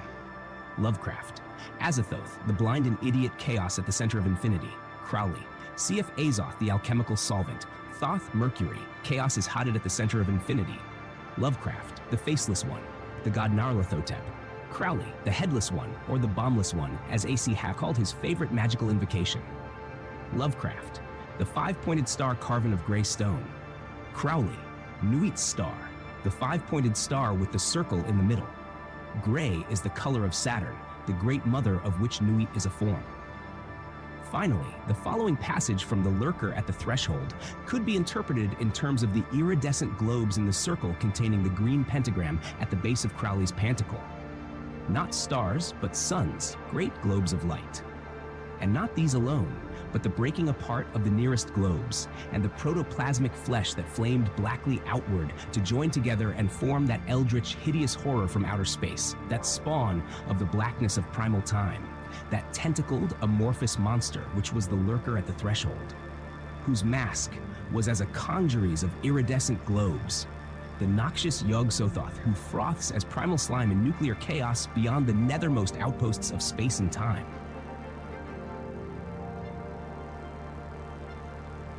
The table is interesting because it shows how similarly and yet how differently reflected were certain archetypal patterns characteristic of the new aeon. But whereas to Crowley, the motifs conveyed no moral message, to Lovecraft they were instinct with horror and evil. Arthur Machen, in Far Off Things, has explained the psychological mechanism which led him also, at one time, to interpret the entities of unfamiliar realms in terms of moral values, which in cases of terror and dread he classed as evil. Writers in the horror genre, from Poe to Lovecraft, tended mostly to place a similar interpretation upon the intrusive presences sensed in dreams or abnormal states of consciousness, and many of them wove into their spells the barbarous names and monstrous speech of the ancient grimoires. Goetic magic liberates the consciousness from the thraldom of individual existence. It permits it to billow into cosmic immensity. The result is a divine madness, an inebriation of the senses, which is nonetheless perfectly and exquisitely controlled. The magical will is projected into the sphere of its most profound and interior mysteries, there to consummate the marriage of the individual with its divine source, which assumes the form of the holy guardian angel. After intimate and persistent intercourse with the angel has been established, he utters the word. When this is heard and correctly interpreted, the magician becomes an adept, aware of his proper place in the scheme of existence. He knows his will and can proceed to fulfill it, confident that his angel or genius will facilitate his path and make available all that is necessary for the fulfillment of his nature. The Book of the Law contains the supreme spells for those who have discovered their true wills and know the nature of the great work. It is the knowledge and conversation of the holy guardian angel and the degree of its assimilation by the human psyche that makes spiritual progress possible. In psychological terms, the ego must be extinguished or surrendered unconditionally to the true self, the angel, before reality can be grasped. It is only individual ego consciousness that has forever a new beginning and an early end. But the unconscious psyche is not only immensely old, it is also able to grow unceasingly into an equally remote future. Jung, Integration of the Personality, p. 25. It would be more exact to say, into eternity.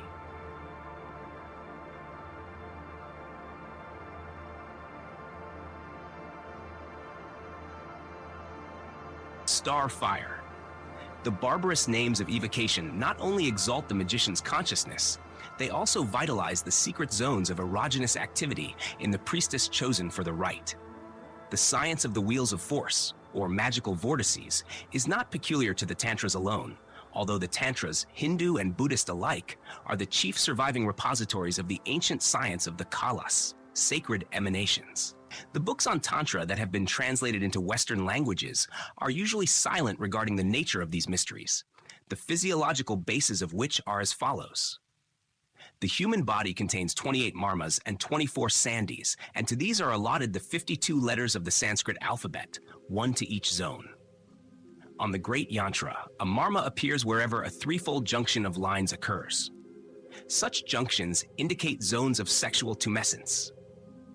They are symbolized generally by the lotus, which is the typical flower or flower, the flowing one that gathers together all the mystical essences, stars or callus of the human body, and conveys them via the pudendum to the sacred leaf ready to receive them.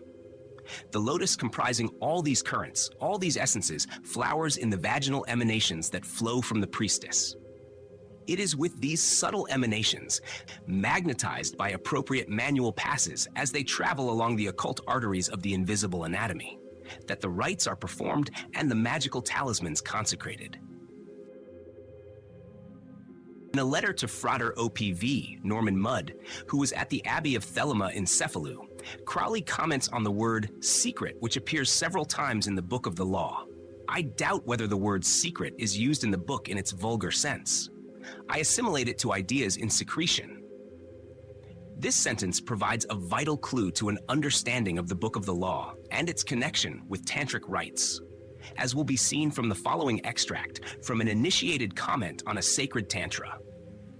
What is not generally known is that these secretions are not mere excretions, but are valuable fluids which contain in themselves the secretions of the endocrine glands in a much purer form, and more fit for human use than the gland extracts and desiccated gland products of the present-day organotherapy. It must be remembered that the extracts of the endocrine glands, chemically made, are taken from the dead glands of animals, which lack certain essences that exist only in living beings. Also, they are different in humans from what they are in animals. The secretions of women are made in the laboratory of the deity, the temple of the mother, and they supply just what is needed by the human in just the right proportions. In the more ancient versions of these rites, the kalas are collected on a burja leaf, or a talisman specially prepared to receive the divine efflux. When the priestess, or the scarlet woman, is en rapport with a god or spirit, her utterances, from both upper and lower mouths, are regarded as oracular. This is why the primordial utterer of the word was held sacred as the goddess, the primal uterus, the first mouth to speak and reproduce the image long before verbal speech had been evolved. According to a text known as the Lalita Sahasranama, the 1,000 names of the goddess, the 16th kala, or ray of the moon, the most secret of all the kalas, is the essence where time stands still, where time is not, i.e. nuit. The tantrics of the Kala sect, which forms a division of the left-hand path, Vamaiharans, identify the body of the priestess, Suvasini, literally sweet-smelling woman, with the Sri Yantra itself. The sweet-smelling perfume of sweat, mentioned in the Book of the Law, carries over the same symbolism. The goddess Kali represents a similar concept in the Tantras. Among other things, Kali denotes time. Kala also means time. Time and periodicity are associated with the lunar cycle of the female. The Ka is the emblem of the female in Egyptian, as well as in numerous African dialects, and the Kala is the emanation of the Ka in terms of time or periodicity. Like the Ku or Ku, the Ka is the magical power, the Sakti of the gods. The Ku, as the Q, is the tail. In the Kabbalah, it is signified by the letter Kuf, Q, which is assigned to the moon. The English letter Q shows the female emblem, O, with the tail added. The lunar rites associated with the mysteries of Kuf, the Ku, are closely related to the stellar or astral current, typified by the Kalas or stars. The OTO, in its higher degrees, teaches the magical control and direction of the sexual current in a threefold sense: autosexual, heterosexual, and homosexual. The corresponding degrees are the V'Eighth, the Ianth, and the Surth, reversal of the Eighth, respectively. There are, however, important variations of the Sixth degree which do not involve the homosexual component.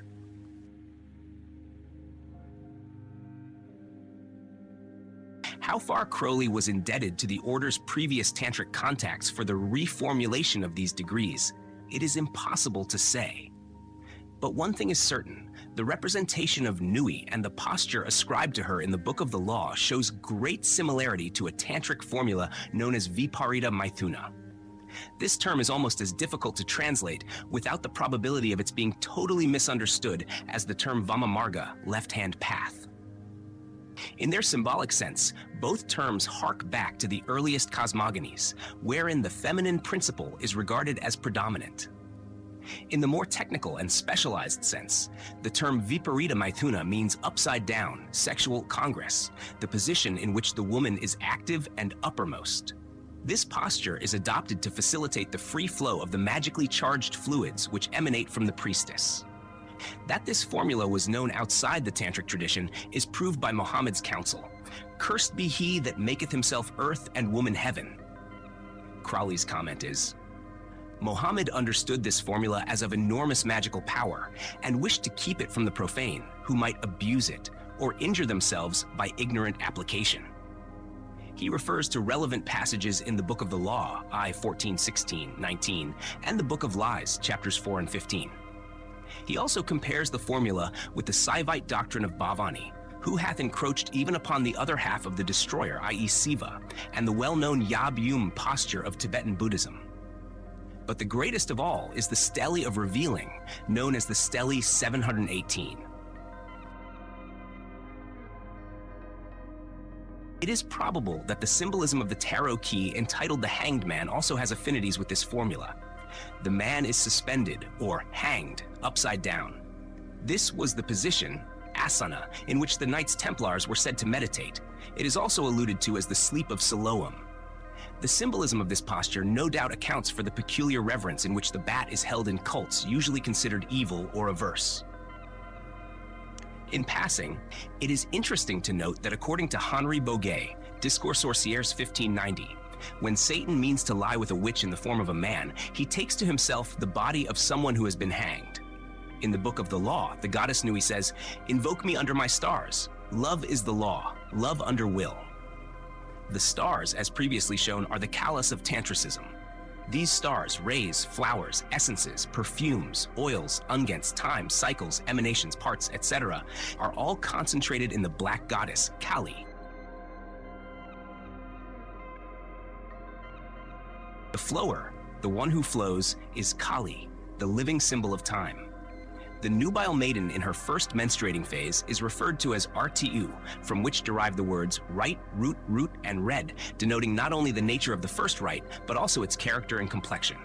In the Hebrew tradition, the Bath Kol, daughter of the voice, is a cognate symbol. The voice originated as the Vak, cf. Vox, of female puberty and gestation. Gerald Massey notes that this was the first and most mystical of all the tellers of time. It became the Holy Ghost of a feminine nature that was represented by the dove of Hathor, Semiramis, and Mary.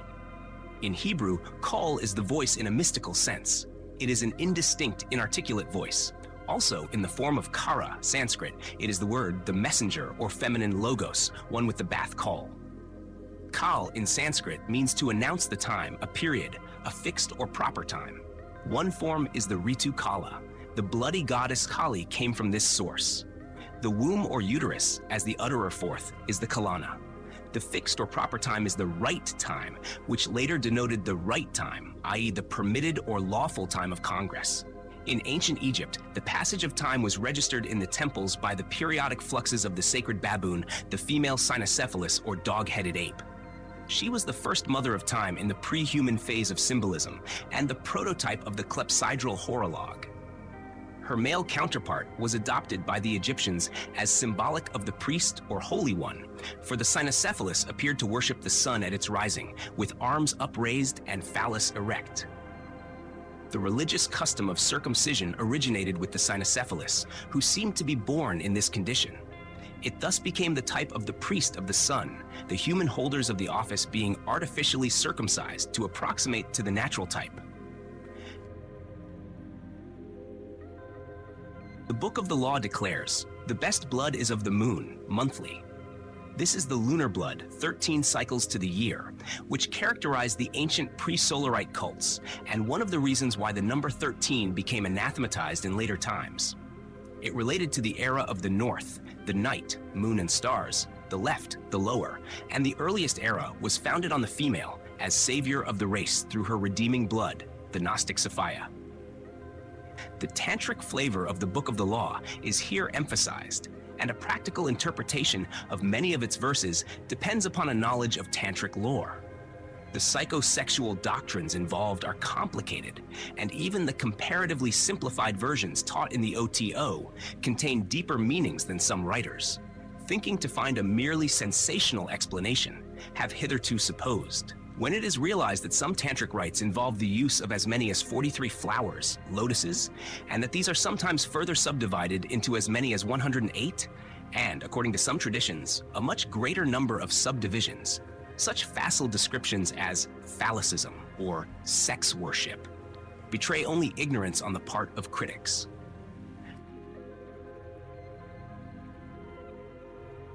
Owing to Crowley's magical experiments, certain regions of natural, though mysterious, activity have become easier to access for occultists working with the same current.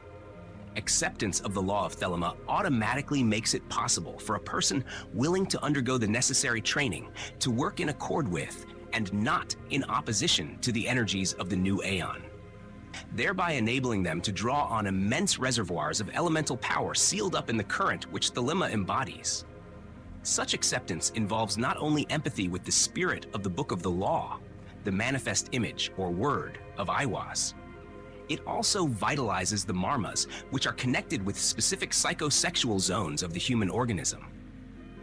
Although Western scientists have lately become aware of their existence, their specific locations and potentialities are, with few exceptions, still unknown to them.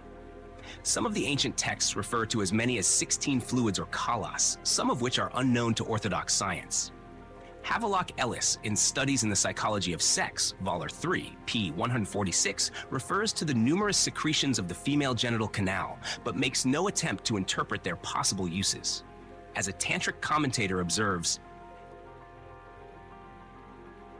"In the East, there is more certitude. Of the three kinds of fluids, urine is the least and weakest. Rajas, menstrual secretion, is next, and Bindu, the last, is a secretion not currently known to the West and obtainable only by means of the Shakta Tantra and their analogues in Mongolia, Tibet, China, Peru, Mexico, and elsewhere, a fluid that bisexualizes man and woman and rejuvenates to an extraordinary extent. In the East, 15 kinds of fluid secretions from women are known and used, all from the feet of the mother. The 16th is kept secret and known as the Sadhakya Kala, the ray of value.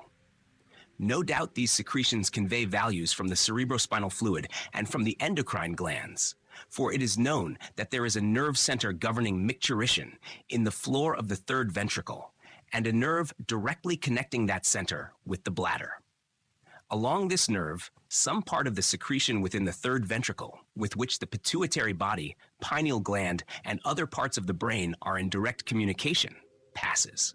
Some of these secret zones, marmas, equate with the chakras known to yogis pursuing definite lines of spiritual culture. And in the subtle effluvia, or kalas, emitted by the marmas when properly vitalized by yogic methods, resides the true magic light.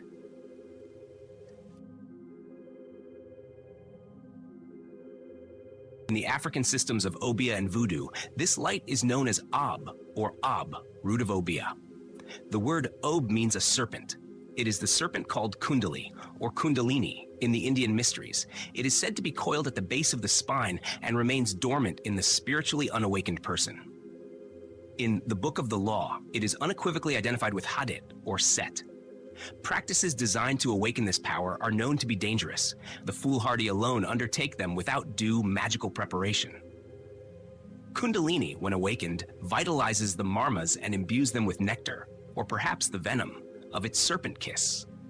The mingling of the nectar with the fluid surrounding the sacred lotus at each marma generates a kala of great potency. The nature and position of the lotus will determine the type of vision experienced. If the Sakti plays in the psychosexual centers exclusively, depravity and destruction inevitably result.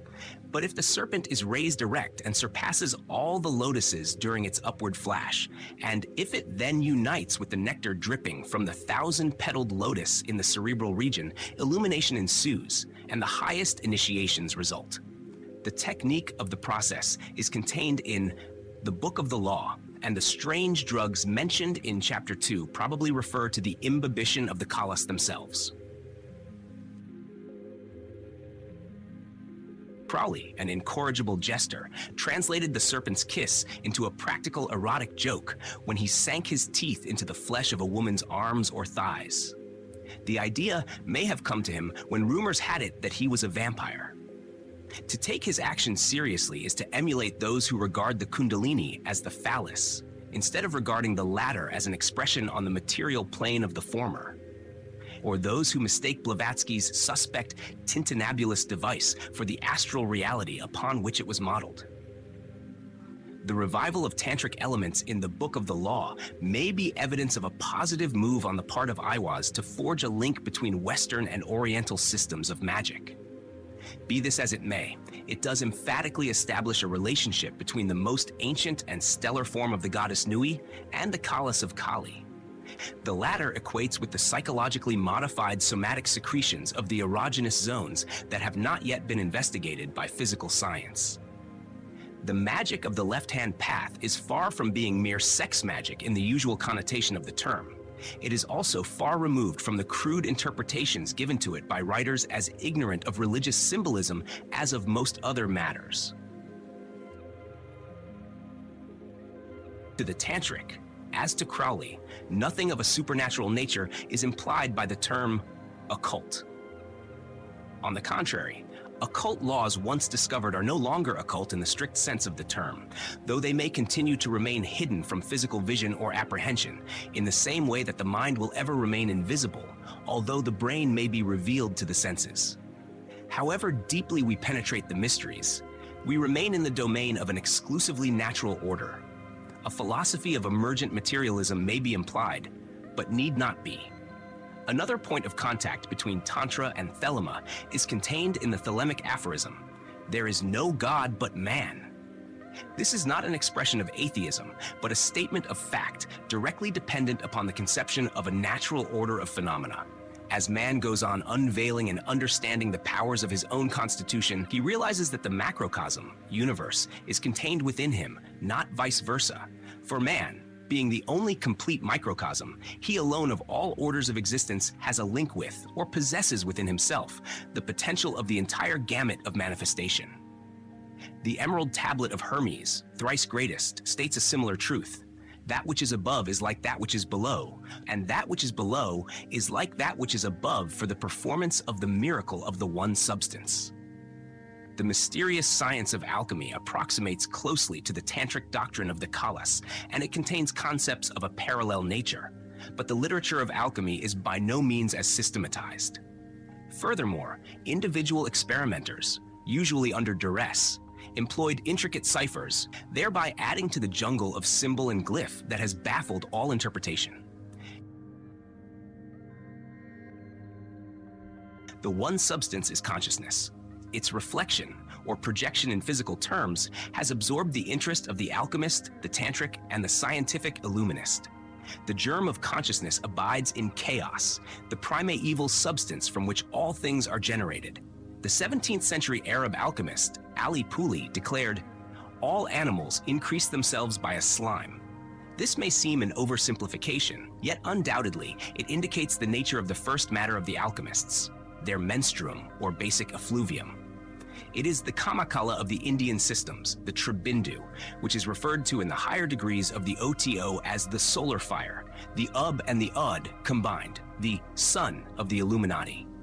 Commencing from Ali Puli's simple statement, the alchemists, the tantrics, and ages before them, the star worshippers of Akkad in ancient Egypt elaborated a ramifying science of living substances of which slime is the matrix, the mother source. The exudation and imbibition of magical kalas inherent in human fluids is the main subject of this ancient science, known in India as the Sri Vidya. In a letter to brother OPV, Norman Mudd, dated 1924, Crowley stresses, the alchemists' metals were living substances. These metals, or medicines, are further subdivided according to whether their generators are solar, lunar, or mixed currents of creative energy, or, in spagyric language, whether they proceed from gold, silver, or mercury. The Hindus would say from sulfur, salt, or mercury. These three, sun, moon, fire, form the threefold substance, the triune seed, of which the Sri Chakra or Great Energy Zone is the full and final flowering. This is the Mother Lotus, the source chakra of supreme occult power. The threefold seed is represented geometrically by the triangle or pyramid, the symbol of Hórus and of the unwedded mother. When the apex is uppermost, Hórus is indicated. When it is inverted or southward pointing, Set is implied. In the Tantras, the Sri Yantra appears with the central triangle upward or downward pointing, according to whether the ritual is of the right-hand path or the left-hand path. The fusion of these two triangles of Nui and Hadit, north and south, female and male, forms the six-pointed star of spirit, symbolic of transcendental consciousness. This star is the symbol of the Ayaxi-Grigos of the OTO Babylon. The Scarlet Woman is the earthly avatar or priestess of the stars, of those kalas which inform the sexual emanations of the magically trained woman. Likewise, the beast, her complement, is the vice-regent of the sun upon earth, i.e., the vehicle of the solar current represented by the phallus. In a comment on The Vision and the Voice, 12th Ethar, Crowley says that the formula of Babylon is constant copulation or samadhi on everything, or as Austin Spare has it, all things fornicating all the time. Any properly trained woman may become oracular in the sense which applies to the Scarlet Woman. Similarly, any properly trained and magically consecrated male may perform the office of the beast, though Crowley thought that this office referred to him alone. The beast signifies the non-individualized or anonymous transmission of solar energy, had it, to particular matrices, thus creating souls or stars in the body of Nui. As in the primordial cult of Shaitan, so in Thelema, the role of the unwed mother, the whore, is exalted above all other expressions of the feminine principle. According to Skeet, Etymological Dictionary, the word whore signifies dear one, Kara, the beloved. It originally conveyed no moral obloquy and was not interchangeable with prostitute. Crowley uses the word in its pristine sense. Of the three main phases of femininity, the virgin, the mother, and the whore, Crowley exalts the whore as the type of thelemic womanhood. In the formula of the virgin and the wedded mother, respectively, he sees the formula of the Black Brothers, isolation and rejection of the universal life current. The virgin represents the wrong kind of silence, i.e., the silence of the Black Brothers, the sterile inertia resulting from exclusiveness and restriction. In the Book of the Law, it is said, "The word of sin is restriction." Crowley therefore identifies virginity with sin in this specific sense. The active form of silence, on the contrary, is typified by the secret creativity which operates in the darkness and solitude of gestation. It is symbolized by the dwarf god Harpocrates, the Greek form of a whore par krat. When the formula degenerates to the physical level, resulting in motherhood, it is regarded as negative because the mother represents the antithesis of the free-roaming taker and giver of love wherever and whenever unity seeks expression through the mechanism of duality. This is explained in a comment that Crowley wrote in Cephalou. Woman is Sakti, the Te, the magical door between the Tao and the manifested world. The great obstacle is if that door be locked up. Therefore, Our Lady must be symbolized as a whore. Clearly, the enemy is this shutting up of things. Shutting the door is preventing the operation of change, i.e. of love. The objection to Calypso, Circe, Armida, Kundry, and co. is that one is liable to be shut up in their gardens. The whole of the Book of the Dead is a device for opening the closed vehicles and enabling the Osiris to go in and out at his pleasure. On the other hand, there seems to be a sealing up for a definite period in order to allow the change to proceed undisturbed. Thus, Earth lies fallow, the womb is closed during gestation, the Osiris is plugged with talismans. But it is vital to consider this as a strictly temporary device and to cut out the idea of eternal rest. This Nibbana idea is the coward mother's boy idea. One ought to take a refreshing dip in the Tao. No more. I think this must be brought forward as the cardinal point of our holy law. The semen is God, the going one, as shown by the ankh or sandal strap, which he carries, because he goes in at the door and comes out again, having flowered and still bearing in him that seed of going. In his Magical Record, 1920, Crowley notes how the Scarlet Woman riding upon the beast is going, drinking the lifeblood of the saints, adulteress, the lady of change, of energy, of life, while the modest woman, Marian Violet, is shut up stagnant, impotence and death. Thus the modest woman, the mother, is to me the symbol of defeat and death.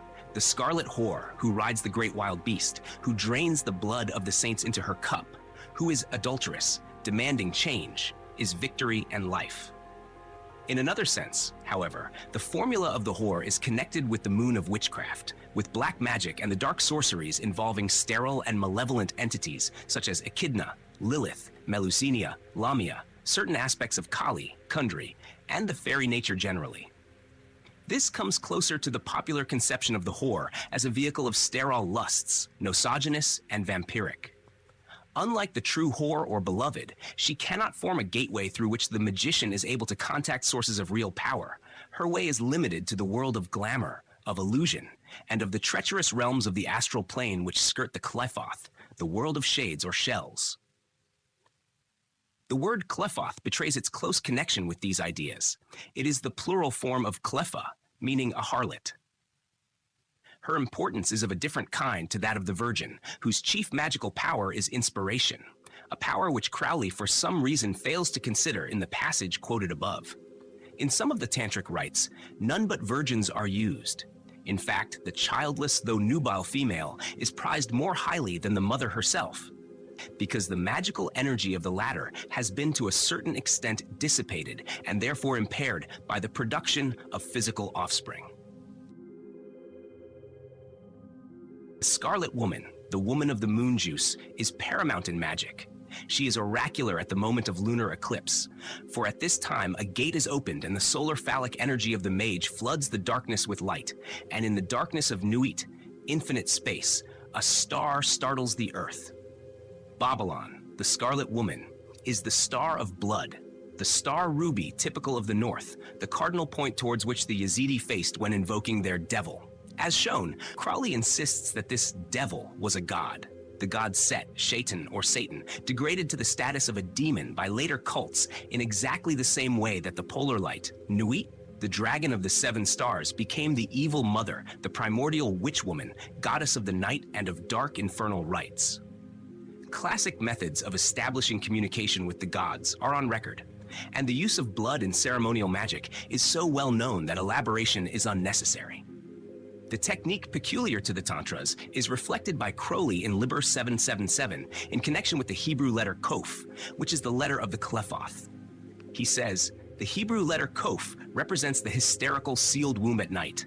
The womb sees things in the glamour of physiological upset while the sun lurks. The Kabbalistic value of Kof, or Q, is 100, the number of Maya, magic, illusion, and of the phallus and teis conjoined, for these are the generators of illusion.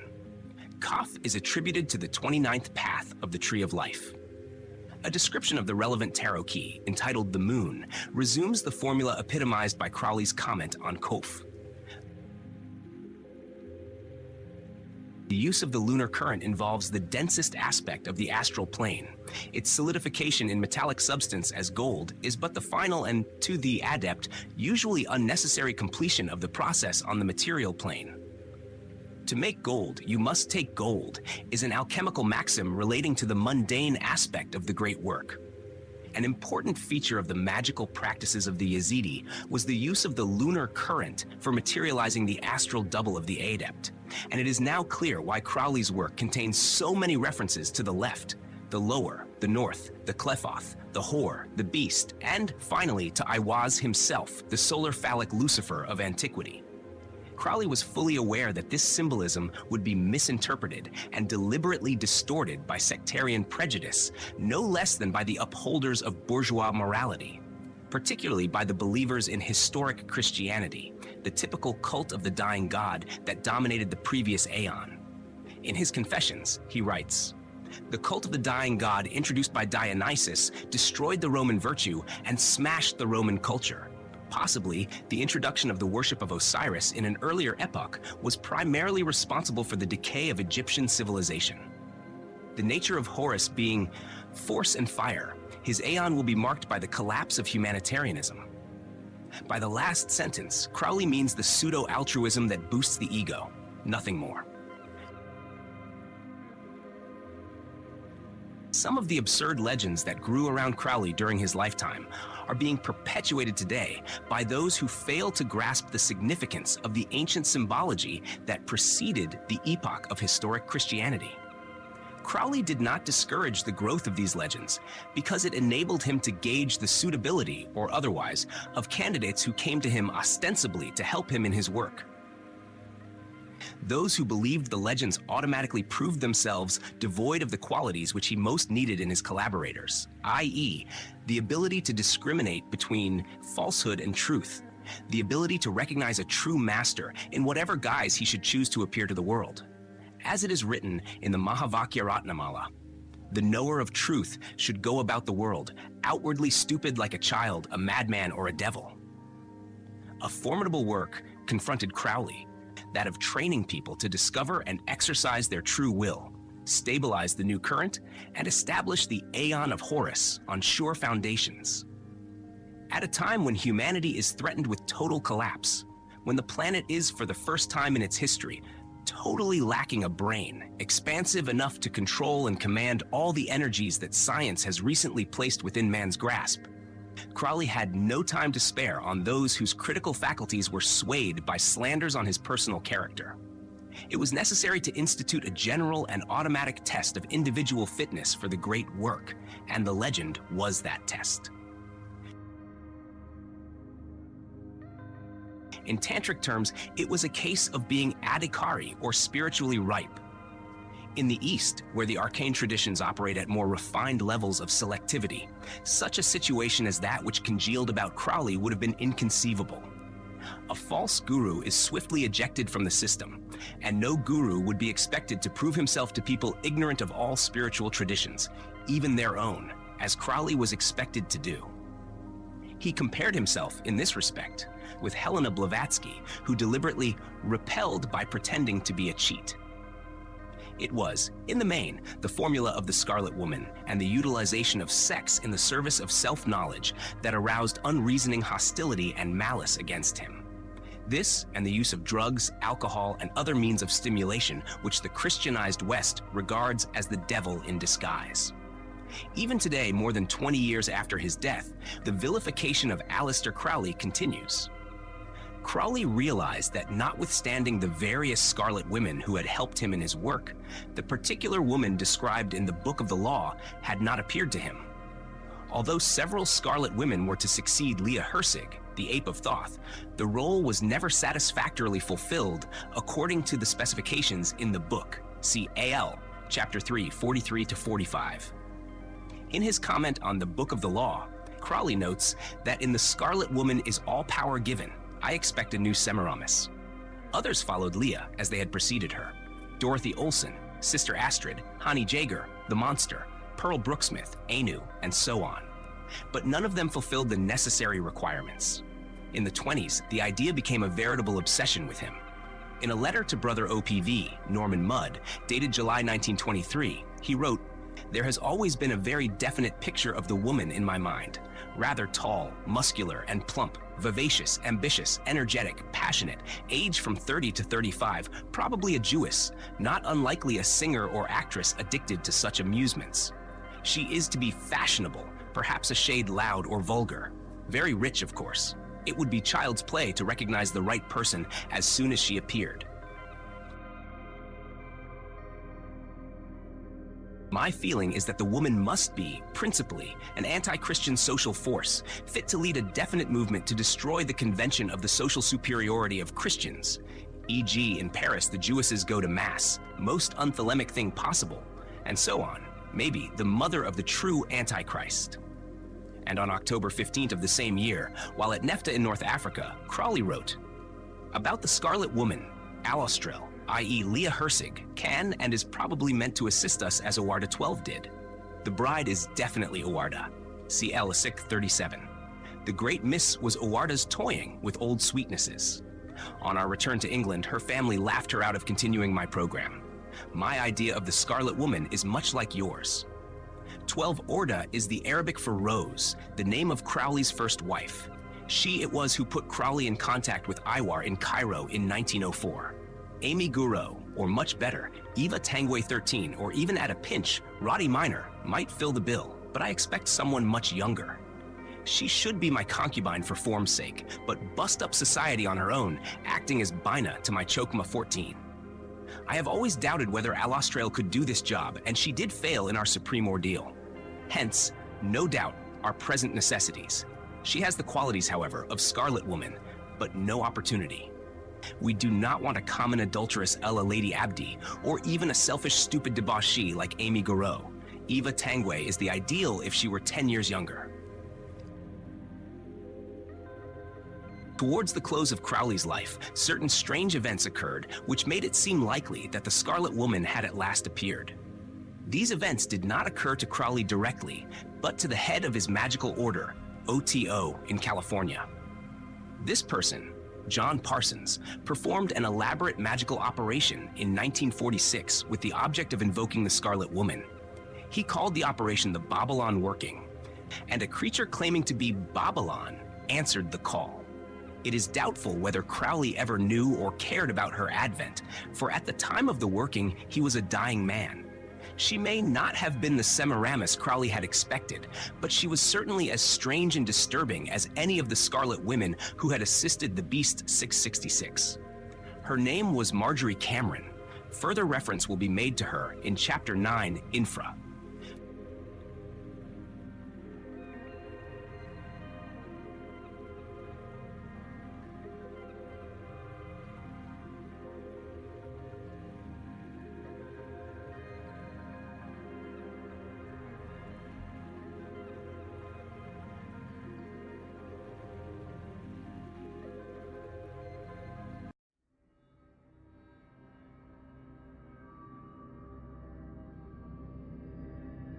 Blood, vampirism, death, and moon magic are topics associated with certain esoteric and occult practices. Aleister Crowley, a prominent occultist, devised 2 rituals involving the use of blood, the Mass of the Phoenix and a secret rite of the Gnosis taught in the sovereign sanctuary of the OTO. The Mass of the Phoenix has been published in Liber Ex Forth, part of the Book of Lies, and in Magic. The number 44 signifies the Hebrew word dam, meaning blood, representing the red source of creation from which man was created. In the Mass of the Phoenix, the magician cuts his breast and consumes his blood orally. In the rite of the Gnosis, he unites with the source of manifestation, Yoni, and consumes a wafer soaked in blood, creating a sacrament infused with the magical current of his energy expressed as will. Blood acts as a powerful materializing agent for spirits seeking to incarnate in this world or take shape to leave an impression on human beings. Ancient texts like those by Homer describe magical rites using blood to manifest the shades of the departed. Blood also serves as the physical basis for materializing elemental and demonic forces. The theory underlying blood rites is based on the biblical identity of blood with life, Genesis 9:4. The feminine seminal source is equated with the masculine energy, prana, ruach, spirit. Blood, therefore, becomes the vehicle of spirit and the means of manifesting spirits. The dual components, male and female, refer to the soul of darkness and the soul of light, the spirits of Set and Horus, respectively. These spirits represent the dual polarities of Heru-Raha, Horus, specifically Hor-Par-Krat and Rahor-Kuit. This balance sustains the cosmos, and in moral terms, this duality expresses itself as good and evil. The symbolism of the Gnostics includes the serpent and the dove, representing this polarity. In the Book of the Law, it says, "There is the dove, and there is the serpent. Choose ye well. He, my prophet, hath chosen, knowing the law of the fortress and the great mystery of the house of God." Crowley's doctrine comments on the balanced interplay of these two forces, the downward demon pull and the upward angel.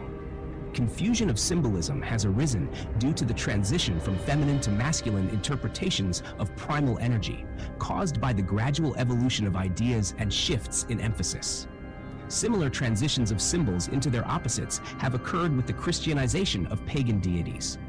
This process is particularly apparent in the Voodoo mysteries, where saints retain their original dark powers along with their newly acquired virtues.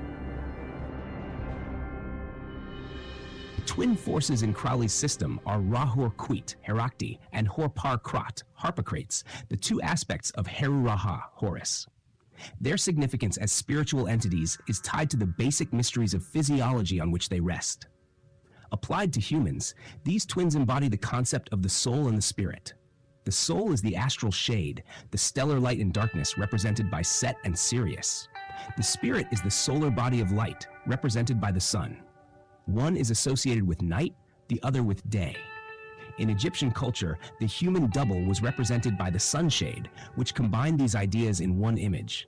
It was called the kaibit and is connected to the English word habit, signifying repetition, duplication, and adaptability. Every individual assumes and relinquishes this shade each time they sleep and awaken. During sleep, the light and dark aspects of the shade are unified and appear identical, unless the sleeper is an initiate who understands the distinction. In death, a longer form of sleep, the two aspects become separate. The dark shade hovers over the corpse, while the body of light breaks away from its twin and ascends like a golden hawk. Propitiatory offerings were made near the mummy for the dark shade. The mummy was depicted with a fish, symbolizing its connection to the waters or blood of birth. In a magical sense, the fish represents the rebirth of the Kea, or soul of light, into the world of spirits. The Kea, resembling a hawk, soars beyond the mundane basis of its activities.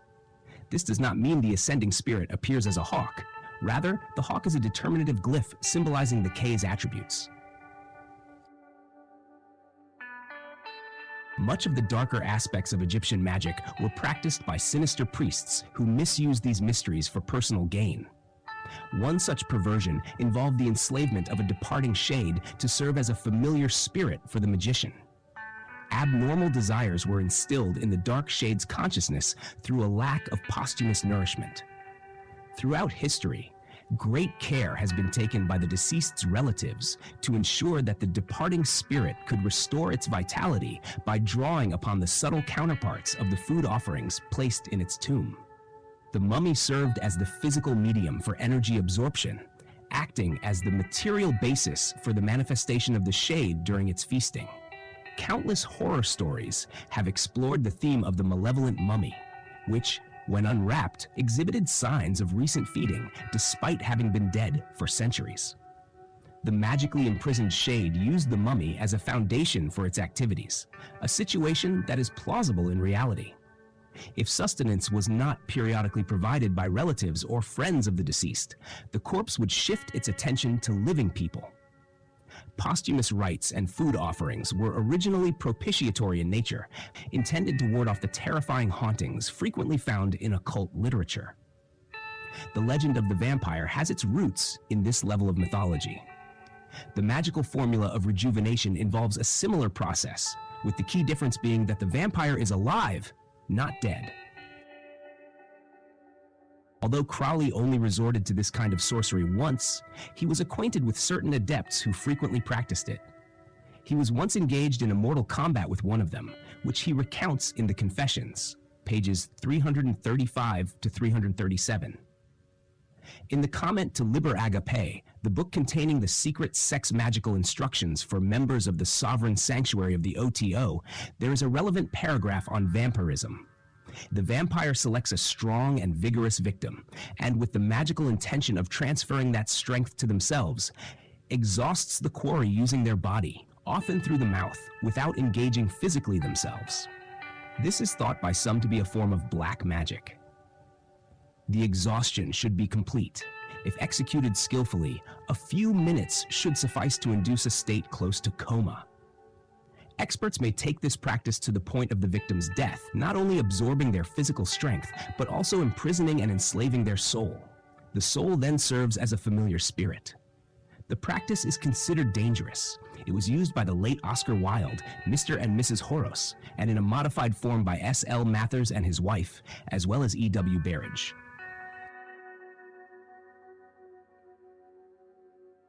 The ineptitude of the three latter saved them from the fate of the three former. The Mass of the Phoenix can be considered a mass of the vampire.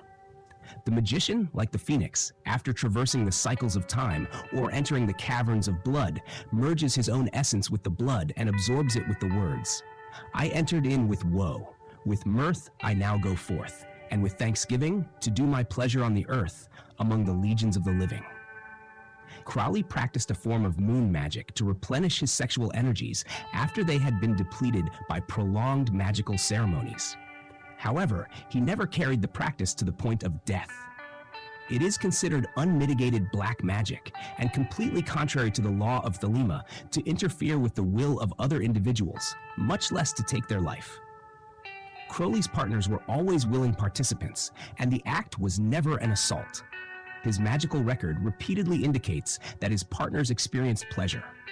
In cases of exceptionally vital and robust women, he considered it essential for their well-being to drain off superfluous energy.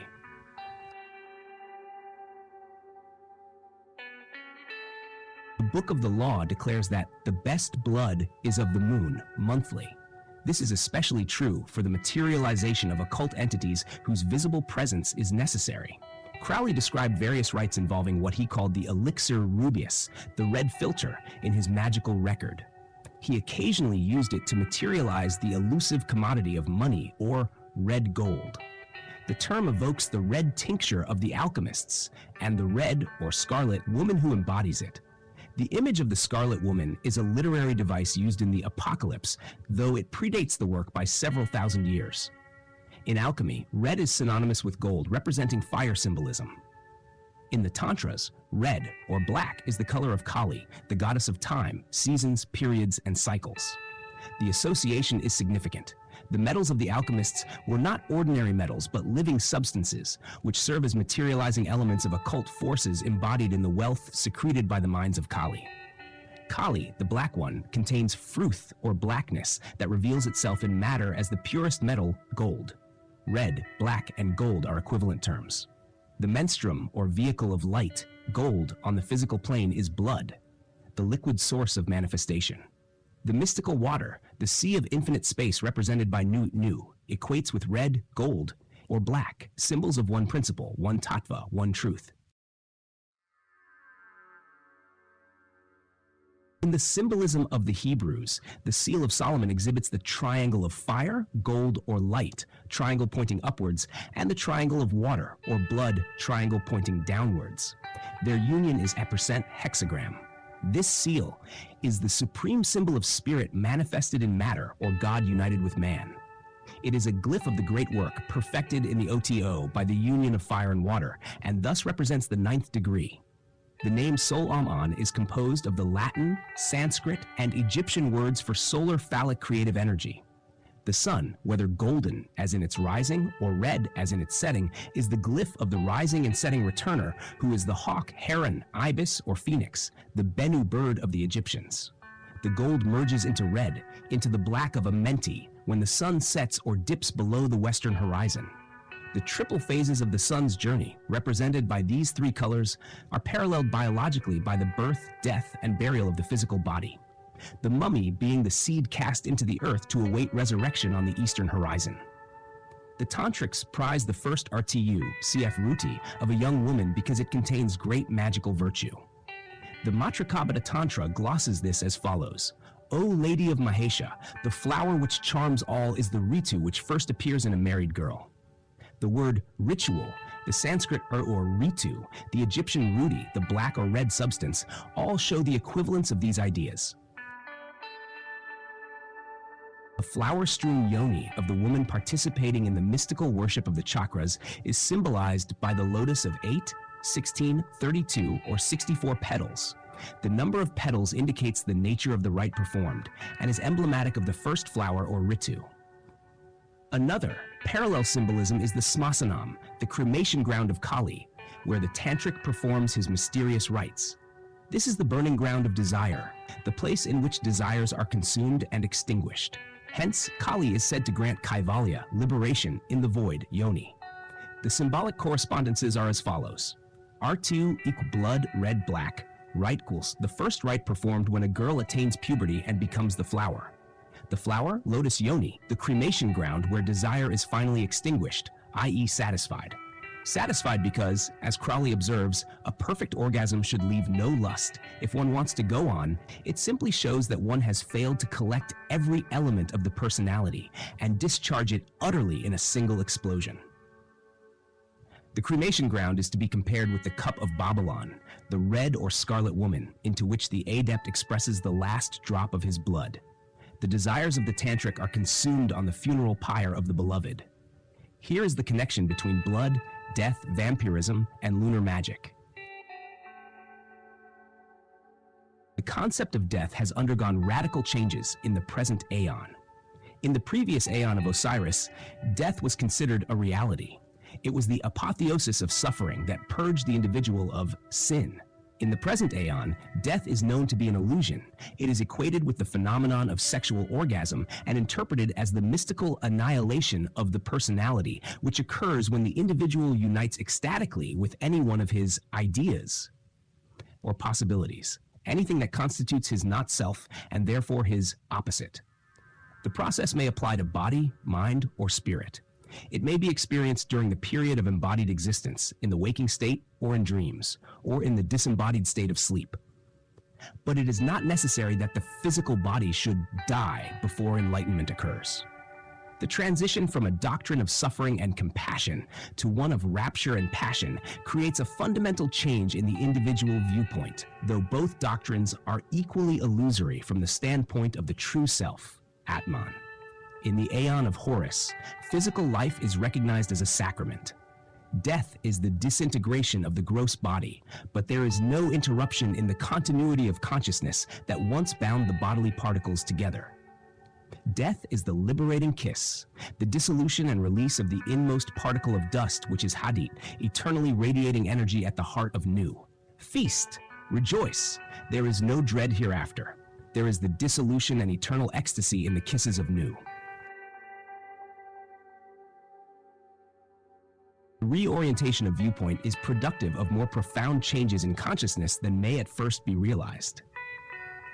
In the ontology of the new aeon, writes Crowley, macroprosopos, God is no longer the unique and supreme point of view to which every ego is subsidiary and must conform. The emphasis has shifted from without to within.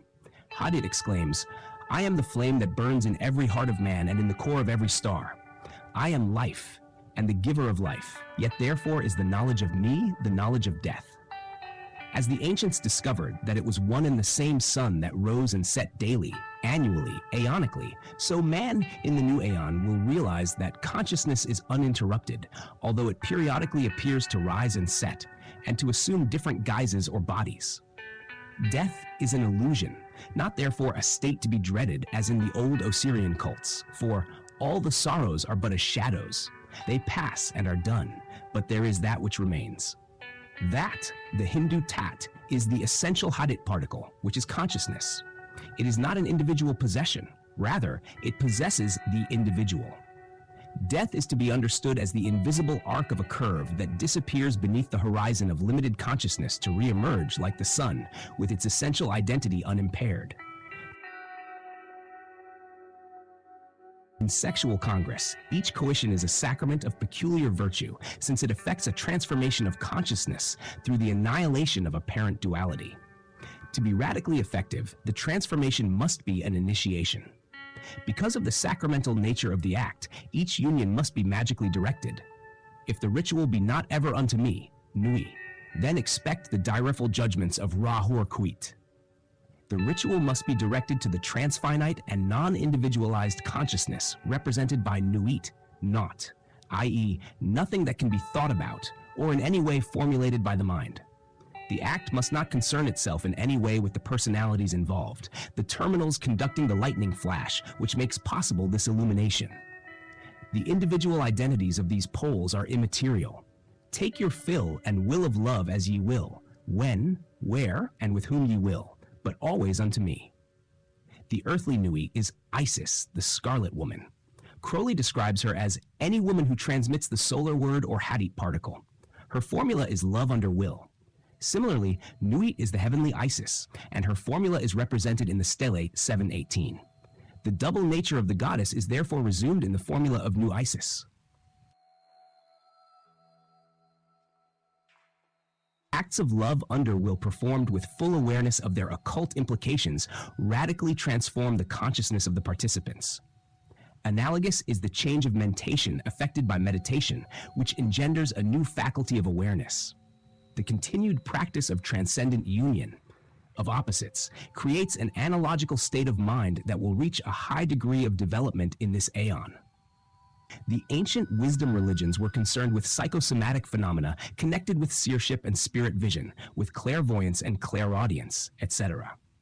The priest magicians of Egypt, India, and the extreme East were versed in the science of the Kalas, known in India as Sri Vidya. This science, as has been shown, concerns itself primarily with the subtle powers, Saktis, that emanate from the human body. The Saktis, like the chakras of yoga, are non-existent until vitalized by magical processes, of which love under will is the all-comprehensive formula. The 7 major lotuses become active and flower only when stimulated from within by the awakening of the Kundalini. The lotus, grawl, cup, or chalice are synonymous terms. Of the magic cup, Crowley writes in Book 4, Part 2, "This cup, composed of the crescent, sphere, and cone, represents the 3 principles of the moon, the sun, and fire, the 3 principles which, according to the Hindus, have course in the body. The Hebrew letters corresponding to these principles are Gimel, Resh, and Shin, and the word formed by them means a flower and also expelled, cast forth. In Sanskrit, the word Vama, which is used to denote the left-hand path, means the flower, or flowing one. Vama also means to vomit forth or expel. There is therefore an equivalence of ideas. Lotus equals flower, cup equals woman, Vama, secretion. The magic cup is also the flower. It is the lotus which opens to the sun and which collects the dew. This lotus is the hand of Isis, the Great Mother. It is a symbol similar to the cup in the hand of Our Lady Babylon. The science of the chakras is described in the Satkakrana and other classics of Kundalini Yoga. The brain also contains magical powers, which are dormant in most individuals, although they respond to proper stimulation. Powells and Bergier note that their researches and investigations incline us to admit as a hypothesis the existence of a superior equipment in the brain that has scarcely as yet been investigated. In the ordinary waking state of consciousness, only 1/10 of the brain is actively functioning. What is happening in the other, apparently dormant 9/10? And later in the same book, according to the latest scientific discoveries, considerable portions of the brain are still terra incognita. Are they the seat of powers we do not know how to use? Machines of whose purpose we are ignorant? Instruments in reserve with a view to future mutations? We also know that normally a man, even for the most complicated intellectual operations, uses only 9/10 of his brain. The greater part of our faculties, therefore, is still virgin soil. The immemorial myth of the hidden treasure has no other meaning. And in his Magical Record, 1920, Crowley wrote, "The brain is the ultimate development of the spermatozoa, and the infinite potential of the latter flowers, if it flowers at all, through the former.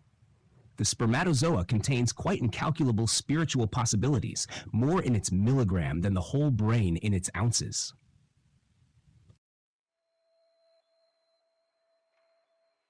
According to the Kala sect of Vama Marg, the trees of heaven are the 5 bosoms of the 4th, 3rd, and 5th ventricles of the brain, the pituitary body, and the pineal gland.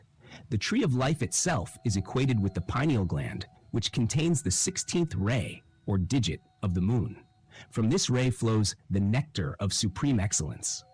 The symbolism of the serpent drinking the fluid which flows from the higher lotuses, especially in the region of the Visuddha throat chakra, could easily be misinterpreted as a formula of vampirism, and the origin of the vampire legend may well have its roots in this tantro-yogic process. The nectar of immortality is the soma, or moon juice, celebrated in the Samaveda. The lotus at the crown of the head, Sahasrara, which is said to have 1,001 petals, secretes this amrita, or ambrosia of immortality. Its physical analog is the brain, the chief seat of the mind. At the other extreme of the body complex, at the root lotus, Muladhara Kakra, which blossoms with 49 petals at the region of the vulva, the amrita infuses the lunar blood. Havelock Ellis, Studies in the Psychology of Sex, states that only 14 of the 17 bodily secretions known to tantrics are recognized by Western science. These numbers are related to the lotus petals of certain erogenous zones. The secretions are related to the days and nights of the dark and bright fortnights, which constitute one lunar cycle, culminating in the full moon, sometimes called the 16th digit of the moon. The science of these zones is highly complex and is communicated under cover of secrecy during initiation. Tamil literature is replete with references to it, though, like the medieval alchemical literature, it is veiled in obscure terminology requiring initiated interpretation.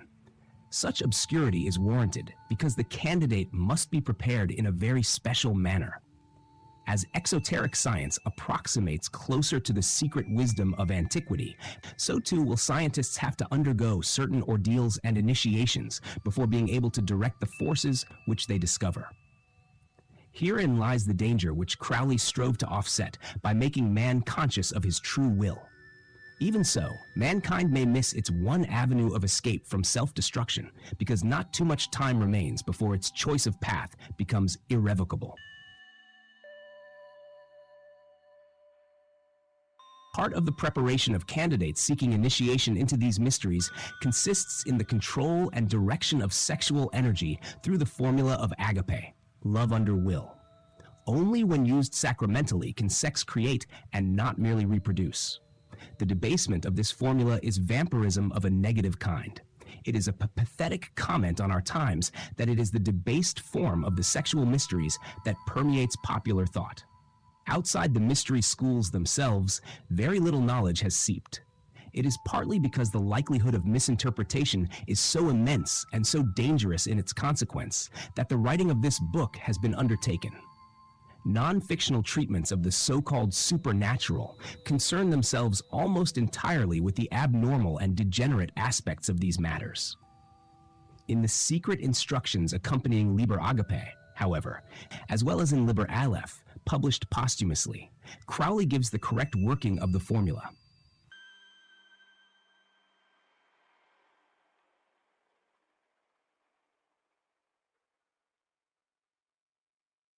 Strayed Gods, Crowley's magical son, Frater Akkad, Charles Stansfeld Jones, was the living proof that the Book of the Law issued from a praeter-human intelligence that used Crowley as a focus for its influence. On the other hand, Akkad seems also to have been a classic example of the type of insanity that overtakes an individual who binds himself by a magical oath beyond his grade. A similar, though less extreme instance, is observable in the case of Frater Genestai, Cecil F. Russell, a disciple of Crowley who participated in the magical rituals at the Abbey of Thelema in Cefalù. Frater Akkad took the oath of a master of the temple, 8BE3 Shar AA, that is to say, vowed to interpret everything that occurred to him as a particular dealing of God with his soul in Vancouver, BC on June 21, 1916. When a person takes such an oath, the psychological effect, as may be imagined, has profound consequences. the world appears in a light totally different to that in which it is seen by the ordinary individual. Every incident becomes charged with a particular significance. Every and any chance event is vividly felt as bearing a direct and personal relationship to the person who experiences it. A vast and cosmic pattern begins to formulate itself in the mind so that the most trivial event appears charged with portentous meaning.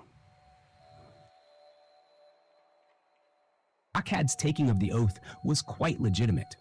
Any individual has the right to do so, even though they may not be a member of the order. But taking the oath implies the ordeal of the abyss, which is the most critical experience a person can undergo. Less than a month later, Crowley received a telegram from Akkad, which announced, in terms unintelligible to Crowley at the time, that he had crossed the abyss and had been reborn into the Third Order or the Great White Brotherhood. Crowley, of course, had all along realized the necessity of producing a magical heir, and he interpreted the need literally. For several weeks preceding the arrival of Akkad's cable, he had been trying to beget a physical child with his Scarlet Woman, Jane Foster, known in the order as Sister Hilarion. But all his efforts had proved unsuccessful.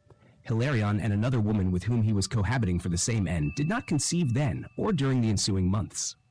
It was with astonishment, therefore, that Crowley recorded in his magical record on August 21st, 1916, an amazing discovery.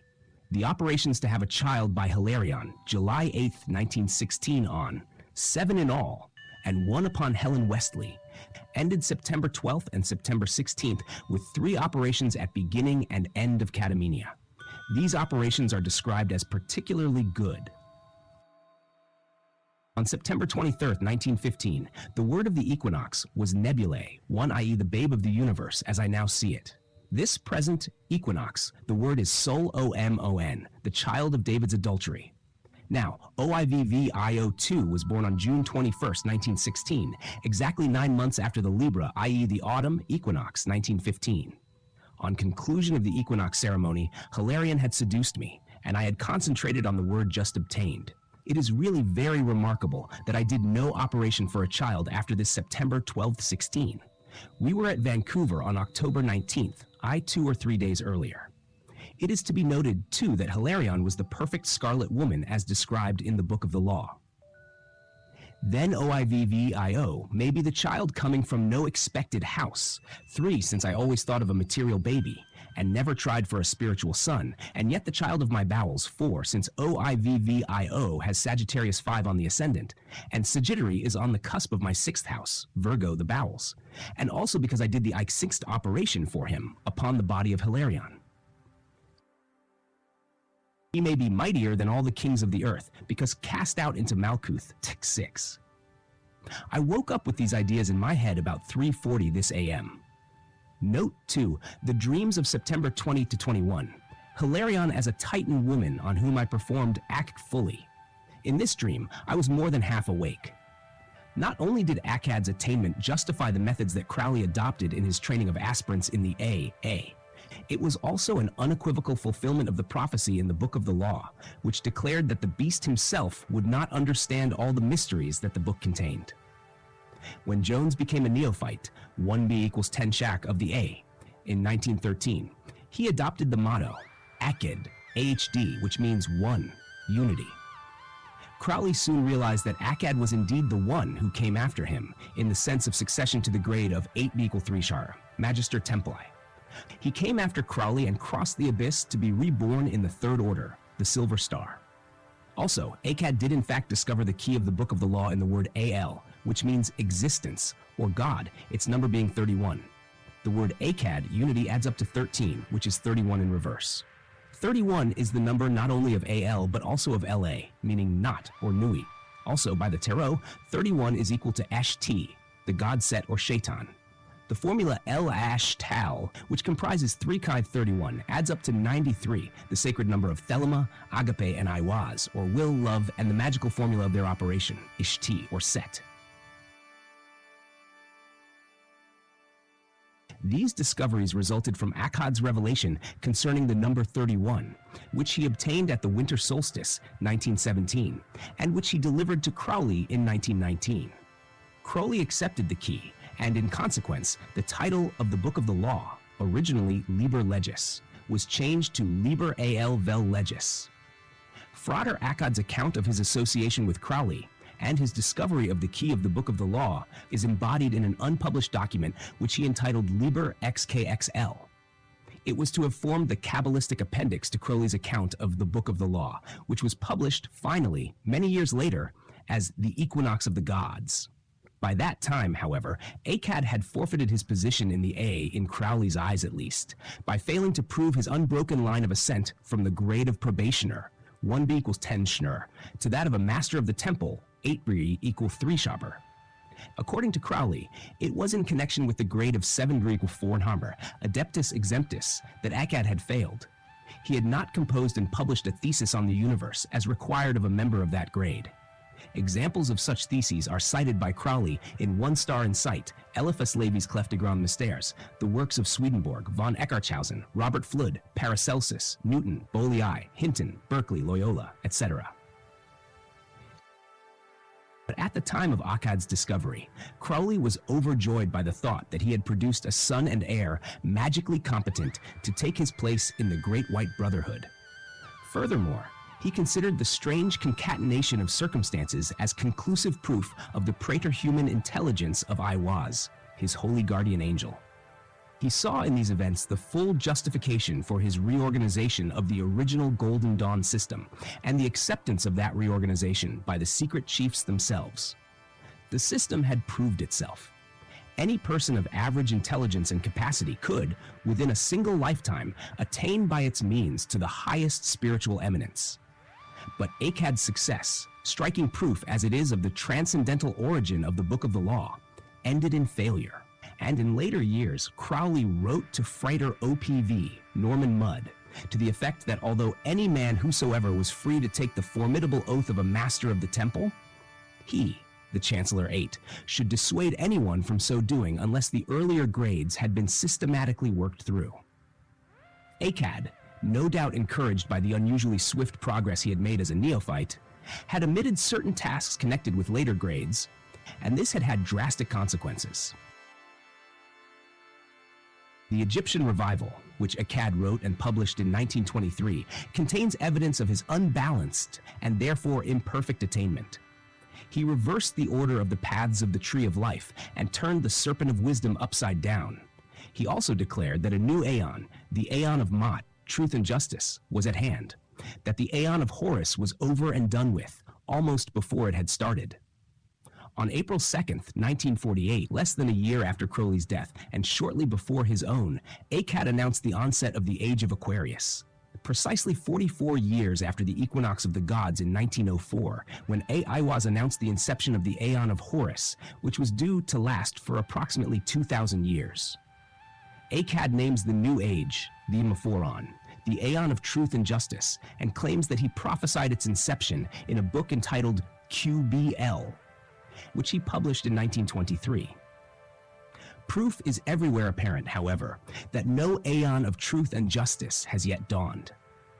But if Akkad failed personally to make good his rebirth in the Third Order, he did without a doubt discover the key to the Book of the Law.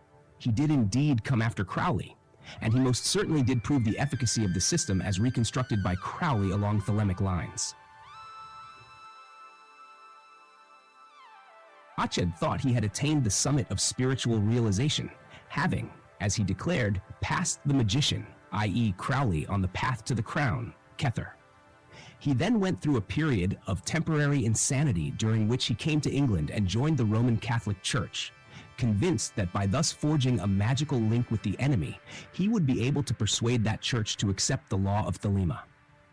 He then returned to Vancouver, clad only in a raincoat. Upon disembarking, he flung it off and began a ritual circumambulation of the city's center to affirm his intention of casting aside all restriction.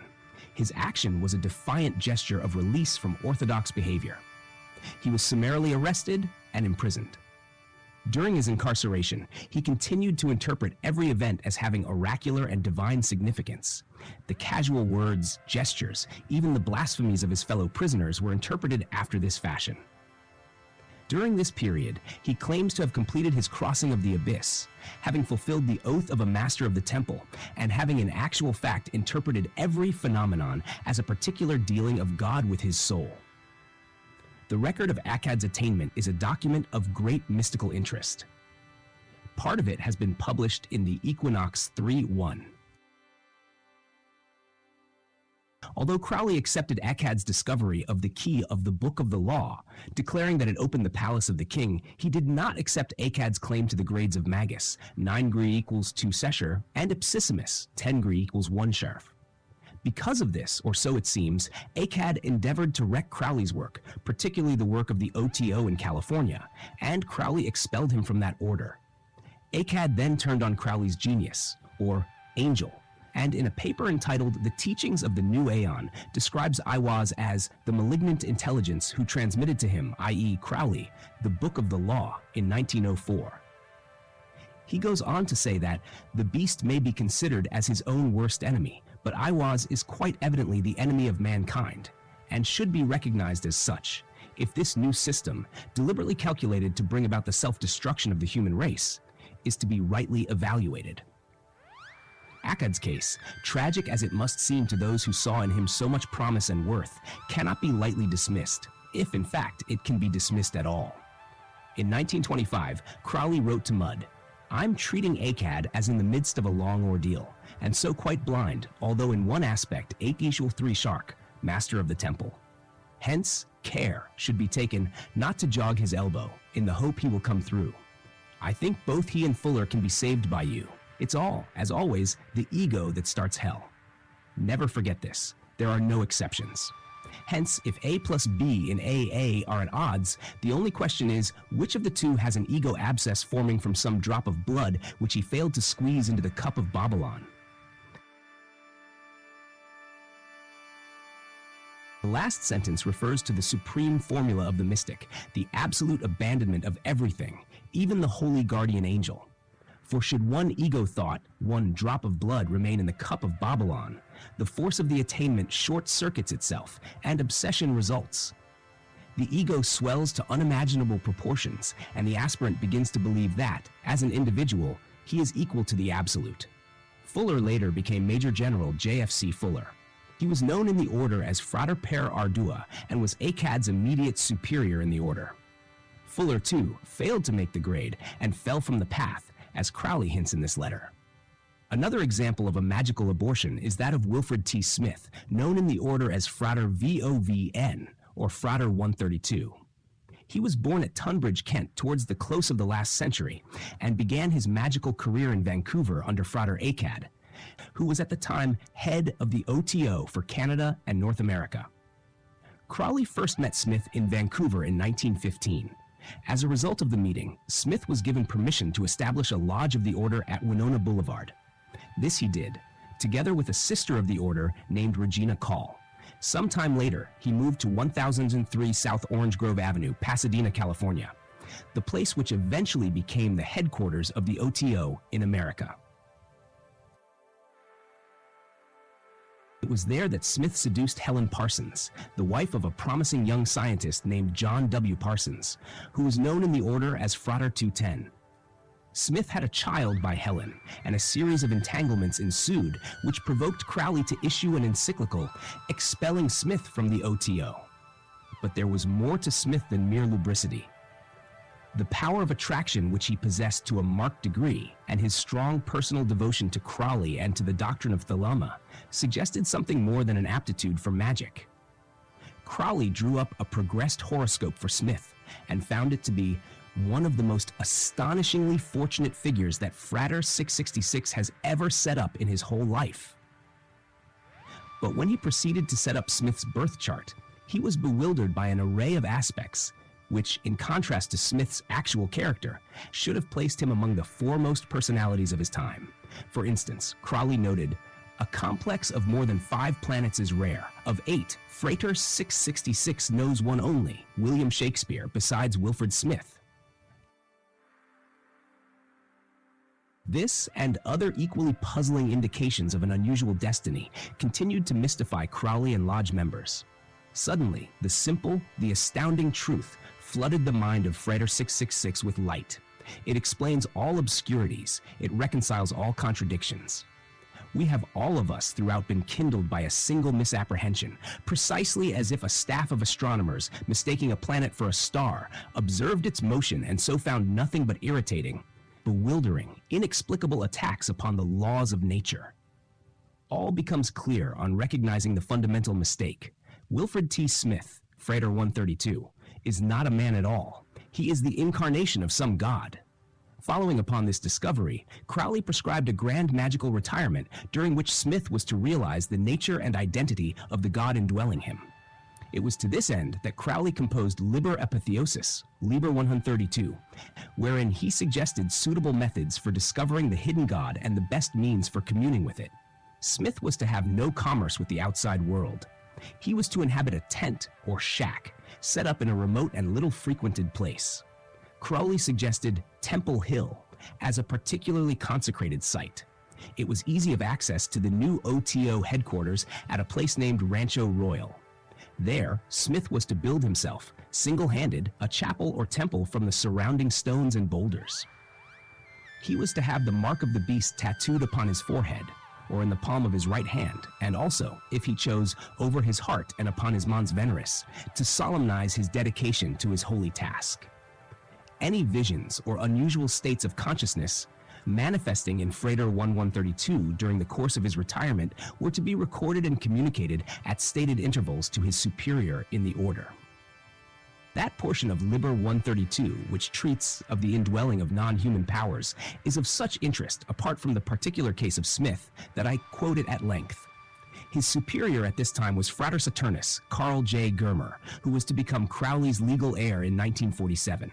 The word God implies a fact. It is no question of convenience, as when the Ephesians called Barnabas Jupiter and Paul Mercury.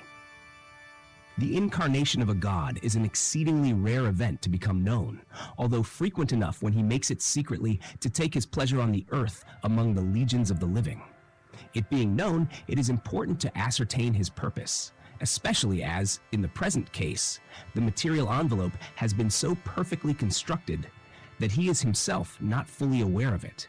One must distinguish such cases very sharply indeed from that phenomenon, in these days so common as to constitute an appreciable percentage of the population, and to exercise noticeable influence upon society, of the incarnation of elementals. Nor is a god here to be confounded with a daimon or angel, even although his function wholly or in part proved to be that of an angel or messenger. Cf. The Book of the Law, verse 7. There is no reason to suppose that Iwaz is, or is not, a living man. By God is to be understood a complete macrocosmic individual as contrasted with human elementals who incarnate partial, planetary, or zodiacal intelligences of higher or lower rank in the Yetziratic hierarchies. Such are salamanders, undines, sylphs, and gnomes in human form. It is of the first importance for those who would reap full benefit from the sojourn of such a king on this planet that they should understand his nature. They ought to know his name. To determine his identity is a task of notable magnitude. It must therefore be his primary task to recognize himself. With this end in view, he must first of all withdraw completely from further occasion of contamination, and he must devise for himself a true method of self-realization. It is not necessary that the god should have incarnated at or before the birth of Wilfred T. Smith. A quite possibly significant moment might have been the summer solstice of 1916, or during the winter of 1906, when terrific forces were set in motion by the chiefs of the order. The child, i.e. the god, might well have been begotten by the Paris working, January 1914, or as the result of some of the immense Enochian invocations. In the latter case, the name of the god required might be found on the watchtowers of the universe, his nature determined by analysis of the squares concerned. Another possibility suggested by the place of residence of Frater 132 is that one of the aboriginal Red Indian gods may have seized the opportunity somehow afforded by Frater 132's state at the moment. Frater 132 has to realize and proclaim his identity and function very much as Frater 666 regards himself in the light of what is spoken of him in the Book of the Law. He ought to be able to say simply, I am Aput, or Kebeshnut, or Thum Eshnath, or as may be the case. It will not serve the present purpose to accept Asar or Ra or one of the universal gods, such as of whom all men are in a sense incarnations. Further on in the same liber, Crowley alludes to magical obsessions which occurred to various adepts he had known in the past, Frater Lampada Tratum, for instance, who became for periods, on one occasion it extended to 11 days, the vehicle of such deities as Isis, Jupiter, and Pan, also of obsessing demons who were of course exorcised without delay, but often with extreme difficulty. At such times, Neuberg was bereft of all his human characteristics. He lost consciousness of the world around him and was as if immersed in some inner world, consonant with the nature of the obsessing deity. He manifested the qualities of the deity in singular perfection, untainted, unalloyed by any corporate externalization of the vehicle. On the other hand, Smith, when obsessed by the unknown god, became restless, enraged, almost animal, as if the imprisoned god were chafing at his base confinement. Smith, in fact, exhibited all the symptoms of atavistic resurgence, which Austin Spare has well described. Perhaps it was owing to this, and not to any defect in the ritual which he used during his magical retirement, that Smith failed to discover the nature of the god within. Yet fail he did. In a letter to Crowley, he laments his defeat. Ill started, ill maintained, ill terminated. The shrine is desolate of the divine, has ever been, and I am completely empty. So much so, I do not know if I write accurately about myself. In fact, I don't know anything at all, have nothing, am nothing. The worst of it is, I have some years yet to go, and the prospect of having to live with myself is, I assure you, not at all pleasant. For I can't see, but that my brain will continually flog me till I go to sleep once and for all. I have ill understood your dealings with me these many years, and I am no better informed at this moment. Smith, like all magicians engaged in a magical retirement, had a familiar spirit or servitor to take care of his bodily requirements. In this case, the familiar was Sister Grimaud, or Helen Parsons, whom he had seduced some time previously. Jack Parsons had ceased sending money to Helen because he had lost all his possessions to a confidence trickster who had wormed his way into the OTO on the pretense of being interested in magic. Smith winds up on a note of despair in his last letter to Crowley. It all seems to be folding up together. Grimaud can't send any more money. Grimaud's is running out. These and the fierce stab of Regina's death occurred all within a day or two. But above all, I feel I have shot my bolt, such as it was, and missed the mark. From the utterly desolate state in which I started out, which held for months, I am glad to say very recently the joy in some of the masterpieces has returned to me. I expected never to write to you again, hardly know why I do. But there is a feeling one owes a gentleman a letter when one fails to turn up at a dinner engagement. Besides, I don't think I could get Grimaud to write you this. She refuses steadily to accept my negative view of this grand magical retirement. You must be so inured to disciples, failures that just one more won't surprise you. Was Smith a god? We shall never know. The case of John, known as Jack W. Parsons, Frater 210, is perhaps stranger still. Imbued with the idea of kingly man as that expression is understood in the cult of Thelema, Parsons bent his not inconsiderable energies, physical and intellectual, to the discovery of his true will. Born on October 2nd, 1914, in Los Angeles, he lived a lonely childhood due to his parents' broken marriage. He spent a great deal of his youth reading and daydreaming and nurturing a growing resentment of all interference, especially of the kind posing as authority. He developed strong revolutionary tendencies, and when he encountered Crowley's writings, which he first did through Wilfred T. Smith, he was instantly alive to the significance of Thelema. He joined Smith's Agape Lodge, OTO, and at the same time became a probationer, one being Tench Hark of the A. Shortly afterwards, Helen Parsons had a child by Smith, and because of this, Parsons directed his affection to Helen's younger sister, Betty, who became his mistress and magical partner in the ceremonies of Agape Lodge. While Parsons was engaged in these matters, a certain Frater X appeared on the scene, and such was his fascination that Parsons, who had gained admission to the highest grades of the OTO, was persuaded to break his oath of secrecy, and X came into possession of the secrets of the order, although he was not at any time properly initiated. These secrets comprise the psychosexual and magical techniques to which reference has already been made. 21. Frater X then persuaded Parsons to form a tripartite trust with Betty and himself. This agreement was called Allied Enterprises. Parsons put the lion's share of the money into it, Frater X contributing a merely nominal sum, and Betty nothing at all.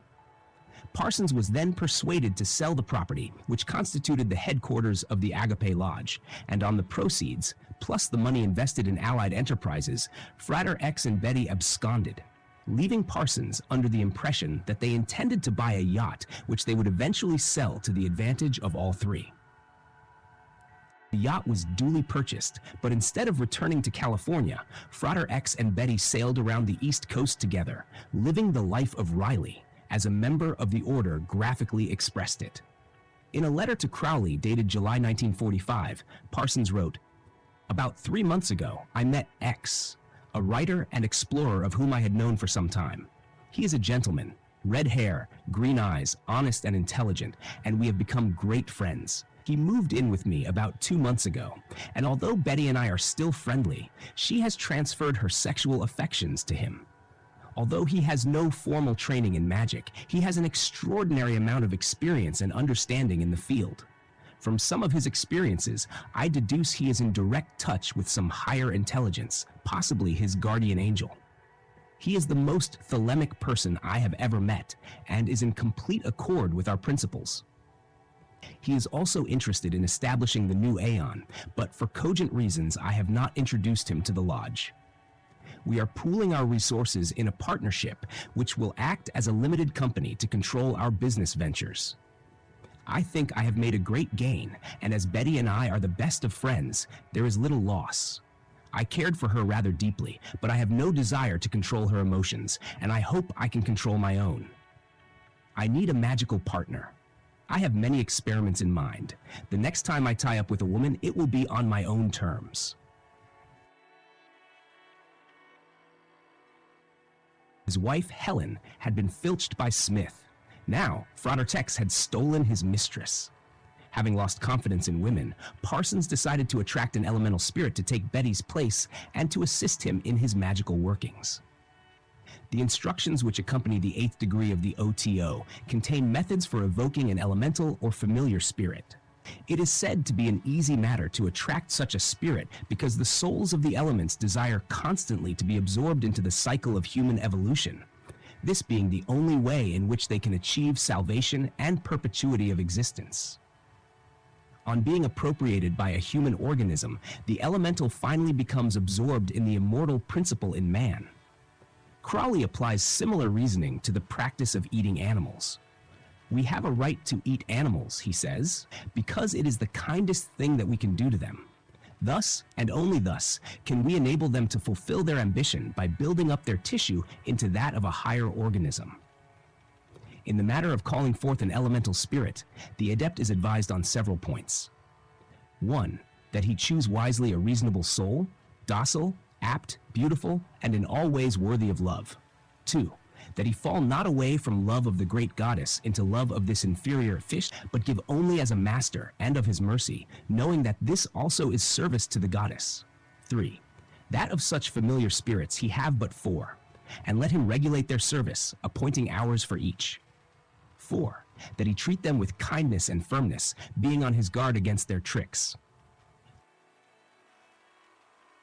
This being said, it is enough, for to have them is but the pains to call them forth from their homes. And the spirits of the elemental tablets given by Dr. D and Sir Edward Kelly are the best, being very perfect in their nature, and faithful, affectioning the human race. And if not so powerful as, they are less dangerous than the planetary spirits, for these are more boisterous, and by disastrous stars easily perturbed and afflicted. Call them therefore by the keys of Enoch, as is written in the book ye know of. And let there be after the call an evocation by the wand. And let the marrow of the wand be preserved within the pyramids of the letters that make up the name of the spirit. In January 1946, Parsons wrote again to Crowley and referred to the operation which he had performed. I have diligently followed the Ve-8-Scare instructions as A, creation of new orders of beings with consecrated talismanic images. Possible connective result, increase in writing output. B, invocation of Mother Goddess, using priest's call in Mass and silver cup as talisman, sometimes using suitable poetry such as Venus. Possible connective result, loss of Betty's affections as preliminary to invocation of air elemental Cherub in Enochian air tablet. He goes on to give details of the rite he used. It ended with a command that the spirit appear visibly in human form before him, as a familiar spirit and as a mate. Parsons recognized a possible connective result of the operation in the form of a windstorm, which, for the first 3 days of the working with the air tablet, was excessively violent and unnatural. He says that although he bent all his will and scientific knowledge to the correct performance of the rite, nothing seems to have happened. The windstorm is very interesting, but that is not what I asked for.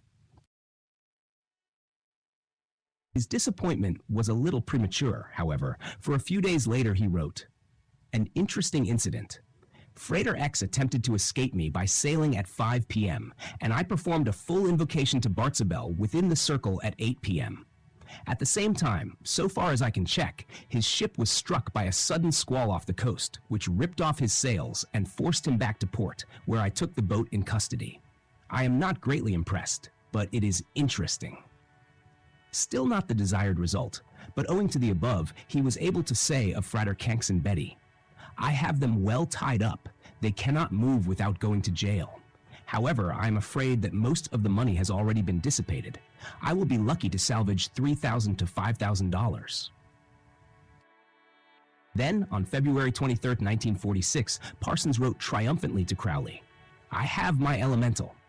She turned up one night after the conclusion of the operation and has been with me since, although she goes back to New York next week. She has red hair and slant green eyes as specified. If she returns, she will be dedicated as I am dedicated. All or nothing. I have no other terms.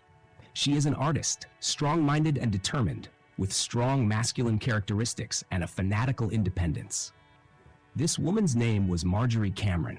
She became Parsons' second wife and led him deeper into occult waters from which he never emerged. Crowley warned him several times of the dangers he was courting, and in a letter to him dated March 15, 1946, Crowley wrote, "I am particularly interested in what you have written to me about the elemental, because for some little time past I have been endeavoring to intervene personally in this matter on your behalf. I would, however, recall Levy's aphorism, 'The love of the magus for such things is insensate and may destroy him.'" Crowley warned him that because of his sensitiveness, he should be more on his guard than the majority of people. At about this time, Parsons, in the course of his magical workings, contacted an intelligence that was to disrupt his existence entirely and cause Crowley to write him off as yet another failure. Between the 2nd and 4th of March, Parsons recorded what he described as the most devastating experience of my life. I believe it was the result of the Ixer working with the girl who answered my elemental summons. I have been in direct touch with one who is most holy and beautiful, mentioned in the Book of the Law. I cannot write the name at present. He received certain instructions from this intelligence, first directly, then through Frater X, who had returned and who had been forgiven. Frater X acted as a seer on several occasions when Parsons contacted denizens of other dimensions. Frater X declared that he was overshadowed by an angel, a beautiful winged woman with red hair whom he called the Empress. She guided him at all times and, so he claimed, saved his life on several occasions.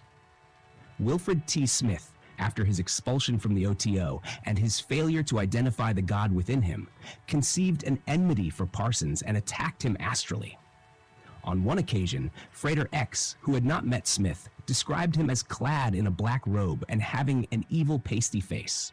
An expert with the throwing knife, Frater X pinned the phantom figure to the door with 4 knives. Later the same night, Parsons was awakened by a feeling of oppression.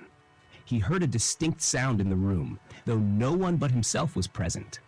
A muffled yet metallic voice screamed, "Let me go free!" Parsons, recalling the strange events of the evening, gave the license to depart and freed Smith's astral body from the transfixing knives. Parsons looked forward to the result of his secret illumination, which was to occur in 9 months' time with the birth of a magical child. mightier than all the kings of the earth, as had been prophesied in the Book of the Law more than 40 years earlier. He believed that this child, and not Frater Akkad, was to be the child destined to lead mankind to true freedom. Parsons continued to receive revelations through the agency of his elemental, whom he named Babylon, the Scarlet Woman. And such was the coherence of the material obtained from the spirit world that he claimed it actually constituted the fourth and final chapter of the Book of the Law. During the receipt of these communications, Parsons, reduced to penury by the indefatigable Frater Essex, had been earning his living by working for an aircraft company. He wrote to Crowley, "It has now been almost a year since I last wrote. At that time, I was near mental and financial collapse. Since that time, I have laboriously gained some sort of mental equilibrium and gradually regained something of a position in my old field in a large aircraft company. My one aim is to rebuild myself." Crawley, dying slowly in England, was unable to follow the wild stories about revelations and initiations too secret and too holy even to be mentioned. He replied, on April 19, 1946, "You have got me completely puzzled by your remarks about the elemental, the danger of discussing or copying anything. I thought I had a most morbid imagination, as good as any man's, but it seems I have not. I cannot form the slightest idea what you can possibly mean." And to Carl J. Germer, his right-hand man in California, he wrote, "Apparently he, or Frater X or somebody, is producing a moonchild. I get fairly frantic when I contemplate the idiocy of these louts." Not long afterwards, Parsons took the oath of the abyss. He adopted the magical name Belerion, and in 1949 issued the Book of Antichrist, which he divided into two parts, the Black Pilgrimage and the Manifesto of the Antichrist. In the first part, he alludes to his interior struggles and the ordeal of disillusionment that he suffered in the external world. These experiences occurred when he was stripped of his fortune, his house, his wife, and his mistress, everything he possessed. He undertook the Black Pilgrimage when this disillusionment made him realize the futility and impermanence of phenomena. He had the choice between madness, suicide, and the oath of the abyss. Surviving the ordeals that plunged him into the abyss for 40 days, he took the oath of Antichrist before his former superior in the order, Wilfred T. Smith. In his manifesto, he identifies himself personally with the Antichrist and declares war upon all authority that is not based on courage and manhood, and calls for a halt to the authority of lying priests, conniving judges, blackmailing police. He further called for an end to restriction and inhibition, conscription, compulsion, regimentation, and the tyranny of false laws. He claimed that he would bring all men to the law of the beast 666, and in his law I shall conquer the world. Apart from these intentions, other, more esoteric purposes were declared in the manifesto, which reveals Parsons as an ardent advocate of total freedom and a loyal, though somewhat fanatical, devotee of Crowley's thelemic principles. Had he lived, he would no doubt be among the foremost fighters for individual liberty today. In the ritual instructions he received in connection with the Book of Babylon, which formed, he claimed, the fourth chapter of the Book of the Law, appeared the following: "She is flame of life, power of darkness. She destroys with a glance. She may take the soul. She feeds upon the death of men. Concentrate all force and being in Our Lady Babylon. Light a single light on her altar, saying, 'Flame is Our Lady. Flame is her hair. I am flame.'" It was not very long after the Babylons started working that Parsons dropped a phial of fulminate of mercury and was, in truth, devoured by flame. Parsons' papers show that he had the makings of a genuine magician. Apart from his correspondence with the Scarlet Woman, which is of great interest both magically and psychologically, he left some essays on magic that deserve to be preserved in permanent form. It is unfortunate that Crowley was too ill to appreciate the situation and all its implications. He died in Hastings in 1947 before the first act of the drama in California had played itself out. He regarded Parsons as one more failure and wrote about the matter to Carl Germer on May 31, 1946. His remarks were prompted by the reappearance on the scene of Frater Akkad, who had written to Germer concerning a series of initiations which he, Akkad, was currently undergoing. Thanks for yours of May 23rd, enclosing one from Frater Akkad. It is very good that he should come crawling back to the penitent's form after 30 years. But I do not quite see how it is going to make up for the time he has wasted on his insane vanity, and you might let him know this view. His case serves as very useful to quote in discussing the business of Jack Parsons. The question of Frater 210, i.e. Parsons, seems to me very typical. He reminds me up to a point, though he is on a much lower plane than they, of two men who joined the order shortly after I took it over. Both cases seem to me to have certain significance if applied to the present position of Frater 210. Both cases were alike in this, that after a very short period of training, both had more than fulfilled their early promise. They could claim not only attainment, but achievement, and that in no small degree.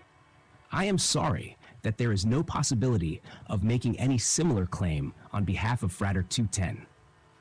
The elder of the two men rashly took the oath of a master of the temple.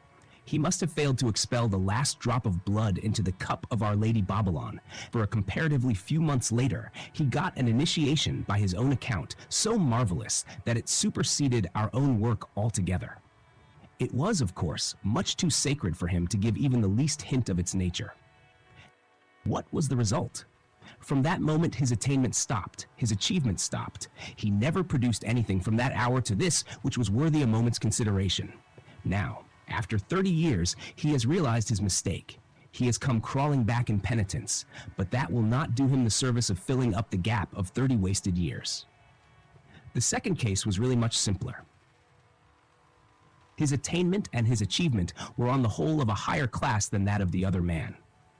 But what happened to him? He got into the clutches of a vampire.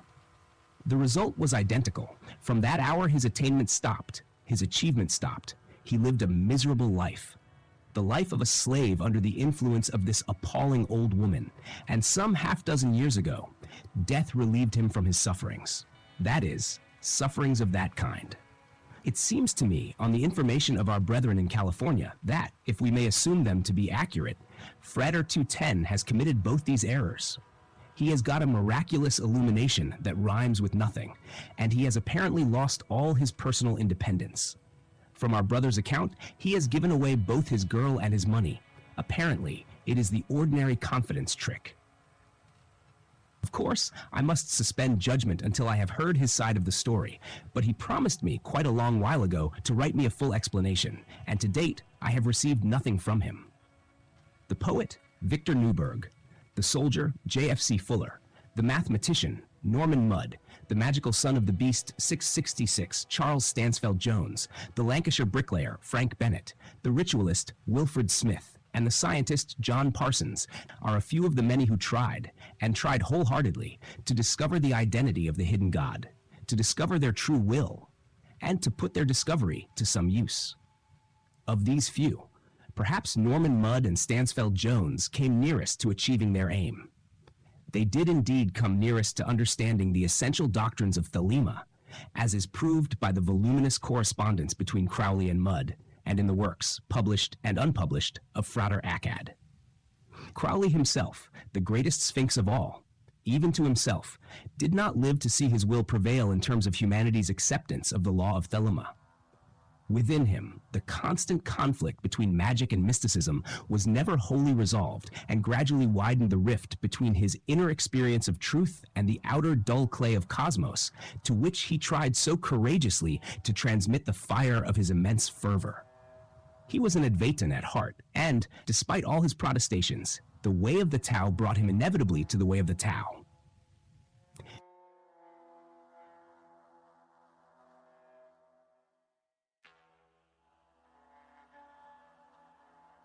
Dion Fortune was one of the members of the Stella Matutina, the later Golden Dawn, who formed an occult organization with many similarities to Crowley's cult.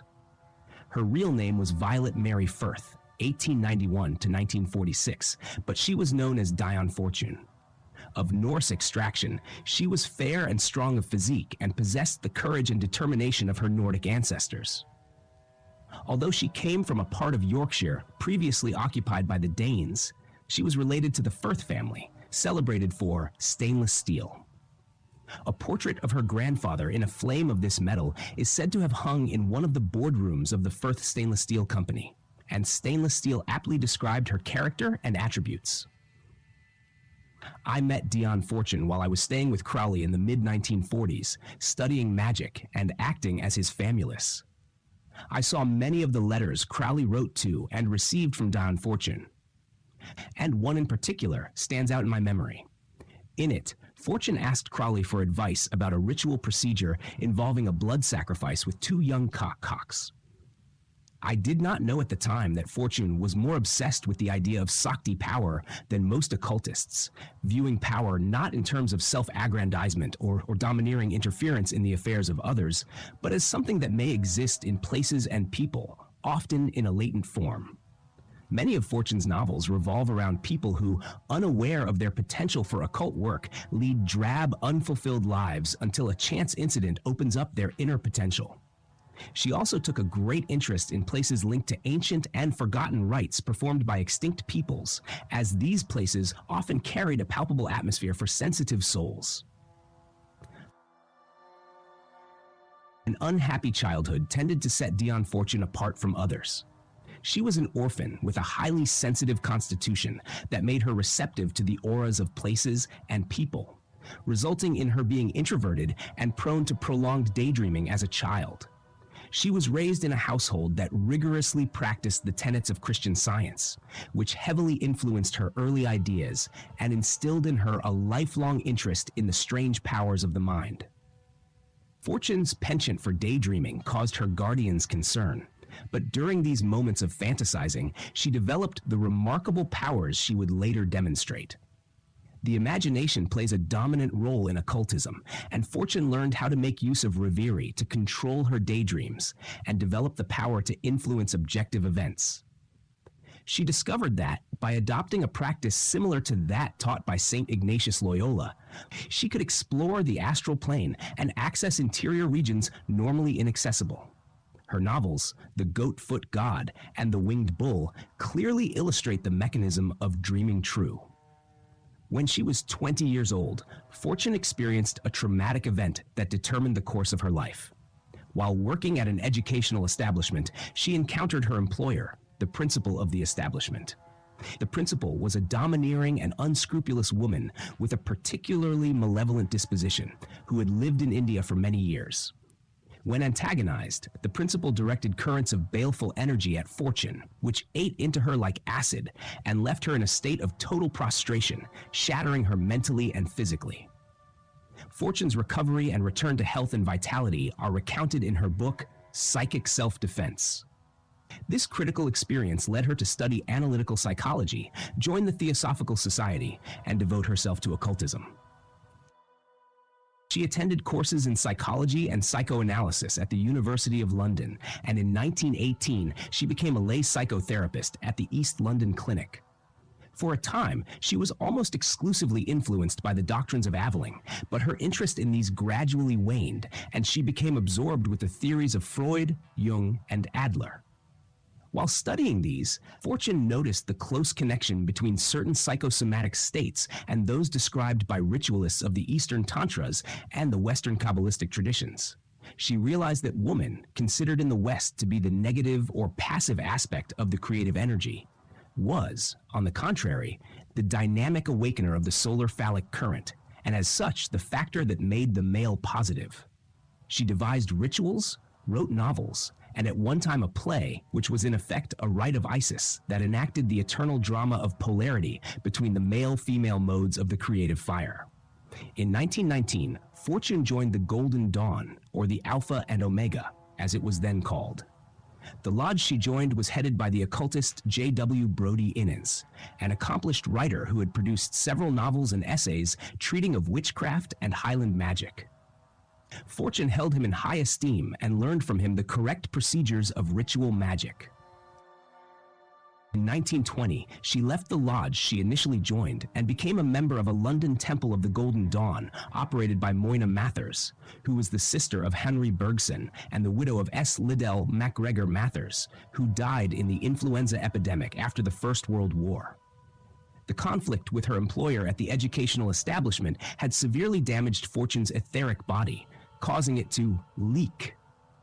These rents in the etheric sheath led to a loss of energy across all planes, but the damage was repaired once she received initiation in the Golden Dawn.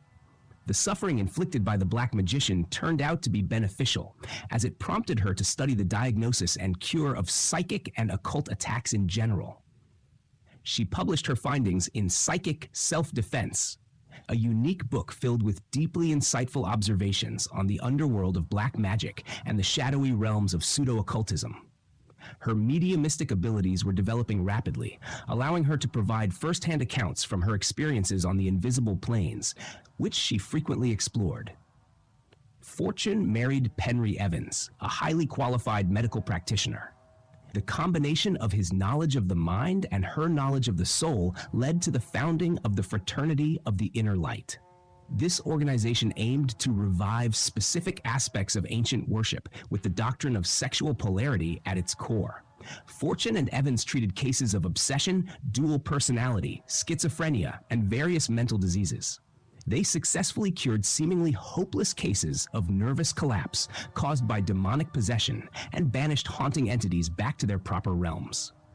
These and other similar cases formed the basis of The Secrets of Dr. Taverner, a powerful collection of horror stories first published in 1926.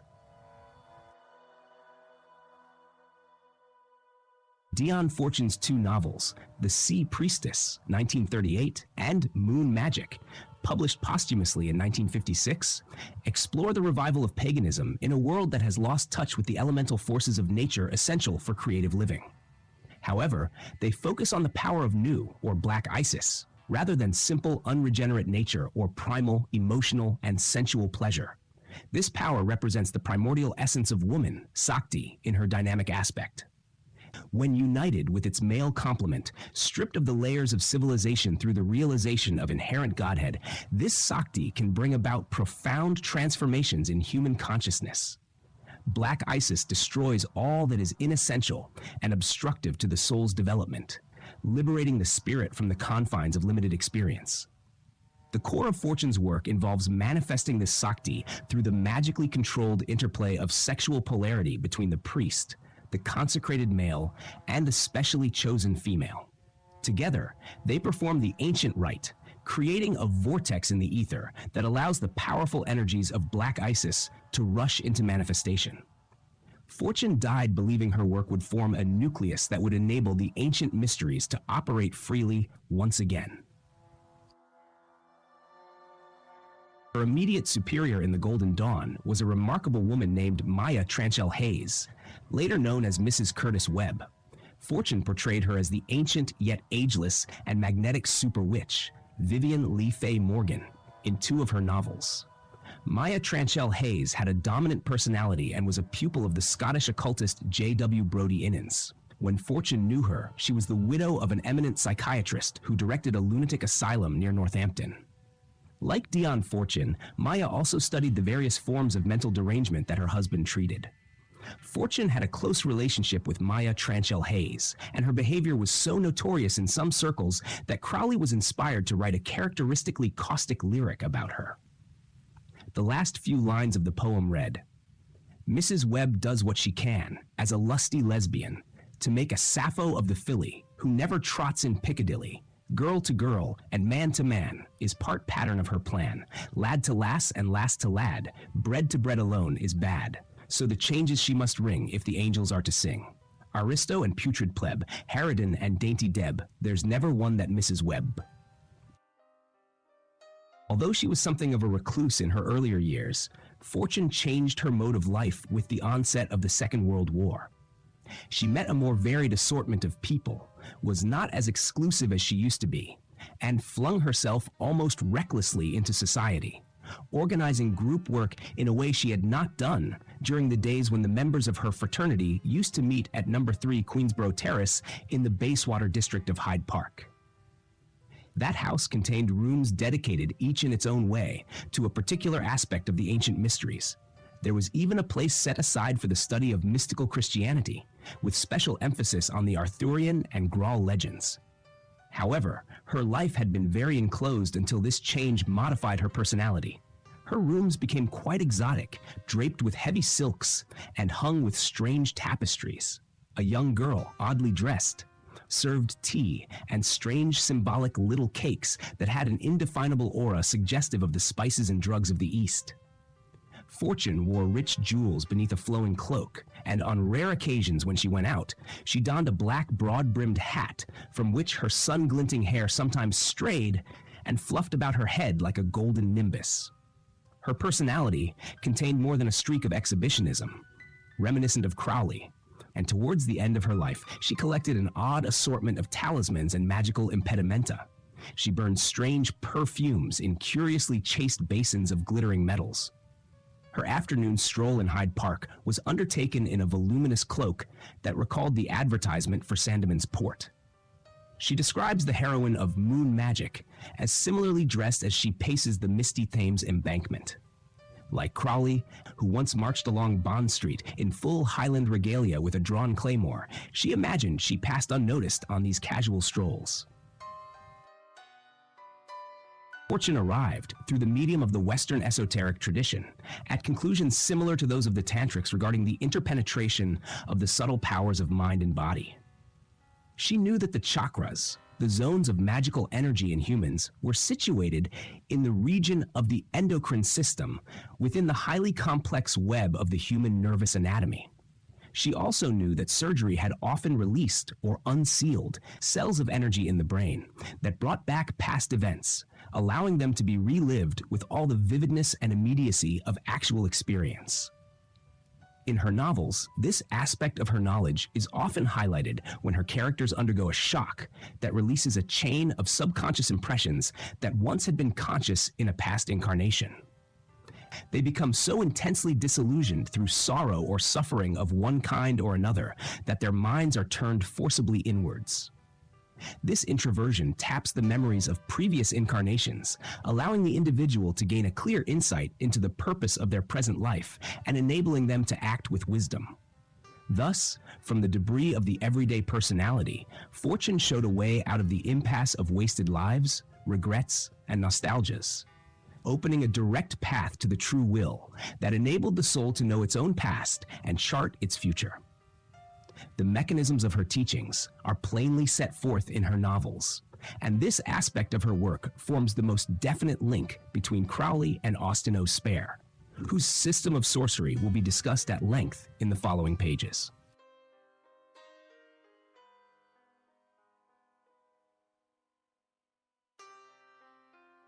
Austin Osman Spare and the Zos Kia cultist H.P. Lovecraft, in one of his tales of terror, alludes to certain entities which have their being not in the spaces known to us, but between them. They walk calm and primal, of no dimensions, and to us unseen. This aptly describes Austin Osman Spare. The circumstances of his birth emphasize the element of ambivalence and in-betweenness, which forms the theme of his magic. He told me he was not sure whether he was born on the last day of December 1888, or on New Year's Day, 1889. Whether, as he put it, he was Janus backward turning or Janus forward facing. But whichever aspect of the deity he more closely represented, it is a fact that his life was a curious blend of past and future. Despite his inability to remember quite when he was born, the place was certainly Snow Hill, London. He was the only son of a City of London policeman. When barely 20 years of age, he began writing the Book of Pleasure, in which he used art and sex to explore the subconscious mind. The Book of Pleasure reeks of diabolism to such an extent that Mario Praz in The Romantic Agony, Oxford, 1933, refers to Spare as an English satanic occultist, and he places him in the same category as Aleister Crowley. Spare's intense interest in the more obscure aspects of sorcery. Although penniless, she would accept no payment for her fortune-telling, but insisted on the odd symbolic coin traditionally exacted as a sacrifice fee. Apart from her skill in divining, she was the only person Spare ever met who could materialize thoughts to visible appearance. Aleister Crowley, who met and attracted all kinds of psychically active individuals, met two only in the course of his life who had this particular siddhi. Mrs. Paterson, when visited for purposes of fortune-telling, would read a person's character immediately as a matter of course before going into details about the future. If she prophesied an event she was unable to describe verbally, she would objectivize the event in a visual image, and the querent would see, in some dark corner of her room, a clearly defined, if fleeting, image of the prophesied event. And this never failed to follow at the appointed time. It was undoubtedly Mrs. Paterson's influence that stimulated Spare's innate interest in the occult, which, allied to his remarkable skill as a draughtsman, enabled him to reproduce through his art the strange entities he encountered in transmundane spheres. He drew several portraits of Mrs. Paterson, one of which appeared in The Focus of Life, published by the Moreland Press in 1921. Another drawing of her by Spare recently appeared, 1971, in the part-work encyclopedia Man, Myth and Magic, where she is shown after having exteriorized herself in the form of a nubile girl. Spare, too, was able occasionally to conjure thought forms to visible appearance. But whereas in the old witch's case it was an unfailing power, in his own case it was erratic and uncertain. On one occasion, it worked only too effectively, as two unfortunate persons learnt to their cost. They were of the dilettante kind, mere dabblers in the occult. They wanted Spare to conjure an elemental to visible appearance. They had seen materialized spirits of the dead in the seance room, but had never seen an elemental. Spare tried to dissuade them, explaining that such creatures were subconscious automata inhabiting the human psyche at levels normally inaccessible to the conscious mind. As they almost always embodied atavistic urges and propensities, it was an act of folly to evoke them, as their intrusion into waking life could be extremely dangerous. But the smatterers did not take him seriously. Using his own method of elemental evocation, Spare set to work. Nothing happened for some time. Then a greenish vapor resembling fluid seaweed gradually invaded the room. Tenuous fingers of mist began to congeal into a definite organized shape. It entered into their midst, gaining more solidity with each successive moment. The atmosphere grew miasmic with its presence, and an overpowering stench accompanied it, and in the massive cloud of horror that enveloped them, two pinpoints of fire glowed like eyes, blinking in an idiot face which suddenly seemed to fill all space. As it grew in size, the couple panicked and implored Spare to drive the thing away. He banished it accordingly. It seemed to crinkle and diminish, then it fell apart like a blanket swiftly disintegrating. But while it had cohered and hung in the room like a cloud, it was virtually opaque and tangible, and it reeked of evil. Both the people concerned were fundamentally changed. Within weeks, one died of no apparent cause. The other had to be committed to an insane asylum. Although Spare was convinced that an occult intelligence frequently painted, drew, or wrote through him, he was unable to discover its identity. He was, however, in almost daily contact with a familiar, a spirit guide, known as Black Eagle, whom he had clearly seen and drawn on several occasions. But he was convinced that Black Eagle was not the sole source of his automatism. Spare had but to turn his head suddenly, and he would sometimes catch a glimpse of the familiar spirits that constantly surrounded him. Several times he had caught one of them long enough to make a lightning-swift sketch. Spare's frequent traffic with denizens of invisible realms led to his evolving a graphic means of conjoining all thoughts, past, present, and future, in the ever-fluid ether of consciousness. His graphic symbology represents a definite language designed to facilitate communication with the psychic and subliminal world. It was Spare's opinion that for this language to be truly effective, each individual should evolve his own, creating his sigils from the material nearest to hand, his own subconscious. He gave as a reason for so much failure in divination the fact that, although the operator sometimes succeeded in annexing traditional symbols to his own subconscious awareness of their true values, many of the symbols eluded correct interpretation. They therefore failed of nexus and were consequently sterile. Not only could Spare tell fortunes in the usually accepted sense, he could also use the cards for influencing the host of subtle entities which swarm in the astral light, and with their cooperation, he accomplished much of his magic. He designed and used a pack of cards which he called the Arena of Anon. each card bearing a magical emblem, which was a variation of one of the letters of the alphabet of desire. When vividly visualized, the emblem or sigil mysteriously stirs the subconscious, and a corresponding image or set of images arises in the mind. In proportion to the power of belief in the sigil, so is the clarity of the image which it evokes. If the sigil taps a layer of ancient or cosmic memory, some astonishing images surge into the mind, and the skillful sorcerer is able to project them into the astral mind stuff of other individuals, so that they imagine the image to be a palpable presence. Spare could influence elemental phenomena as well as the minds of other people. Great danger lies in possession, and Spare wisely refrained from writing too openly about the processes he employed. What I know about his methods I learned from personal contact with him. Even as a child, Spare employed these curious sigils. One is reminded of Yeats's words in The Trembling of the Veil. Mathers described how as a boy he had drawn over and over again some event that he longed for, and called those drawings an instinctive magic. When he was 17, Spare stayed at the home of the Reverend Robert Hugh Benson, author of The Necromancers and other occult novels. They went out for a walk one summer day. A serene and cloudless blue sky shone overhead. It had been fine all day, and Benson was curious to know whether Spare could, in such unlikely circumstances, produce rain by magical means. Spare said he could, proceeded to trace a sigil on the back of a used envelope, and, pausing in his tracks, concentrated all his attention upon it. Within 10 minutes, small clouds began to appear. They massed at a point immediately above their heads and discharged violently. Both Benson and Spare were drenched to the skin. A year or two later, Benson introduced Spare to the Hon, Everard Fielding, secretary of the Society of Psychic Research. At the time, Fielding was associated with Frederick Bligh Bond, the president of the Archaeological Society, who, by psychic means, had discovered the buried Edgar Chapel at Glastonbury Abbey. Like Benson, Fielding wanted proof of Spare's magical powers, and when the latter offered to oblige, proposed the following test. Spare was to materialize an object that Fielding mentally visualized without giving any clue as to its nature.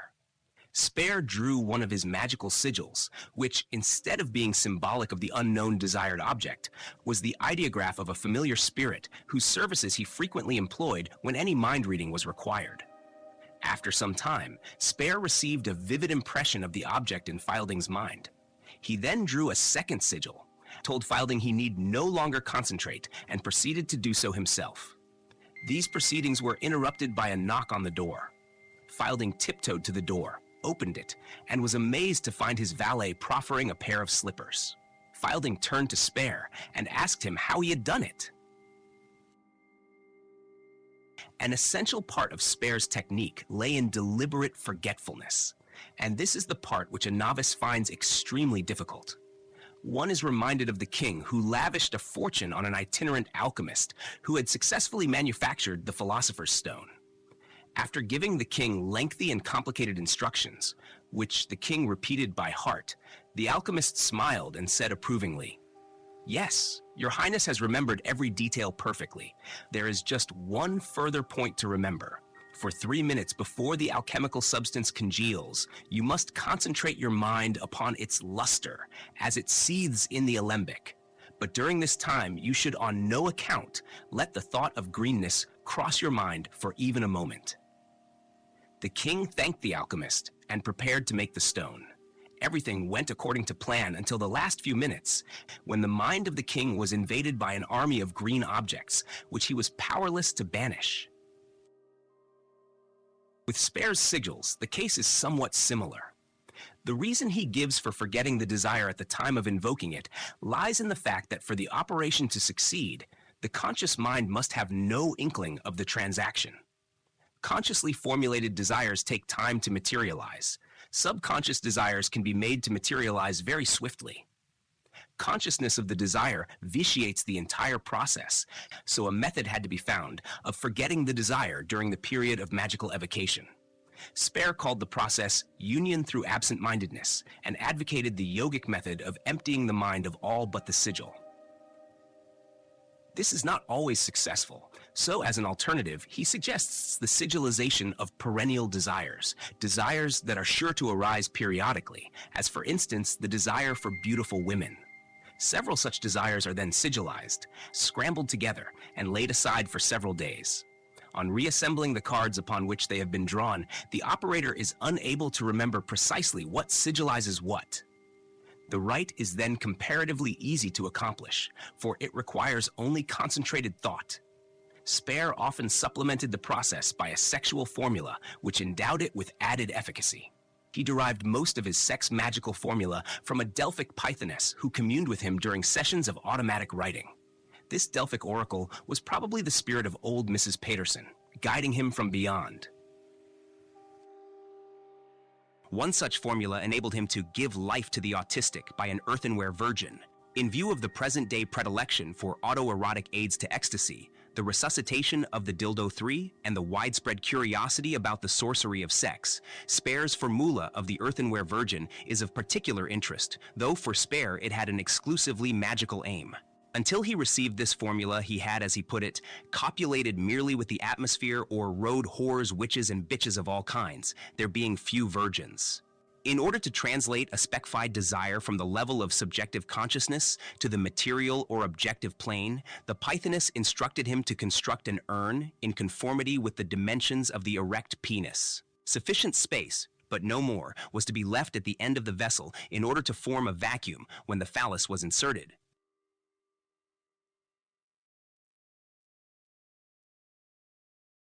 The cavity was to contain the sigilized wish, which was automatically consecrated at the moment of orgasm. The greatly enhanced pleasure induced by the suctional power of the vacuum increased the size of the penis and caused an unusually prolonged orgasm. At the critical moment, the desire was to be vividly visualized and held steadily in mind for as long as possible. When the mental image began to wane and disappear, the urn was hermetically sealed and buried in a casket filled with earth, or in the ground itself. Spare maintained that this was the formula used by the ancient Greek urnings, hence the designation. In one of his unpublished writings, he gives the following instructions. Bury the urn at midnight, the moon being quartered. When the moon wanes, disinter the urn and, while repeating a suitable incantation, pour its contents as a libation onto the earth, then rebury it. As the sperm would by that time have congealed, Spare advised a replenishment before the second burial. He describes the earthenware virgin as the most formidable formula known. It never fails and is dangerous. Hence, what is not written down must be guessed. From this formula was derived the legend of the genii of the brazen vessel associated with Solomon. Whether this is so, I do not know, but there is a curious illustration in Payne Knight's celebrated Discourse on the Worship of Priapus, London, 1865, which is not satisfactorily explained in the text. It is in two parts and depicts a male figure with a sexual organ erect. In his raised right hand, he holds a vase-shaped sheath which he is about to clamp upon the phallus. The second part of the illustration shows the same image, but with the penis drooping languidly after ejaculation, and the waist of the figure girdled with fruits symbolic of the rite's fulfillment. There are also one or two illustrations in Reynoc's Repertoire des Vases Peints, Paris, 1899, which suggest a similar magical practice. Spare could undoubtedly materialize atavisms from his own subconsciousness and clothe them fleetingly in the sexual ectoplasm, or astral semen, of his atmospheric copulations. Occasionally, these entities actually achieved a degree of density sufficient to make them visible and even palpable to other people. He called them elemental automata, or intrusive familiars. They frequently copulated amongst themselves, engendering offspring simultaneously. Spare has depicted many of these creatures engaged in their peculiar pursuits and has written several accounts of the Sabbath which he attended in their company. Old Mrs. Patterson's influence is very marked here, as he used her likeness as the type of the ancient witch in many of his drawings. One of Spare's constantly recurring themes concerns the transmogrification of age into youth. The first time Mrs. Patterson transformed herself before his eyes, the sorcery of it left a permanent impression which inspired many of his later works. One moment, she was the lined and wizened old crone. Then, in a flash, she appeared to him as a siren equipped with all the allurements of sex appeal, an image that fulfilled his penchant for full voluptuous contours. How she projected such a glamour, he was unable to discover, and although he never surprised her secret, he tried, with partial success, to emulate her example. This he did by a magical induction of ecstasy, which enabled him to function at levels of high emotionalism. He was at such times creatively active for days on end, needing neither food nor sleep. Enhanced sexual activity accompanied this condition. On the few occasions when he did not sublimate this energy and direct it to artistic creation, he regretted it. Such was his hunger that in one night alone he coupled with 18 women. He called these outbursts Dionysiac spasms of pansexualism, in which he had a vision of all things fornicating all the time. Spare wrote down his witch guide's instructions, and over the years, worked them into several books which he illustrated by some of the best of his drawings. It was only towards the end of his life, however, that he concentrated the mass of Mrs. Patterson's teachings into definite form. This consisted of a series of aphorisms and a magical grimoire, which he was working on at the time of his death in 1956. Both these works survive in manuscript. He intended calling the grimoire the Book of the Living Word of Zeus, the name Zeus being his magical name in the witch cult. The grimoire is not so much a resume of the witch tradition as a highly individualized system of sorcery reflecting Spare's creative genius and aesthetic theories. He also developed and extended his magical alphabet, the atavistic alphabet, about which he had first written in the Book of Pleasure in 1913. Each letter represents a sex principle potent to awaken remote atavistic strata of the psyche. Examples of its use are given in the grimoire, where he allies it with witchcraft. The following is a literal translation of one of his favorite spells. O mighty Rectaw, thou who exists in all erogeousness, we evoke thee. By the power of the meanings arising from these forms I make, we evoke thee. By the talismans that speak the secret leitmotif of desire, we evoke thee. By the sacrifices, abstinences, and transvaluations we make, we evoke thee. By the sacred in-betweenness concepts, give us the flesh. By the quadriga sexualis, give us unvarying desire. By the conquest of fatigue, give us eternal resurgence. By the most sacred word graph of heaven, we invoke thee.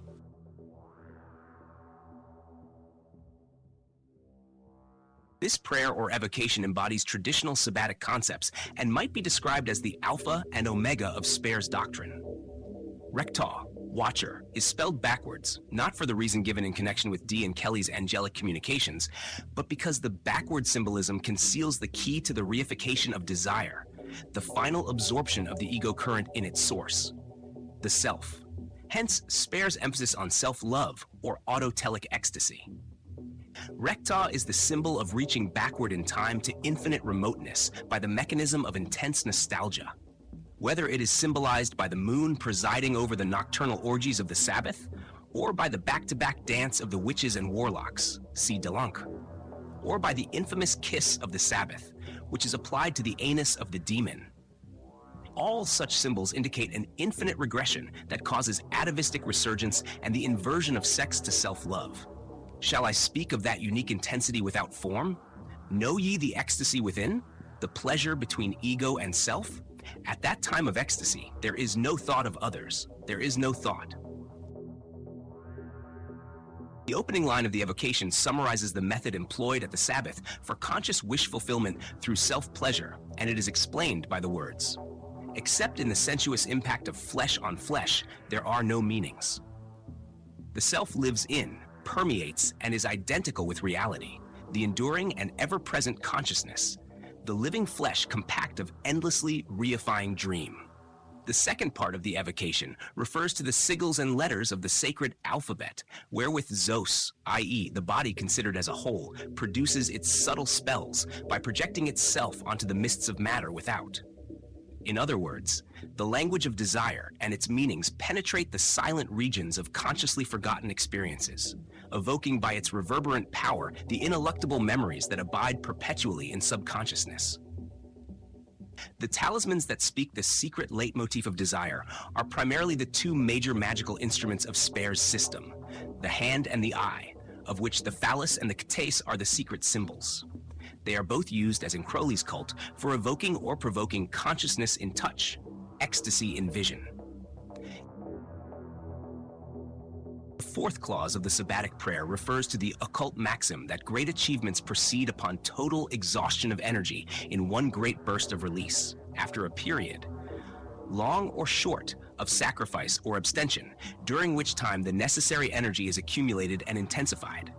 The Sabbath is always secret, communal, and periodic, an enforced consummation for almost unlimited wish fulfillment. Prolonged voluntary abstinence, repression, and sacrifice are released in mass sexual congress and sublimated to one end, the exteriorization of a wish, which is thus achieved by a great saving and a total spending. The transvaluations are affected by the shedding of conventional ideas and beliefs and by the absorption of the energy thus liberated. Spare terms such energy free belief. It is this aimless energy that is seized upon at the Sabbath and directed to given ends. The fifth clause of the prayer introduces one of the most important aspects of Spare's magic, the state of in-betweenness. In everyday life, one craze or belief follows another. By a process of not believing, of emptying the craze or obsession of its content, we can surprise the tendency of belief to appear as one thing rather than another, or as one thing after another. This way, we can break through into the ecstasy of communion with the atmospheric eye, which Spare calls the Kia, the state of in-betweenness, or neither-neither. Primordial belief is self, God, or Kia. It does not matter what we call it. It is the only belief that is self-evident because it is experienced by each one of us at every moment of our existence. It is also the only belief that is truly free of belief, because to be is to be live it, as Spare aptly expresses it. It is void of necessity to become anything else, for it is all things all the time, and can only and always be itself. If we can realize this, we shall not fall into the error of conceptual thought, which constantly breeds other thoughts with which we temporarily identify ourselves, the Buddhist cycle of birth, death, and rebirth. In a few words, Spare states the crux of the doctrine.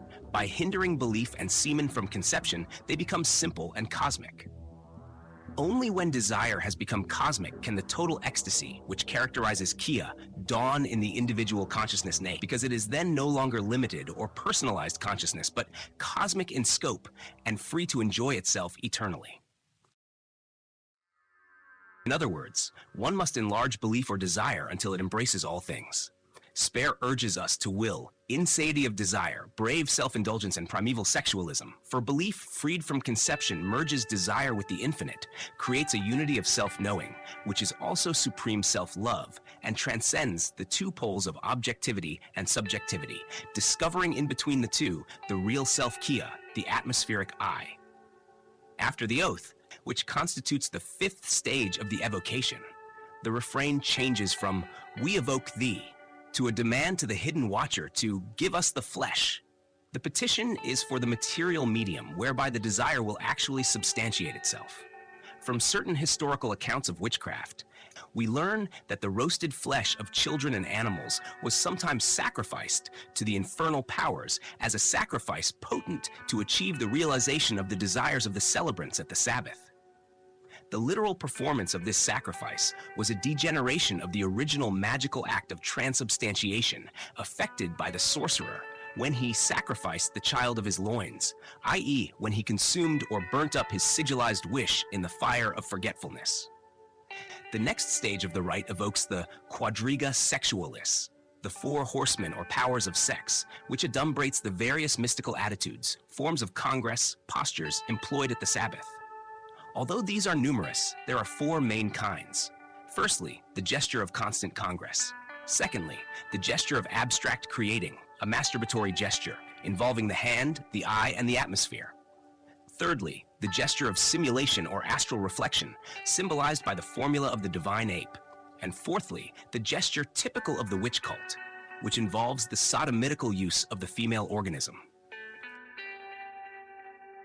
Comparisons with Crowley's cult of sexual magic will spring to mind, but Spare elaborates these four great gestures as follows. In the first instance, he interprets constant congress as the perpetual interplay of the will, symbolized by the hand, and the imagination, symbolized by the eye. For it is will and imagination that cause things to appear. The Tibetan Yabyum is the oriental mode of representing this constant interplay of the active and passive potencies. The gesture of constant congress, therefore, resumes the prime function of the sabbatic rite, which is excreation, or evolving from our innerness through living contact with all otherness, typified by the world without. The second gesture, that of abstract creating, is performed by a special kind of mantric vibration, and the mouth is the symbol of the magical implement which performs it. Reverberant evocation, prayer, adoration through song, incantation, or mantra conveys the energy of desire by tonal nuance to the necessary stratum of the subconsciousness.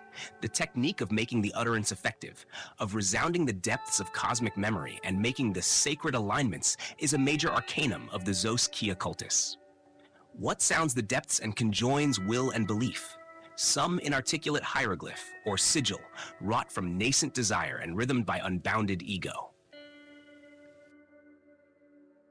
The second gesture therefore resumes the formulation of the great wish on the astral plane prior to its excreation, projection, and subsequent embodiment. The third gesture of the quadriga sexualis, the concept of simulation, reveals the means of reifying the great wish. The archetype of all such simulatory techniques is the state of total vacuity, which Speer named the death posture. By feint, the means of reification is concentrated through a simulation of death or annihilation. This posture is explained in the next chapter. The fourth and final gesture, that of reorganization, rearrangement, or abortive congress, implies a magical formula deriving from the ancient draconian cults of Egypt. Either moon magic is implied, or the formula of Go Morali, both of which appear in the Crowley cult as aspects of the Aiktu and Thektu, OTO, respectively. The reorganization of magical power within the human organism involves a consolidation of the reified wish until it exhausts itself through non-necessity. Hence, the gesture of the quadriga sexualis impregnates the glamour already projected onto the astral plane, endowing it with the energy of the sorcerer himself, so that it becomes a living entity, capable of reverberant copulations through increative congress. Speer explains the Sabbath as an inverse reversion for self-seduction and undoing for a divertive conation. Sex is used as the technique and medium of a magical act. It is not only erotic satisfaction. The sensualist is made detached, controlled, until later and final sublimation. His whole training is designed to render him submissive and obedient to the witch until he can control, transmute, and direct his magical energy wherever desired by cold and amoral passion.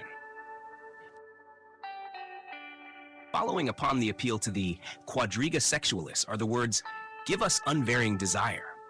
Desire, without variation of any kind, undifferentiated and undifferentiating, leads to the consummation of an unvarying bliss which is free from all concept, and therefore habitually infinite.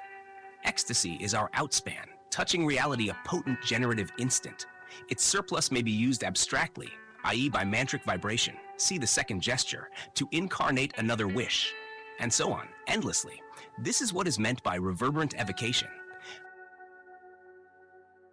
The seventh stage of the rite concerns the conquest of fatigue, which is essential to effective sabbatic functioning. It involves sustained somatic, cerebral, and psychomagical energy, ensuring intense ecstasy when the great exhaustion makes possible the voidness necessary for the projection of the sigil. This voidness serves as the chalice containing the great wish. This recalls Crowley's innumerable sex magical operations for sex force and attraction. The penultimate petition, "Give us eternal resurgence," is a plea for the constant return of the primordial rapture, aiming to establish a continuum of bliss where the Kia is seen, felt, and known as the background of all possibility, the source of creation, and the aim of all pleasure. It is the doctrine of atavistic resurgence. The sabbatic prayer concludes with an invocation of the most sacred word graph of heaven. The word graph of heaven is a glyph of the goddess, and it conceals the true purpose of the Sabbath. It is a secret glyph of the Zos Kia cultus, invoking the goddess, whereas the preceding stages of the rite evoked her. Invocation is a call for the spirit to appear subjectively, while evocation is a call for the spirit to manifest objectively. The hidden rectaw is evoked to visible manifestation, by the power of meanings arising from these forms I make. According to Spare, the witch presiding at the sabbatic rite is usually old, grotesque, worldly, and libidinously learned, and is as sexually attractive as a corpse. Yet she becomes the supreme vehicle of consummation. This is necessary for the transmutation of the sorcerer's personal aesthetic culture, which is thereby destroyed. Perversion is used to overcome moral prejudice or conformity. By persistence, the mind and desire become moral, focused, and entirely acceptive, and the life force of the ID, the great desire, is free of inhibitions prior to final control. Thus, ultimately, the Sabbath becomes a deliberate sex orgy for the purpose of exteriorization, thus giving reality to the autistic thought by transference. Sex is for full use, and he who injures none himself does not injure. Spare believed that the personal aesthetic culture, that is, the individual's idea of what constitutes beauty and ugliness, when exalted as the criterion of value in itself, has destroyed more effective affinity than any other belief. But he who transmutes the traditionally ugly into another aesthetic value has new pleasures beyond fear. In Liber Aleph, Crowley enunciated a similar thesis. The magical ecstasy liberated by union with grotesque or hideous images, usually associated with aversion, repulsion, or horror, is superabundant compared with that released by the union of, usually accepted, opposites. One is reminded of Salvador Dali's observation that the wished-for treasure islands may lie precisely in those images of horror and dread that are naturally repellent to the conscious mind. Such a transformation of values, Arabur, improves health and leads to self-control, tolerance, understanding, and compassion. Not only an adjunct to the rite, it accelerates the fulfillment of the great desire. Nothing is attained merely by wanting. Epistemology, even eschatology, will not help, not God's. But spake Zos, the as-if simulations have been prolific as objective realities. Sublimation of all reason to the blind life force is the whole of wisdom. Spare's drawings were always inspired by the new aesthetic, the new sexuality. They amount almost to masturbation in line. The line coils and curls upon itself and mounts the steep incline of ecstasy as the amazing sigils are woven into a complex web of dream. To follow closely the line of some of his sabbatic drawings is to leave Earth and dive obliquely between those spaces that Lovecraft celebrated in his nightmare tales. Such drawings are themselves the gateway to the Sabbath. One is drawn into a vortex and whirled down the funnel of consciousness, which explodes into unknown worlds. Spare would not reveal the magical graphs that unsealed the cells of these eldritch dimensions. Of the Sabbath itself, he said that it was always secret, communal, and periodic. A concentrated consummation for unlimited wish fulfillment.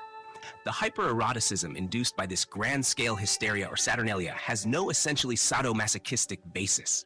Simulation can, and often does, replace it. Before the ceremony, each participant plays his or her allotted part, which usually develops into chaotic promiscuity. The initiates are trained in their parts individually. They play a passive role, while the witches take the active part. Thus, the symbolic levitation by besom handle. There is a secret meeting place and an elaborate ceremony, which is an extensive hypnotic to overwhelm all psychological resistances. Thus, the sense of smell, hearing, and sight are seduced by incense, mantric incantation, and ritual, while taste and touch are made more sensitive by the stimuli of wine and oral sexual acts. After total sexual satiation by every conceivable means, an affectivity becomes an exteriorized hallucination of the predetermined wish, which is magical in its reality. No one can say whether certain things happen or not. Each individual may have very different and equally vivid experiences, but some form of levitation seems common to all. My own experience of many Sabbaths is that there is consummate exteriorization of latent potencies, and that subsequent memories are of reality. All excessively sadistic acts are mainly symbolized by the witches, and what simulation there is follows closely the patterns of all erotic love rites. The whole ceremony is based mainly on an inversion of orthodox religious services. In another writing, also unpublished, Spare declared that sorcery is a deliberate act of causing metamorphoses by the employment of elementals. It forges a link with the powers of middle nature, or the ether, the astrals of great trees, and of animals of every kind. Will is our medium. Belief is the vehicle, and desire is the force combining with the elemental. Cryptograms are our talismans and protectors. The will, or nervous energy, must be suppressed in order to create tension and released only at the psychological moment. At that time, gaze into and beyond the immediate vista, into the aeon, the spaciousness beyond your meannesses, beyond your borrowed precepts, dogmas, and beliefs, until you vibrate in spacious unity. Indraw your breath until the body quivers, and then give a mighty suspiration, releasing all your nervous energy into the focal point of your wish. And as your urgent desire merges into the ever-present procreative sea, you will feel a tremendous insurge, a self-transformation. And the devil himself shall not prevent your will materializing.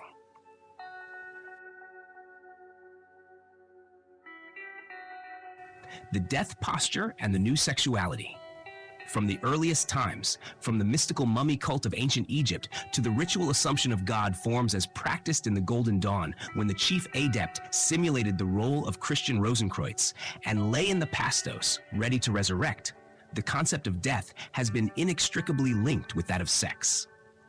The illustration entitled The Death Posture, which forms the frontispiece to the Book of Pleasure, contains in an allegorical form the whole doctrine of the new sexuality.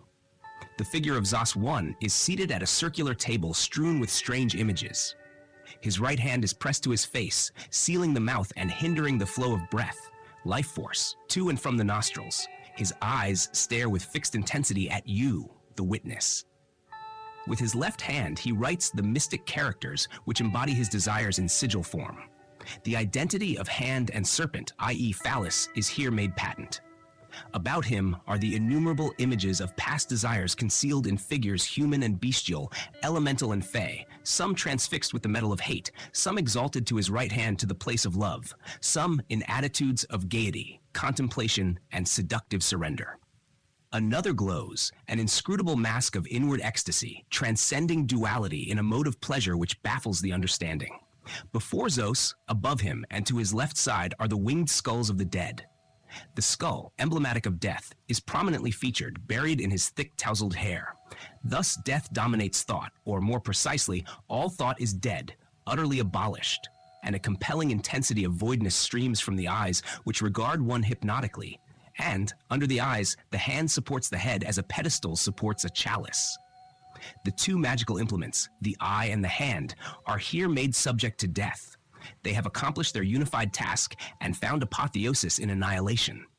No breath, life principle, prana, stirs the immobile shapes around them. A state of suspended activity is implied, a suspension which simulates death, H&E. Death or Thane is the motto of Zos, whose full magical motto was Zos vel Thanatos. He says, in Earth Inferno, 1905, death is all. All the religions and magical cults of antiquity laid emphasis upon the idea of death, which was interpreted as a birth onto another plane of existence. The tomb and the womb were interchangeable terms denoting the comings and goings of the ego at various levels for the purpose of enacting the laws of karma decreed by destiny. Death is the coming forth of the suppressed, the becoming by going, the great chance, an adventure in will that translates into body. This is the key to the death posture, really an imposture, a simulation of death for the purpose of allowing the suppressed dream to emerge and translate into body. But the death posture is more than a ritual simulation of death. Just as in the supreme rite of masonry, there is, or should be, a true resurrection born of the imitated resurrection, rehearsed for the purpose of externalizing the interior truth. In the alphabet of sentient symbols, which Spare devised to form the basis of his language of desire, the sign symbolizes the ego, the principle of duality, while symbolizes the death posture, the dissolution of duality in the formless state of absolute consciousness. The preliminary sensation of the death posture, see the Book of Pleasure, is a fine example of Spare's ability of visualizing sensation. The figure is hunched upon itself in a concentration of inner awareness and bliss, and the six-rayed star of will blazes at its heart. The right hand clasps an invisible weapon. The hand symbolizes the creative will, and the eyes, which symbolize both desire and imagination, are closed or covered. It is easy to interpret the picture as meaning intense power locked within the body, pending its explosive outpouring in any desired form.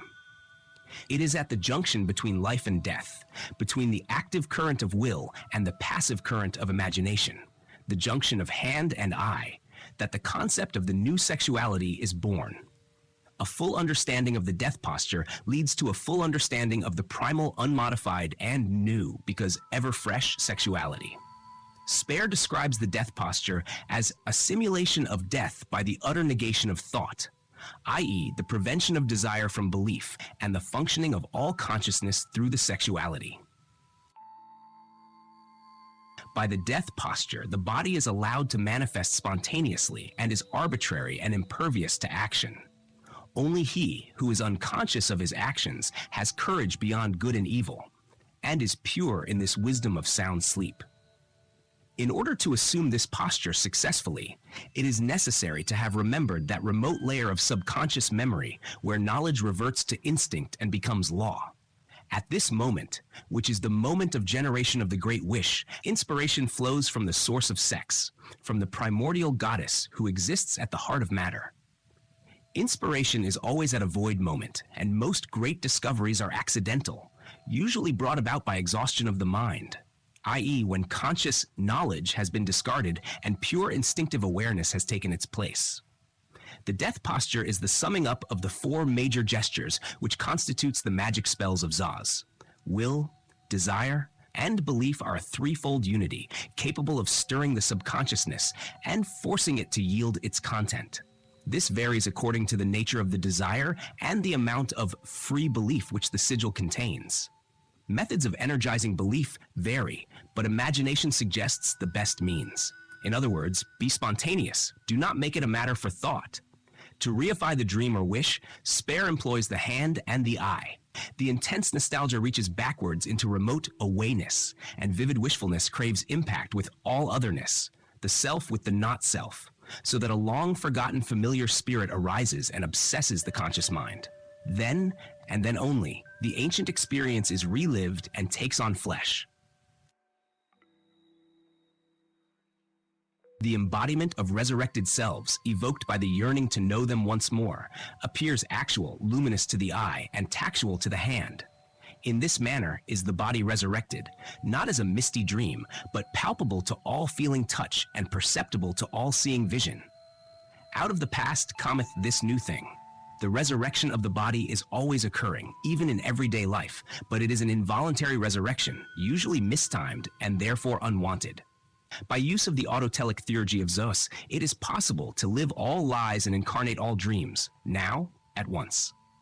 In the Zoetic grimoire of Zos, Speer makes it plain that identity is an obsession, a composite of personalities, all counterfeiting each other. A favelated ego, a resurging catacomb where the phantomesque demiurgoses seek in us their reality. Through the death posture, our thisness is realized as identical with the thatness of so-called others, a quality that is really no quality, partaking as it does of neither this nor that. And with the apprehension of Kia self as neither is born the new aesthetic or sexual sense, which is our thisness in a new dimension, and the source of all thatness that we constantly project as female bodies. This introduces a weird concept of sexuality, which Speer used as the basis of his theurgy. All women are seen as forms of our desire. They are desires sigilized, and because of the conditioned quality of our belief, they are conditioned and subject to change, appearing to us as all otherness, desiring union with our thisness. Fortunate is he who absorbs his female bodies, ever projecting, for he acquires the extent of his body. Speer does not limit the meaning of the word body to the fleshly body. If this were the case, there would be no sense in his declaring death is all, and in glorifying the simulation of a condition which writes finis to the physical organism. The phrase, the extent of his body, involves a state of sentience of which the physical organism is but a single reification and resurrection. Speer's ultimate doctrine implies the unification of sensation on all planes simultaneously, so that the ego may be fully aware of its myriad entities and identities in a now and a here that is everlasting. This is what is meant by acquiring the extent of his body. In the grimoire, he says, we are never fully aware of things except by the influx of sexual will awakening us. And the death posture concentrates all the senses and turns them back into the primal sense, the sexual, which infuses the body with total awareness on all planes at once. Without knowledge of how to assume the death posture, entity exists in many units simultaneously, without consciousness of ego as one flesh. What greater misery than this?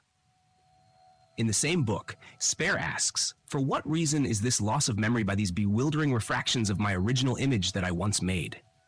The death posture contains the answer for, by uniting vital belief, i.e. organic desire, and dynamic will, the extent of his body is acquired.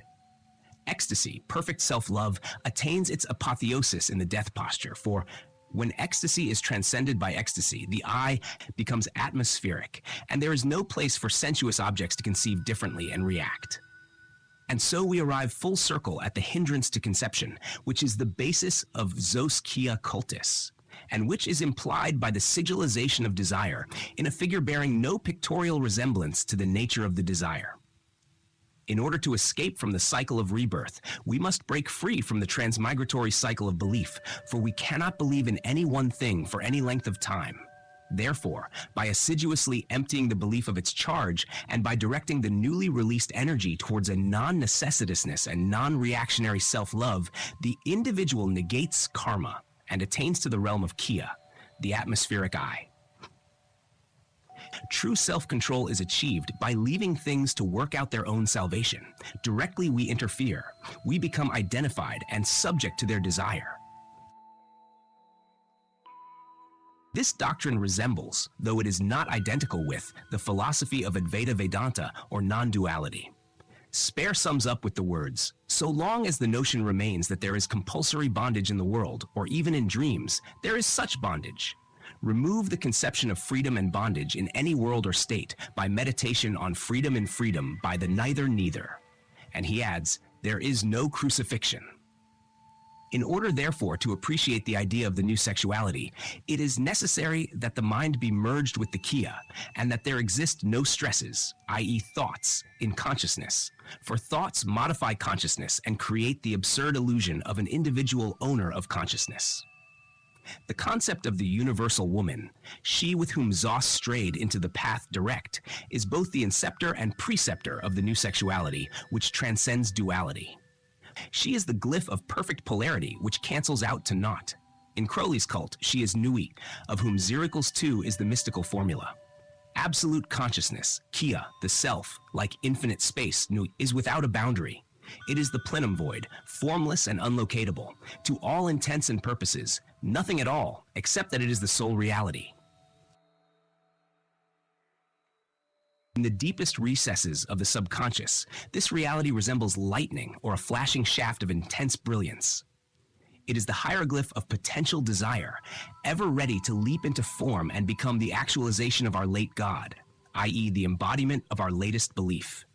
This primal desire, this new or ageless sexuality, is the one sense of all the senses that is real. It is the one constant factor in our changefulness. The more this sense can be extended to embrace everything, the more the self can realize itself, understand itself, know itself, and finally be itself wholly, perpetually, and non-necessitously. The new law shall be the arcana of the mystic unbalanced, does not matter, need not be. There is no necessitation, please yourself is its creed. The belief ever striving for denial is kept free by retention in this state. This is very reminiscent of Crowley's creed of do what thou wilt, but there is a difference. As the negative path of Taoism is to the positive path of traditional Hinduism, so is this creed of self-love and Zos Kia to that of Thelema and love under will. For Spare, woman symbolizes the desire to unite with all otherness as self, not the individual manifestations of woman, but the primitive woman of which or of whom mortal women are refracted images. Call this inconceivable concept sex, desire, emotion, or personify it as the goddess, the witch, the primitive woman. She is the cipher of all in-betweenness, the elusive ecstasy of the lightning pathway that Zos called the precarious funambulatory way. To adore her is not achieved by imprisoning her in an ephemeral form and limiting her to this or that, but by transcending the thisness and the thatness of all things and experiencing her in the unity of self-love. Spare did not embody her arbitrarily as Astarte, Isis, Cybele, or Nuit, though he often drew her in these god forms. For to limit her is to turn aside from the path and idealize the idol, which is false, because partial, unreal, because non-eternal. The possessive personalize, idolize love, and so the morbid awakening. The use of such idols is permissible, even desirable, for the purpose of storing free belief during an inactive or non-creative period when energy is not required. But the main objection to the continued use of idols is that the familiar induces fatigue. Fatigue induces indifference. Let nothing be seen in such a manner. Let seeing be as vision, every sight a revelation. Fatigue disappears when this is the constant attitude, i.e., when the image is always new, and the sexuality, therefore, always stimulated afresh. By not permitting free belief to be locked in a particular god form, the impact of sight as revelation is easily inculcated and sterility abolished. It is one of Spare's fundamental maxims that the familiar is always sterile. One cannot breed from familiar images. Familiarity leads to devitalization, laziness, and conventional attitudes, the easy way out of difficulties. Let me overcome this cursed fatigue, and I will become a god.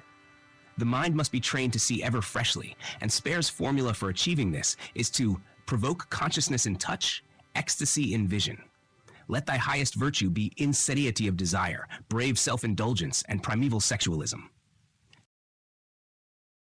The key to primeval sexualism, or the new sexuality, is given in the focus of life, where Zeus exclaims, "Dispense with all means to an end."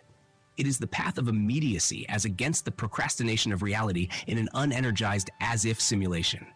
Do it now, not eventually, for desire except by the act shall in nowise obtain. And again, realization is not by the mere utterance of the words "I am I," nor by self-abuse, but by the living act. Self-abuse is here used as synonymous with simulation. Do not pretend to be I, be the self absolutely, wholly, and in reality, now. This is the theurgy of making the word flesh. In the Book of Pleasure, he asks, "Why assume ceremonial robes and masks and simulate attitudes of the gods? Most emphatically, there is no need for repetition or feeble imitation. You are alive." This is the reason for his rebuking magicians and those who merely rehearse reality, while mocking the very vitality they embody and desire by a simulation which in itself denies it. Spare claims that magic merely ruins the reality by positing a moment even when the self is not real and vital, when it is not all things, or rather when the power of becoming all things is not inherent in it. People praise ceremonial magic and are supposed to suffer much ecstasy. Our asylums are crowded and the stage is overrun. Is it by symbolizing that we become the symbolized? Were I to crown myself king, should I be king? Rather, should I be an object of disgust or pity? These teachings, evolved by Spare before the First World War, are very close to the doctrines of the Sudden School of Chan Buddhism, the texts of which have only recently been made generally available. To dispense with all means to an end is simply said, but not so simply done. A full development of the aesthetic sense is required, for without it, it is not even possible to accept the doctrine of the new sexuality, either intellectually or symbolically. It may be done by saturating the body-mind complex in the subtle effluvia of Zos Ki Occultus, by following the thread of Spare's work into the deep and dimly illumined cells of the subconsciousness, by acquiring an ultra-sensitive awareness to events and things as being not different from the self. Spare understands all nature, the objective universe, as the sum of our past, symbolized, crystallized apparently outside ourselves. The potential, alone, at the lightning-swift instant of its transudation, is to be seized and be lived, i.e., believed, in an ecstatic immediacy, for when ecstasy is transcended by ecstasy, the I becomes atmospheric, and there is no place for sensuous objects to conceive differently. But one cannot locate the supreme belief in nature, because as soon as the word has been uttered, the reality is of the past, is no longer reality now, can but live in resurrection when reutterance makes it flesh. It is neither what is uttered, nor he who utters, nor is it the utterance, but a vague and subtle in-betweenness concept that renders reality at the split second of its actual transudation. There is no spoken truth that is not past more wisely forgotten. In the grimoire, he says, "The fractional second is the path I would open." This path and the path of lightning-swift assimilation are synonymous terms describing an indescribable state which is conceptless, the neither-neither, self-love, kia, or the new sexuality. Spare's art is not widely known, nor has it received the appreciation it deserves, and his intensely personal system of sorcery has not yet woven its way into the structure of present-day occultism. There are signs, however, that it will not be long before the as-if simulations and the as-now ecstasies give a powerful impetus to the magical current of the new aeon, for if anyone sensed and interpreted this current right at its inception, it was certainly Austin Osman Spare.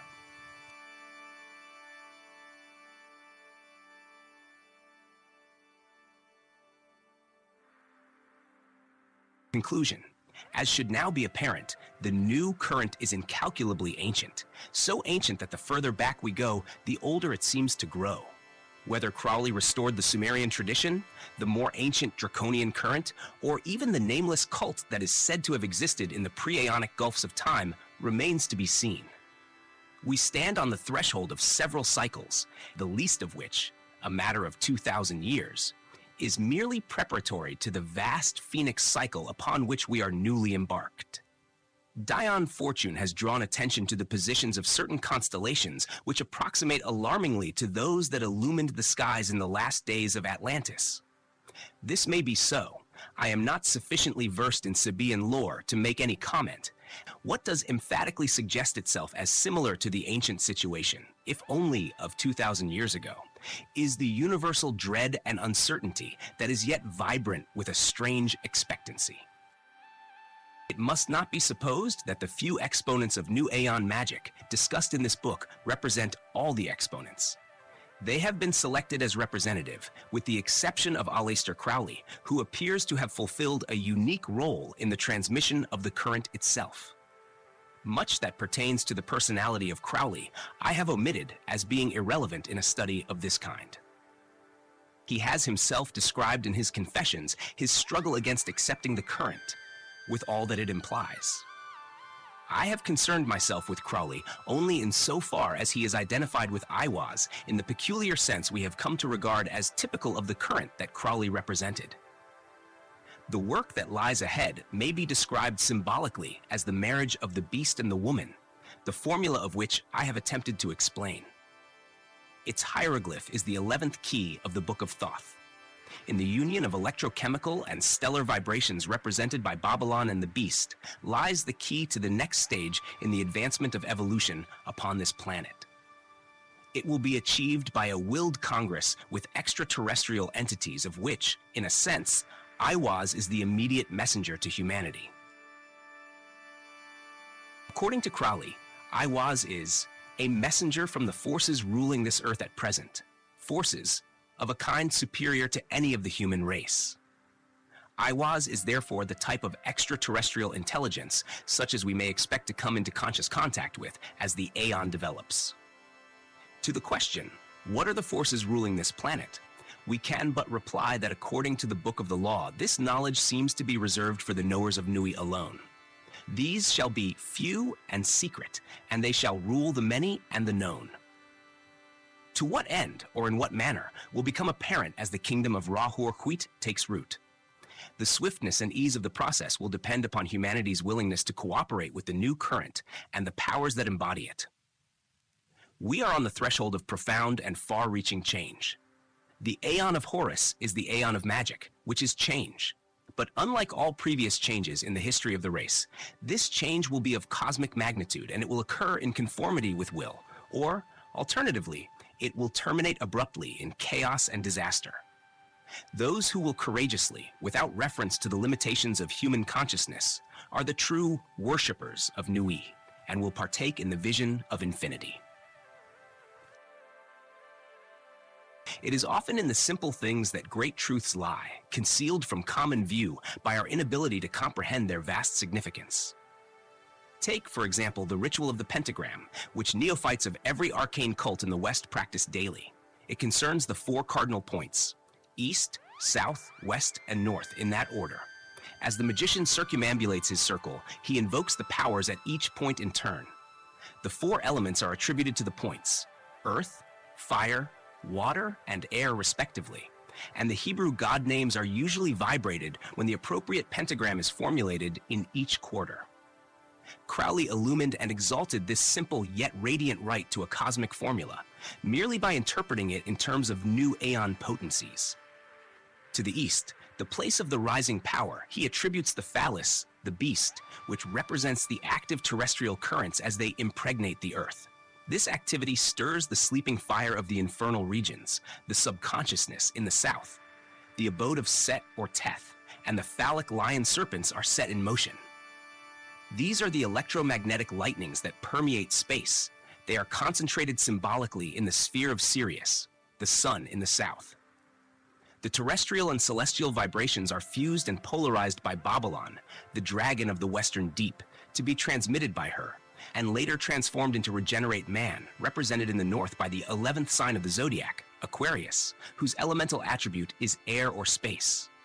Through regenerated man flows the influence of Nuit, the sky goddess, a symbol of the cosmic energies of infinite space. In this simple circular process, more properly spiral, for it includes height and depth, is contained the entire formula of magic in its new and cosmic mode. With very slight variation, the formula can be made the engine for invoking those extraterrestrial energies with which Crowley had intermittent intercourse. He knew that each individual had to work out this formula in his own life, and that those who performed the rites with love under will would ultimately establish contact with the 93 current, thus making themselves a channel for the forces that, having molded the astral substance of our planet, are now preparing to permeate the etheric and physical ambience of its atmosphere. I have discussed the initial stages of the process and have indicated, as clearly as may be in a book for the general reader, various methods of establishing communications with those forces. An account of the later phases of the process must be reserved for a future volume.